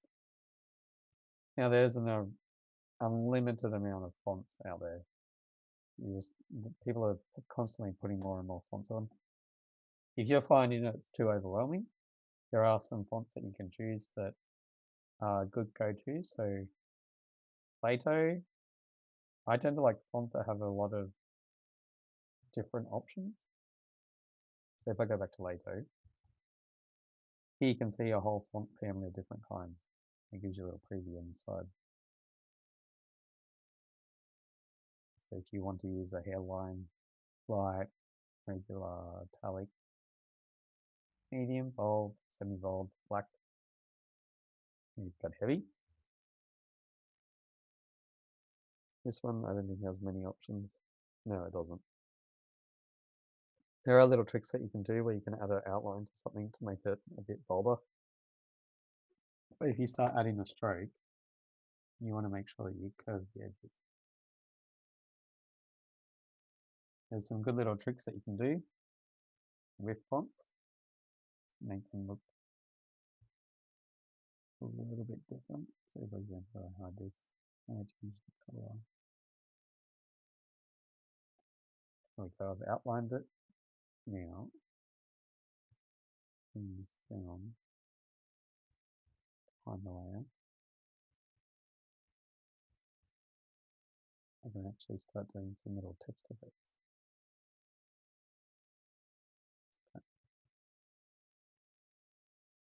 I'm going to add a little shadow, more like an ice cream place. Add a shadow, you can add a little outline. You can add that outline on top. If you do an outline on top, you want to fill the inside.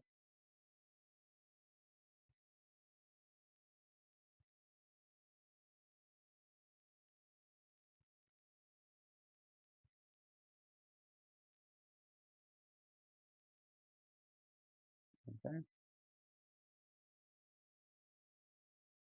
There's some other little effects where you can add multiple effects on top.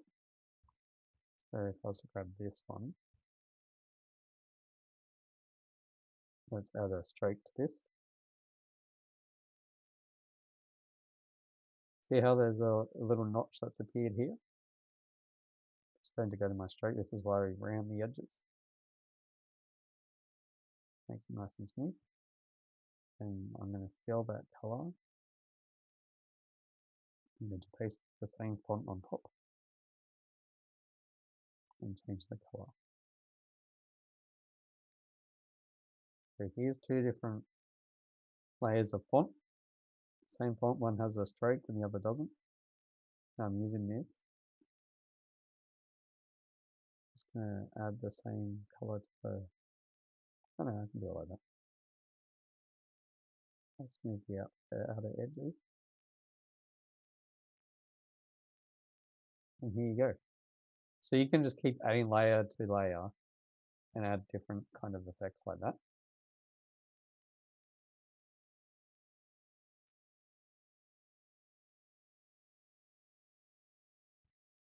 You can even grab the whole lot. No, grab the stroke. I'm going to copy these and then edit, paste in place. I'm going to increase the stroke. Come to group them together and change the stroke. And then I'm going to send it to the back.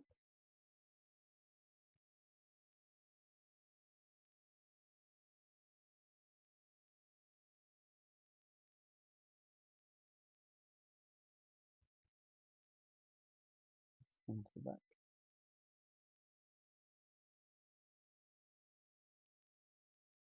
And as you can see, you can change the stroke from this point. Looks like it's all part of one area.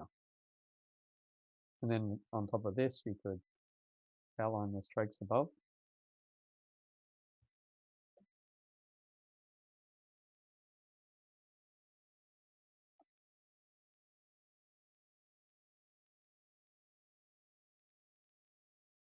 Make it pop out a little bit more.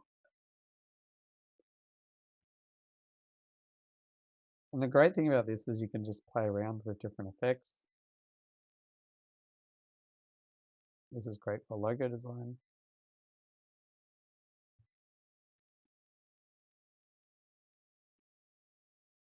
All right, let's move on to how a font lines up.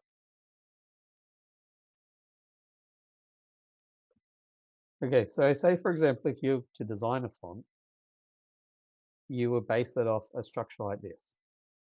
You've got your X height, which is this line here. These aligns with the top of the A and S and Y. You have a sender height, which is above the K in this little notch here. You've got the cap height, which is the uppercase letter, You have the descender height, which is the bottom of the Y. The overhang is this little S that's overhanging. And the baseline is where the font lines up to on the base. If I was to grab a different font, here you'll see it lines up very similarly. However, I've had to adjust these lines slightly. But if you were to design a font, you would use a template like this to make sure that each font has an alignment that if you use this font on any kind of design, it fits within that template.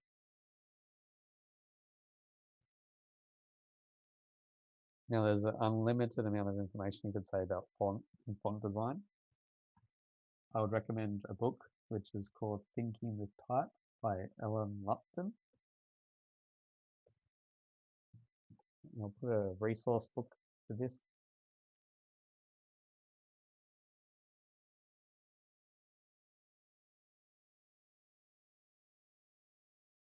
To download more fonts from Adobe, Adobe has fonts.adobe.com.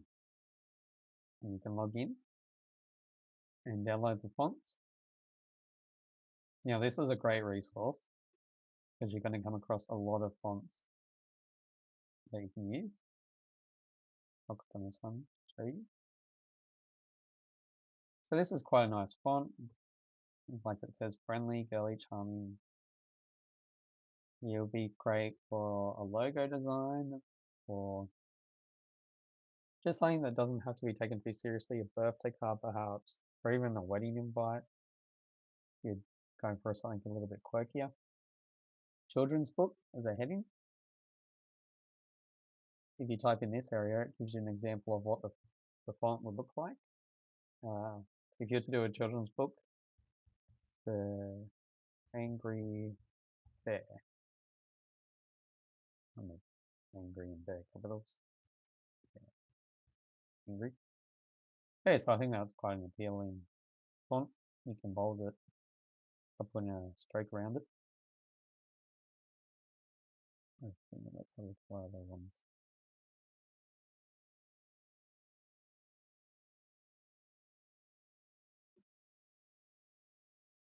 Okay, so through tags, you could say I want something that's a little bit rough.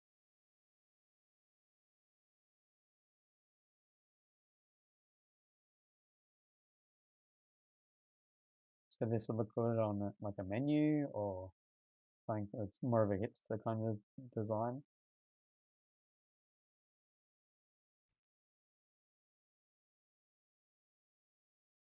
So luxury. More elegant based fonts.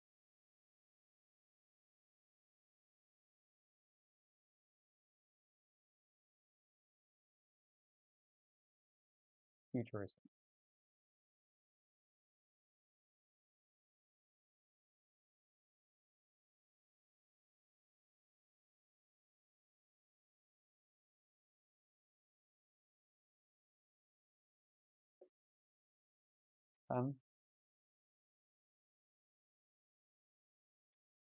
This looks like one you would use for the 70s.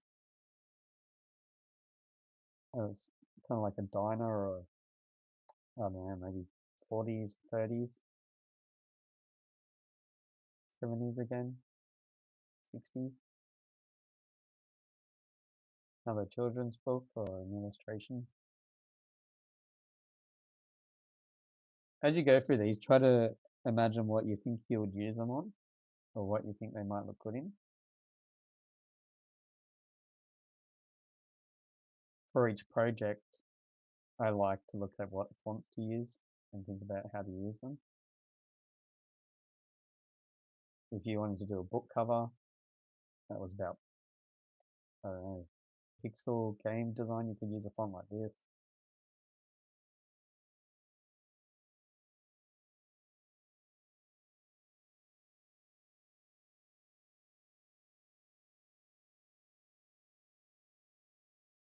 This would be great for maybe a kid's product.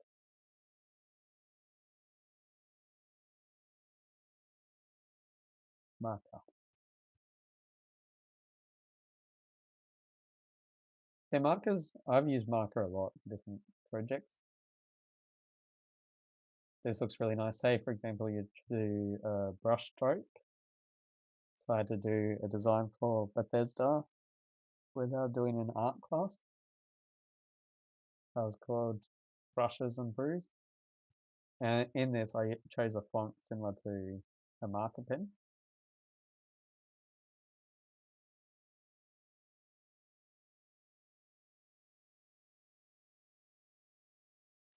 Like better.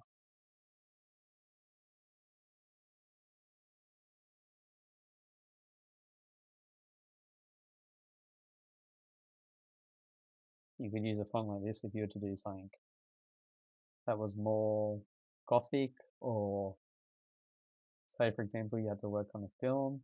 It was like Monty Python or Blackadder. You would choose a font like this. So I'm thinking medieval, old English style, wedding. Look at wedding. Yeah, I think you could use this for a wedding. Maybe not so much this one.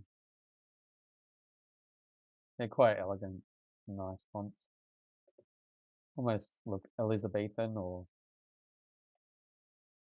from a period piece. Typewriter.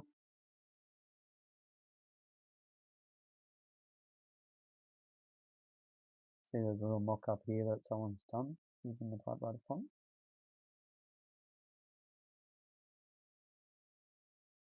I like this one. Nice. Once again, try to think about how you would use them and in what context.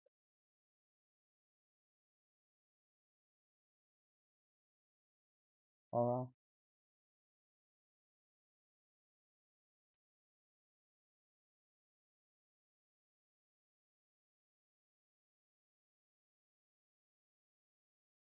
This one almost looks like a military kind of font.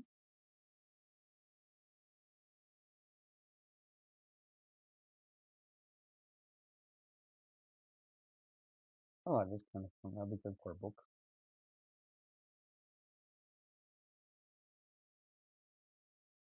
So book cover, that's quite interesting. If you were to do, say, for example, a fantasy novel, try to imagine what it would look like embossed with spot UV or with a matte finish background. And you could think about what kind of different fonts you would use. You would probably have maybe about 3 different fonts. You've got your main heading font and then the author.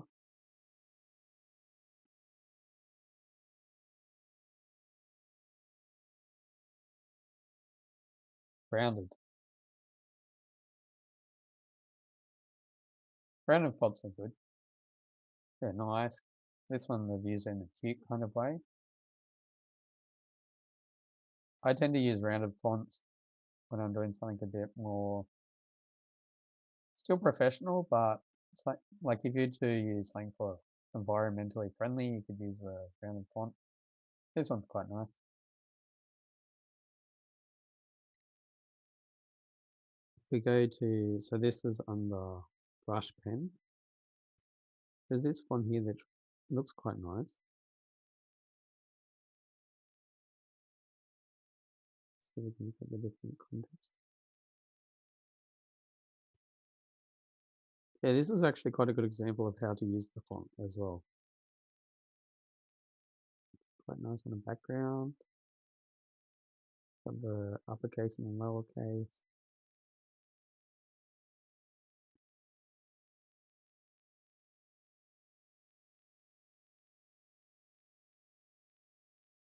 This one's quite pretty. You could use it for a Valentine's Day advert.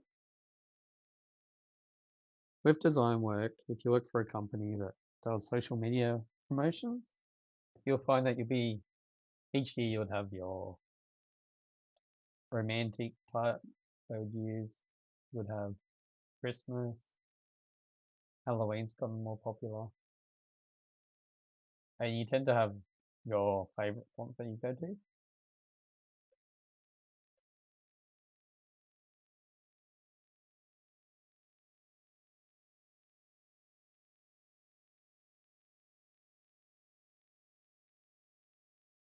This one's very nice. This one also looks good.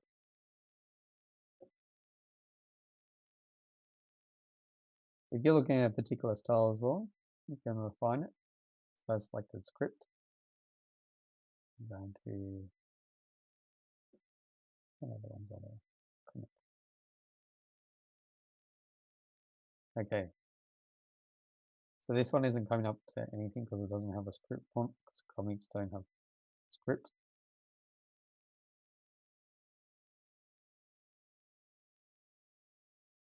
Let's find rounded. There we go, they've got one font option.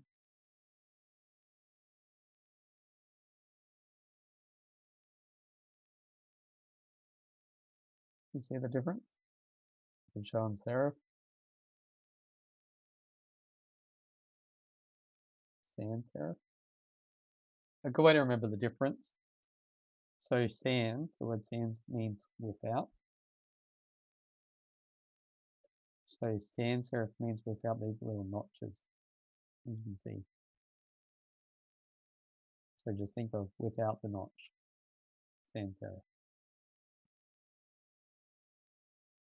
Slab serif, more blocky, you have these larger areas around here. And just means handwriting.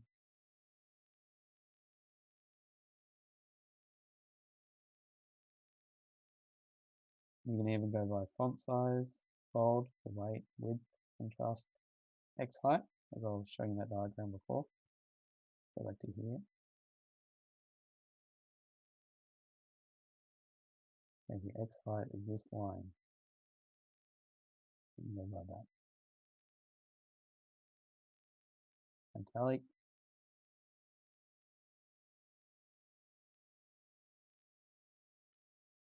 Okay, let's go have a look at recommendations. So these are their favorite fonts.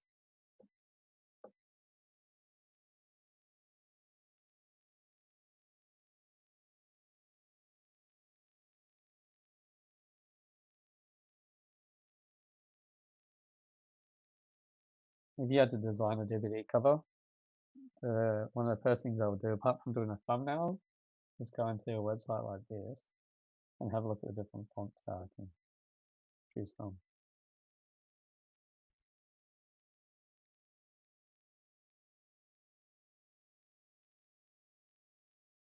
Font packs.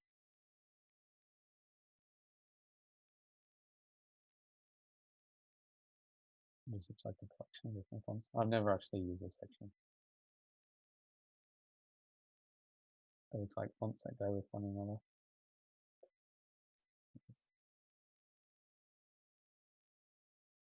Okay. You can see these working together well.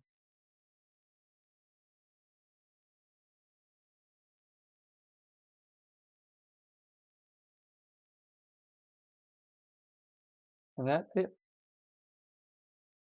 So jump on this website, have a look, see which font you like. You can go online as well and look up the most popular fonts for 2025 or 26, 24, depending what year you view this. You'll notice that there's different font trends per year. And when you start a new year, you'll start seeing trends and you'll start noticing, even on TV commercials, web banners, you'll start seeing trends appear. But the best way to get on top of the trend is to just Google 2025 font recommendations or font trends.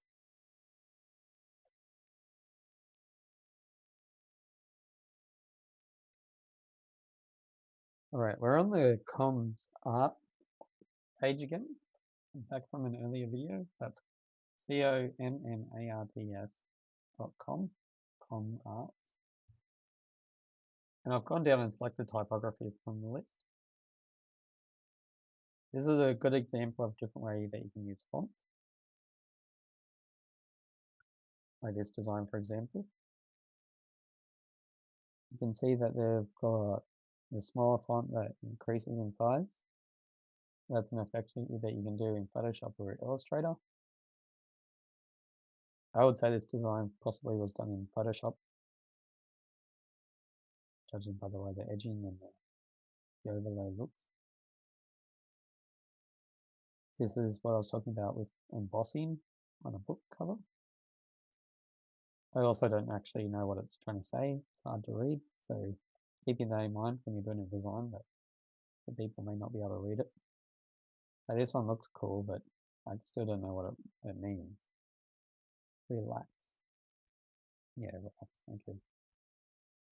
This one I've seen on a few album covers. This kind of style. Once again, you can create that neon light effect in Photoshop.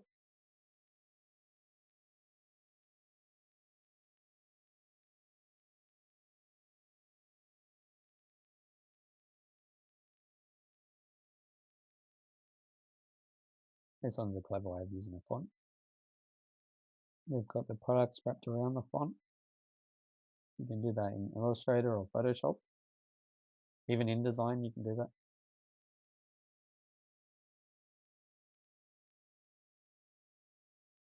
This is font on a building. It's quite elegant.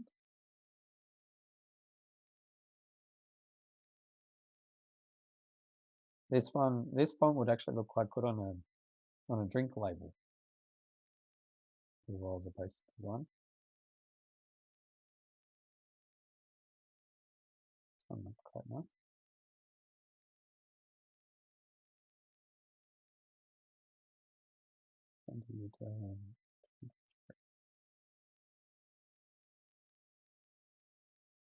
This is an elegant kind of label.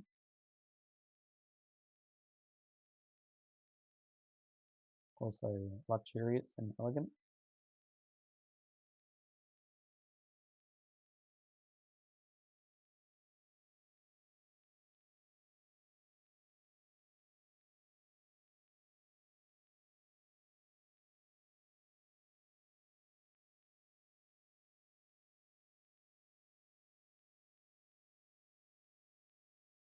This one's a good example of how to read a font easily. Straight away, it says hot, spicy, hot. You use the hamburger as a little O. It's actually quite clever in this one because they've kept repetition, so you know that word says hot. So even if you're struggling with what that hamburger is, you can refer to that, and it's got that repetition. This is a good use of font. Great balls of fire. This one's a little bit hard to read. Monday. It's quite clever though, they've used a dog shape. To make something like this, you would do it most likely in Photoshop, using the smudge tool or a tool called the liquefier.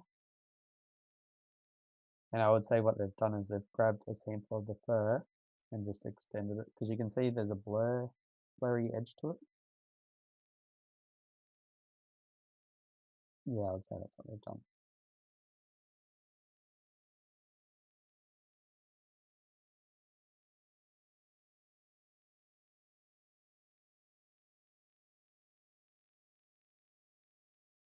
This one's quite interesting to look at.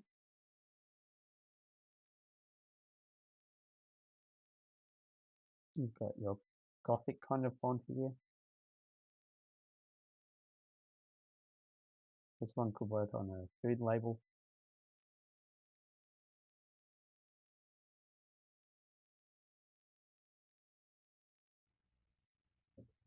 Alright, what else do we have? I like these ones, they're quite nice. They look well together.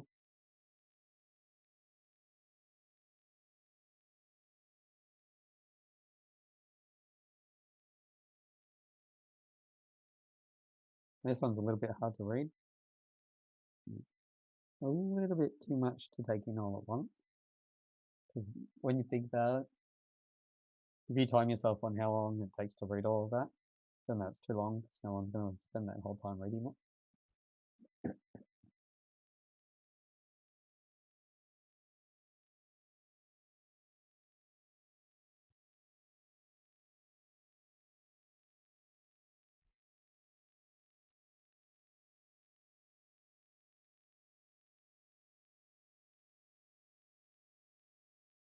Oh, this one looks quite nice with the stamp. Used an elegant font.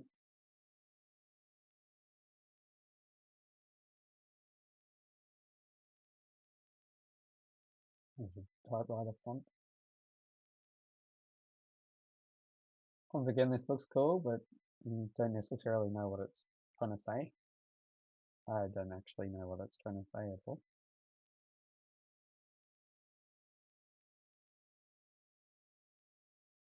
This one's clear and easy to read.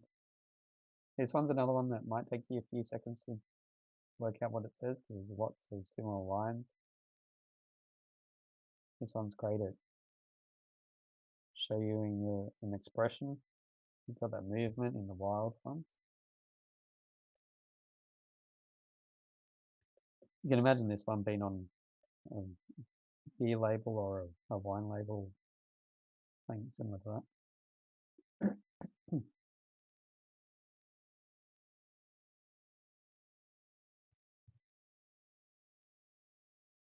Can't read this one. This one's quite cool. I've used it like a tiling on the floor.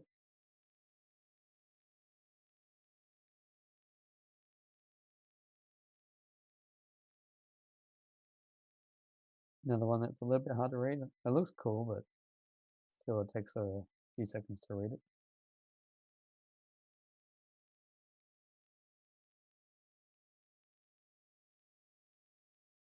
This was a popular art style in surfing magazines in the 90s and possibly the late 80s. The designer that came up with this style originally, when it first came out, he was known as a terrible designer. But that trend took on and became popular amongst the surfing industry. And then other designers came on board and thought it was revolutionary because it didn't fit in with any of the constructs of what we currently have or what we determine as good design. So it seemed unbalanced and it seemed a bit all over the place, but it became a huge pivot point in graphic design.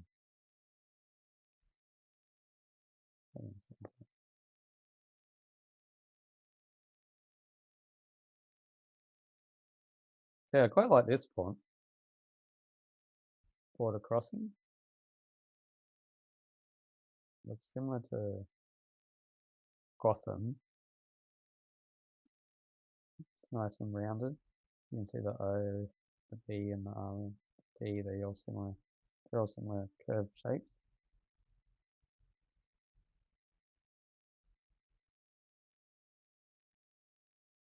This one looked good on a menu, but might be a bit hard to read as a sign. It's another thing to take in consideration when you're doing a logo design. Is how is this font going to look like on a sign, or a book, or a business card? This one's quite nice.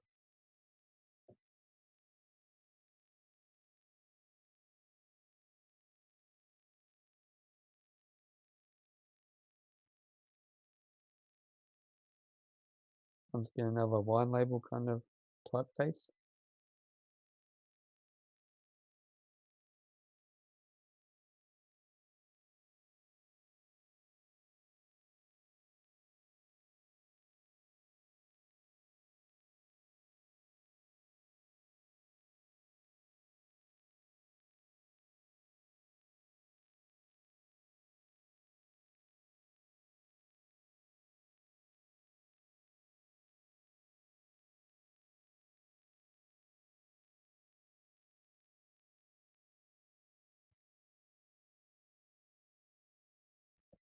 So a typeface can really bring out a style.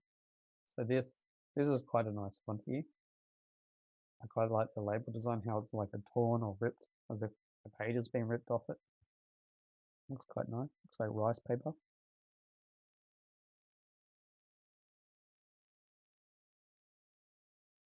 This one's easy to read.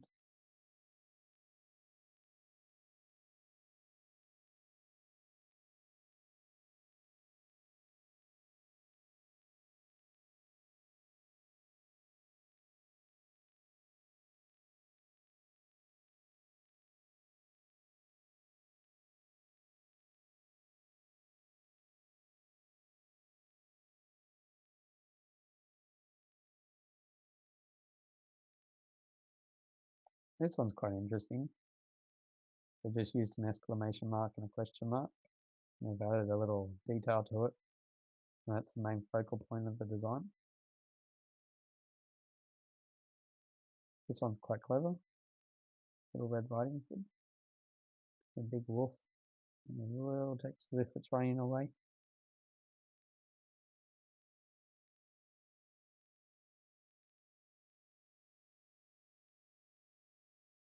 Creative way of using a font here.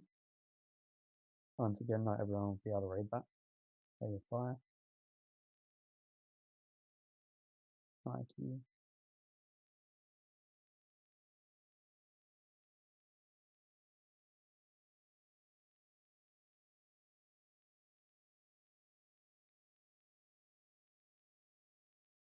This one's nice and clean and easy to read. Yeah, go through this website and start trying to keep an eye on different fonts used in different ways. Use packaging, have a look at products that you've bought, and you'll start seeing trends with even books. And have a look at consistency throughout. Say you've got a book range or DVDs, you'll start noticing that the multiple series or seasons of a TV series will have consistency with the font design generally. Or a box set books. Just have a look at the books on your bookshelf and have a look at the different typefaces they've used. If it's a novel, I personally really like novel design for the front cover. There's a lot of thought and effort into it generally. And textbook, you'll notice that they tend to be very similar. It's very clear and concise of what message they're trying to convey and what they're trying to teach in that. So if you'd like to learn more about fonts, I highly recommend, it's called Thinking with Type by Ellen Lupton.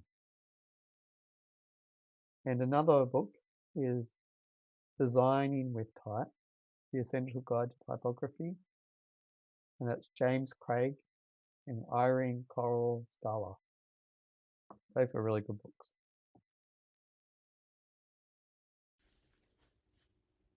Okay, in this video we're going to be talking about the golden ratio, or it's known as a few other names. It's created by Fibonacci, and basically this design is used in various different platforms in different ways by designers to create something that's nice and appealing and aesthetic to the eye. You would have seen it in logos, for example, Twitter, Pepsi. You could possibly see it in Google. And the way these proportions work out is it's a mathematical breakdown of what your eye determines to be significant or beautiful or perfect. So I'm going to give you an example of how that looks. So we've got variations of this. This version, this version, this one with the spiral,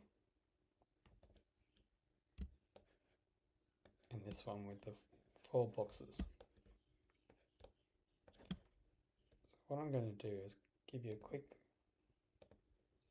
example of how you can make something look beautiful using this.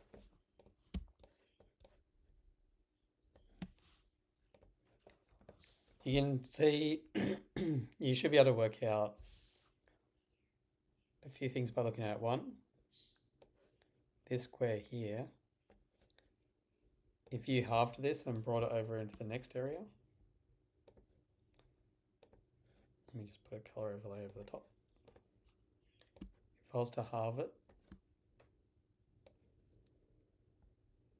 and turn it on its side, it should fit within this box, which it does. Then if I was to halve it again,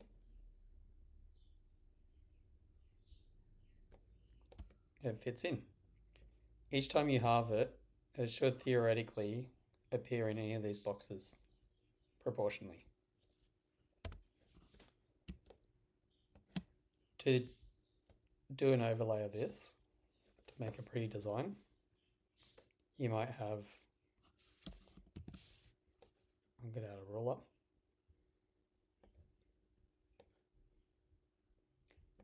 This could be 2 columns here. An image could go here.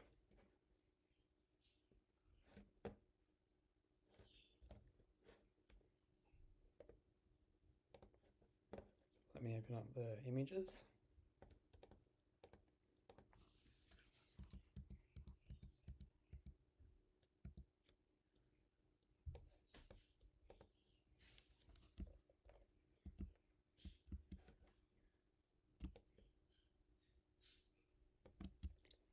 So you'll notice in this case I'm using Illustrator to do this.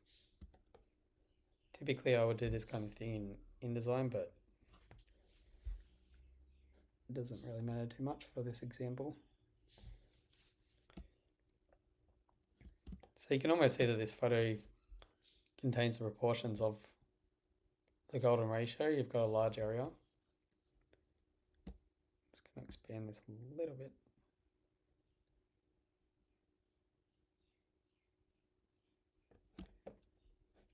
And then I'm just going to get a box.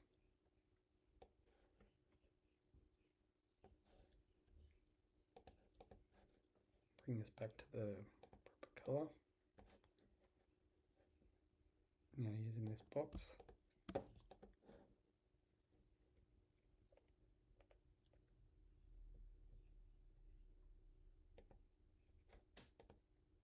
Okay, so you can see that this is quite balanced now. If I was to grab text over it.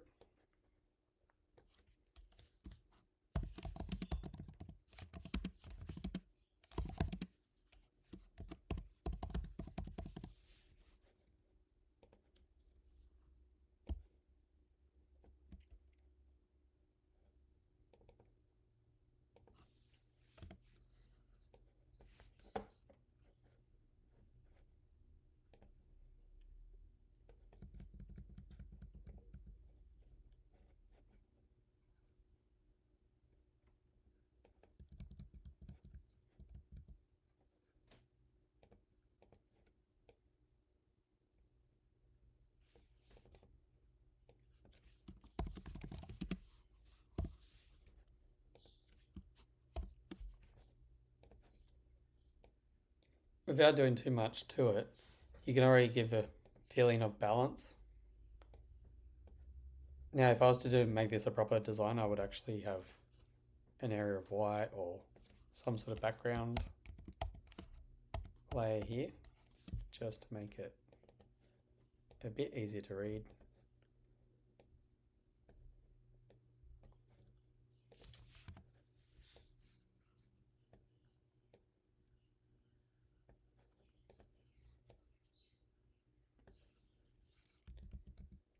But this gives you a basic idea of how this aligns up with a ratio. So the font I've aligned with this area here and here, and then you could have information down below. You could make this bigger, or you could move it around, but that's to give you an idea of what the balance is. So if I was to go back to the golden ratio, let's just put in this grid line. Just create a new layer. You have a ruler here, and here.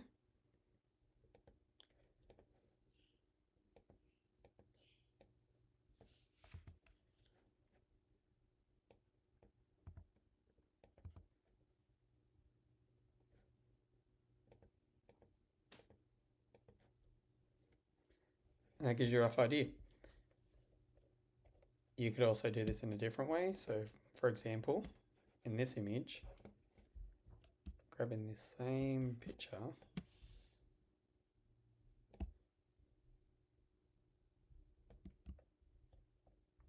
in this design, it will be more of a center area.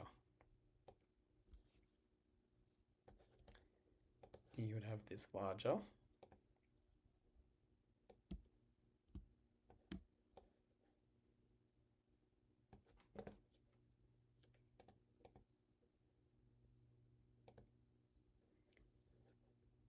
Let's just change the opacity so I can see it a little bit better. So you would have this aligned in the center. And you can change the area that it's in. I'm just going to create another clipping mask.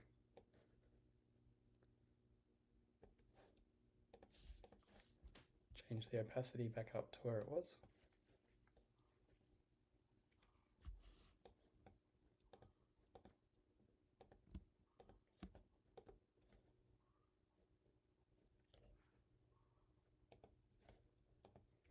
There you go.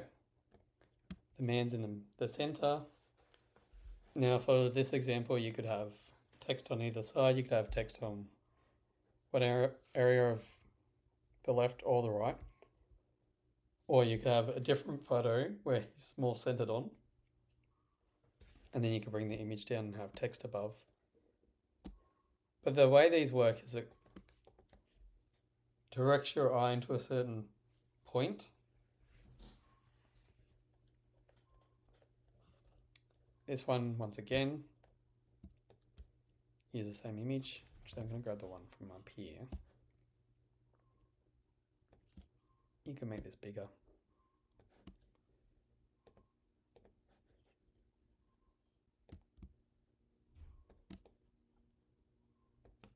I'll just create a box, put this into. Change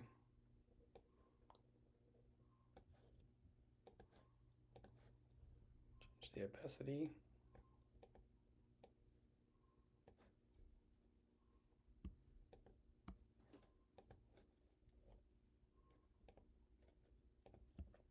And there we go. Once again, we've got that balance.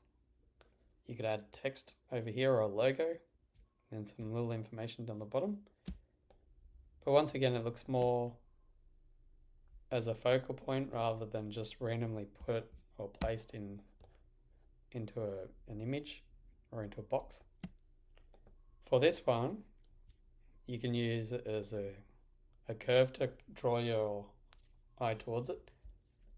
In architecture, they use this as a template for a staircase, to do a spiral staircase. And if you take a photo from above, it tends to look like this sort of shape. You also see this circular shape in, say, for example, like a cyclone kind of shape, or even flowers have this spiral outwards, or waves. But this is what I would recommend for doing your basic layout to begin with. And then after a time, you start gaining a good eye for balance and what looks good and what doesn't.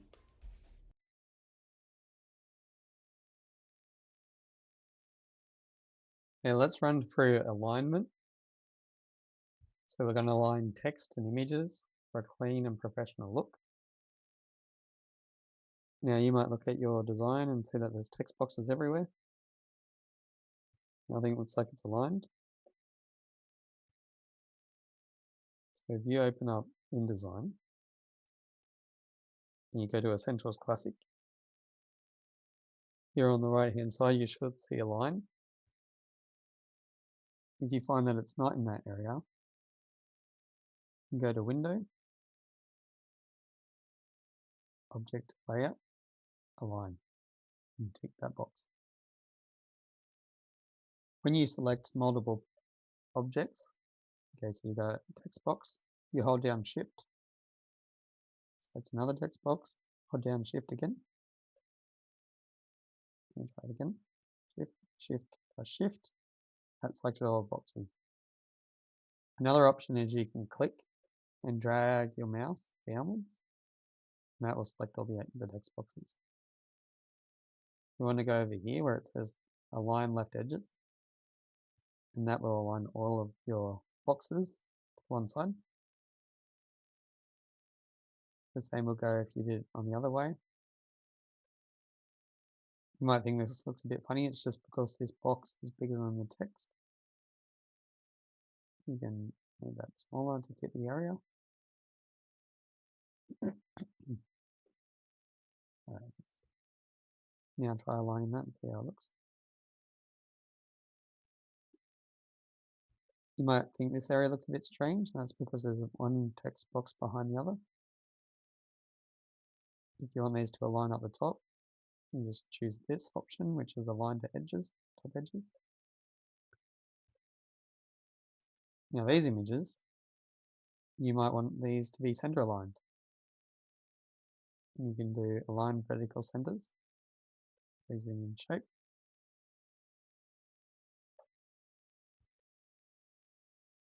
You might want the boxes evenly distributed. So for example,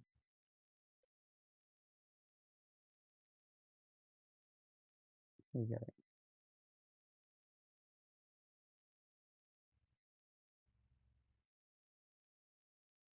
If you want the boxes evenly distributed, you would click this one.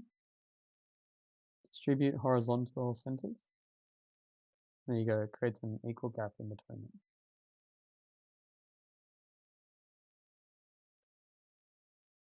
So I want to align it with this one, this, and you can click that, center align. That's it. That's the basic alignment. Some of these areas you're going to have to go in and move up slightly. You can click a box and then use your up arrow on your keyboard. Bring it in slowly.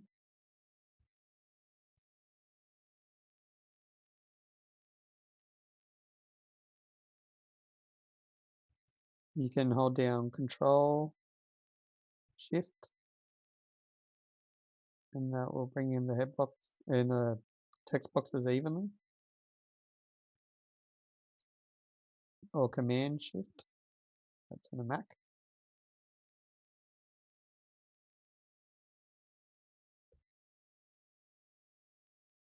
Command plus Shift.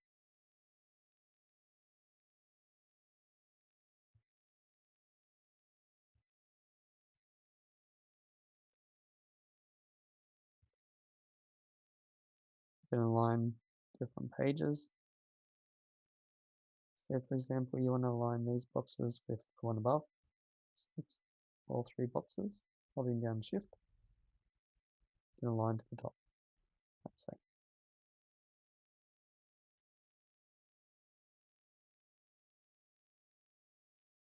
This also works in this also works for multiple boxes. You group them together. So you select the boxes, go Object, Group, and say you want to align two sets. You just click and hold Shift for both and align like so. Provided these are grouped together, you can move them to wherever you want and align like so. If they're not grouped and you do that, you can run into a different issue where it's going to make them all go into one area.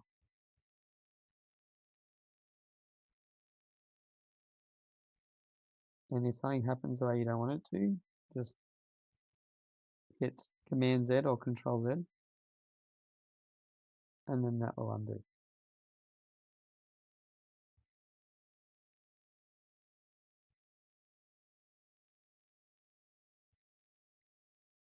We're going to talk about grids, margins. So I've opened up InDesign. Now I'm going to create a new document. It's going to be for print. I'm going to set the units of measurement to millimeters, because that's what I use in Australia. Might use inches, pixels if it's for web-based. Let's stick with millimeters. All right, let's look at presets. I'm going to stick with A4.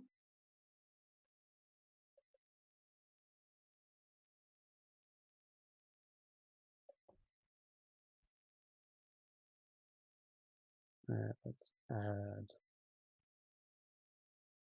Add 5mm bleed and change the margin to 10. Right, here we go. We've got our bleed area on the outside, which is the red. We've got our gutter in this area here. We've got a ruler here that we can apply if we need to. And I'm going to set up the columns. I'm going to make this, let's make this 1, 2, let's make this 4. Now you can adjust the margins on the base, increase the height on the base if you wanted to, and on the top. Say if this was a magazine, we'd do something similar to this, like so.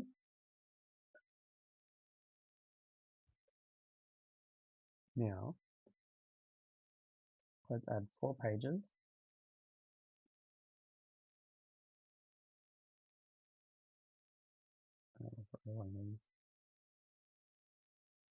Okay, so this is a 4, was actually technically a 2-page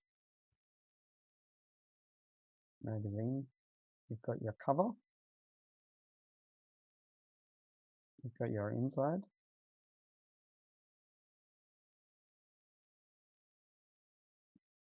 so with magazines and print, this would actually be 1 sheet of paper. And the reason for that is, this is your front, this is your back, this is your inside, this is your other inside.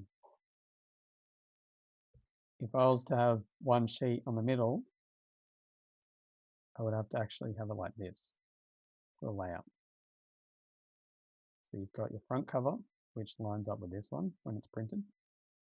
So front and back aligned together. Other side of the cover, other side of the back cover, inside A, B, C, and D. So let's start with the center area. Using the margins in creating that grid base, because I've got 4 columns, I could have 4 areas of text. Let me just create a box full of text. For layout, you can do temporary text. You go type, fill with placeholder text.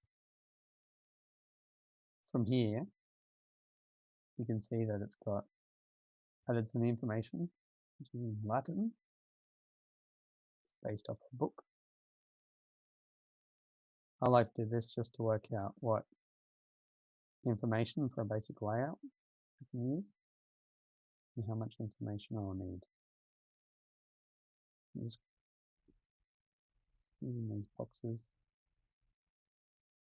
like so. There I go. I have 4 rough bits of text. When you see this little bit here, that means that there's more text still in the document. Here I'm going to add an extra link to both these sides.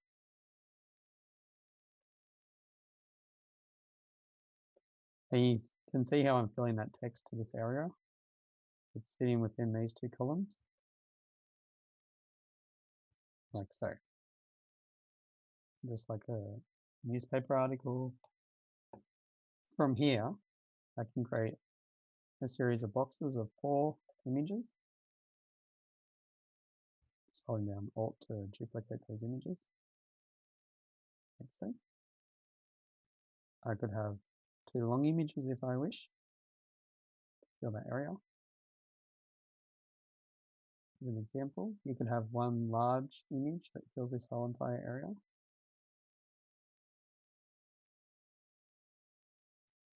And for this, you could have Go back to the column. So this button here is your preview, so you can see it would have all the columns. If I was to do 2 images here.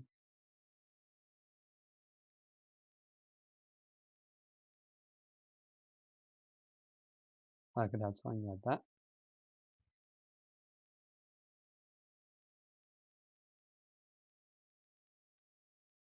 And if I was to add an image,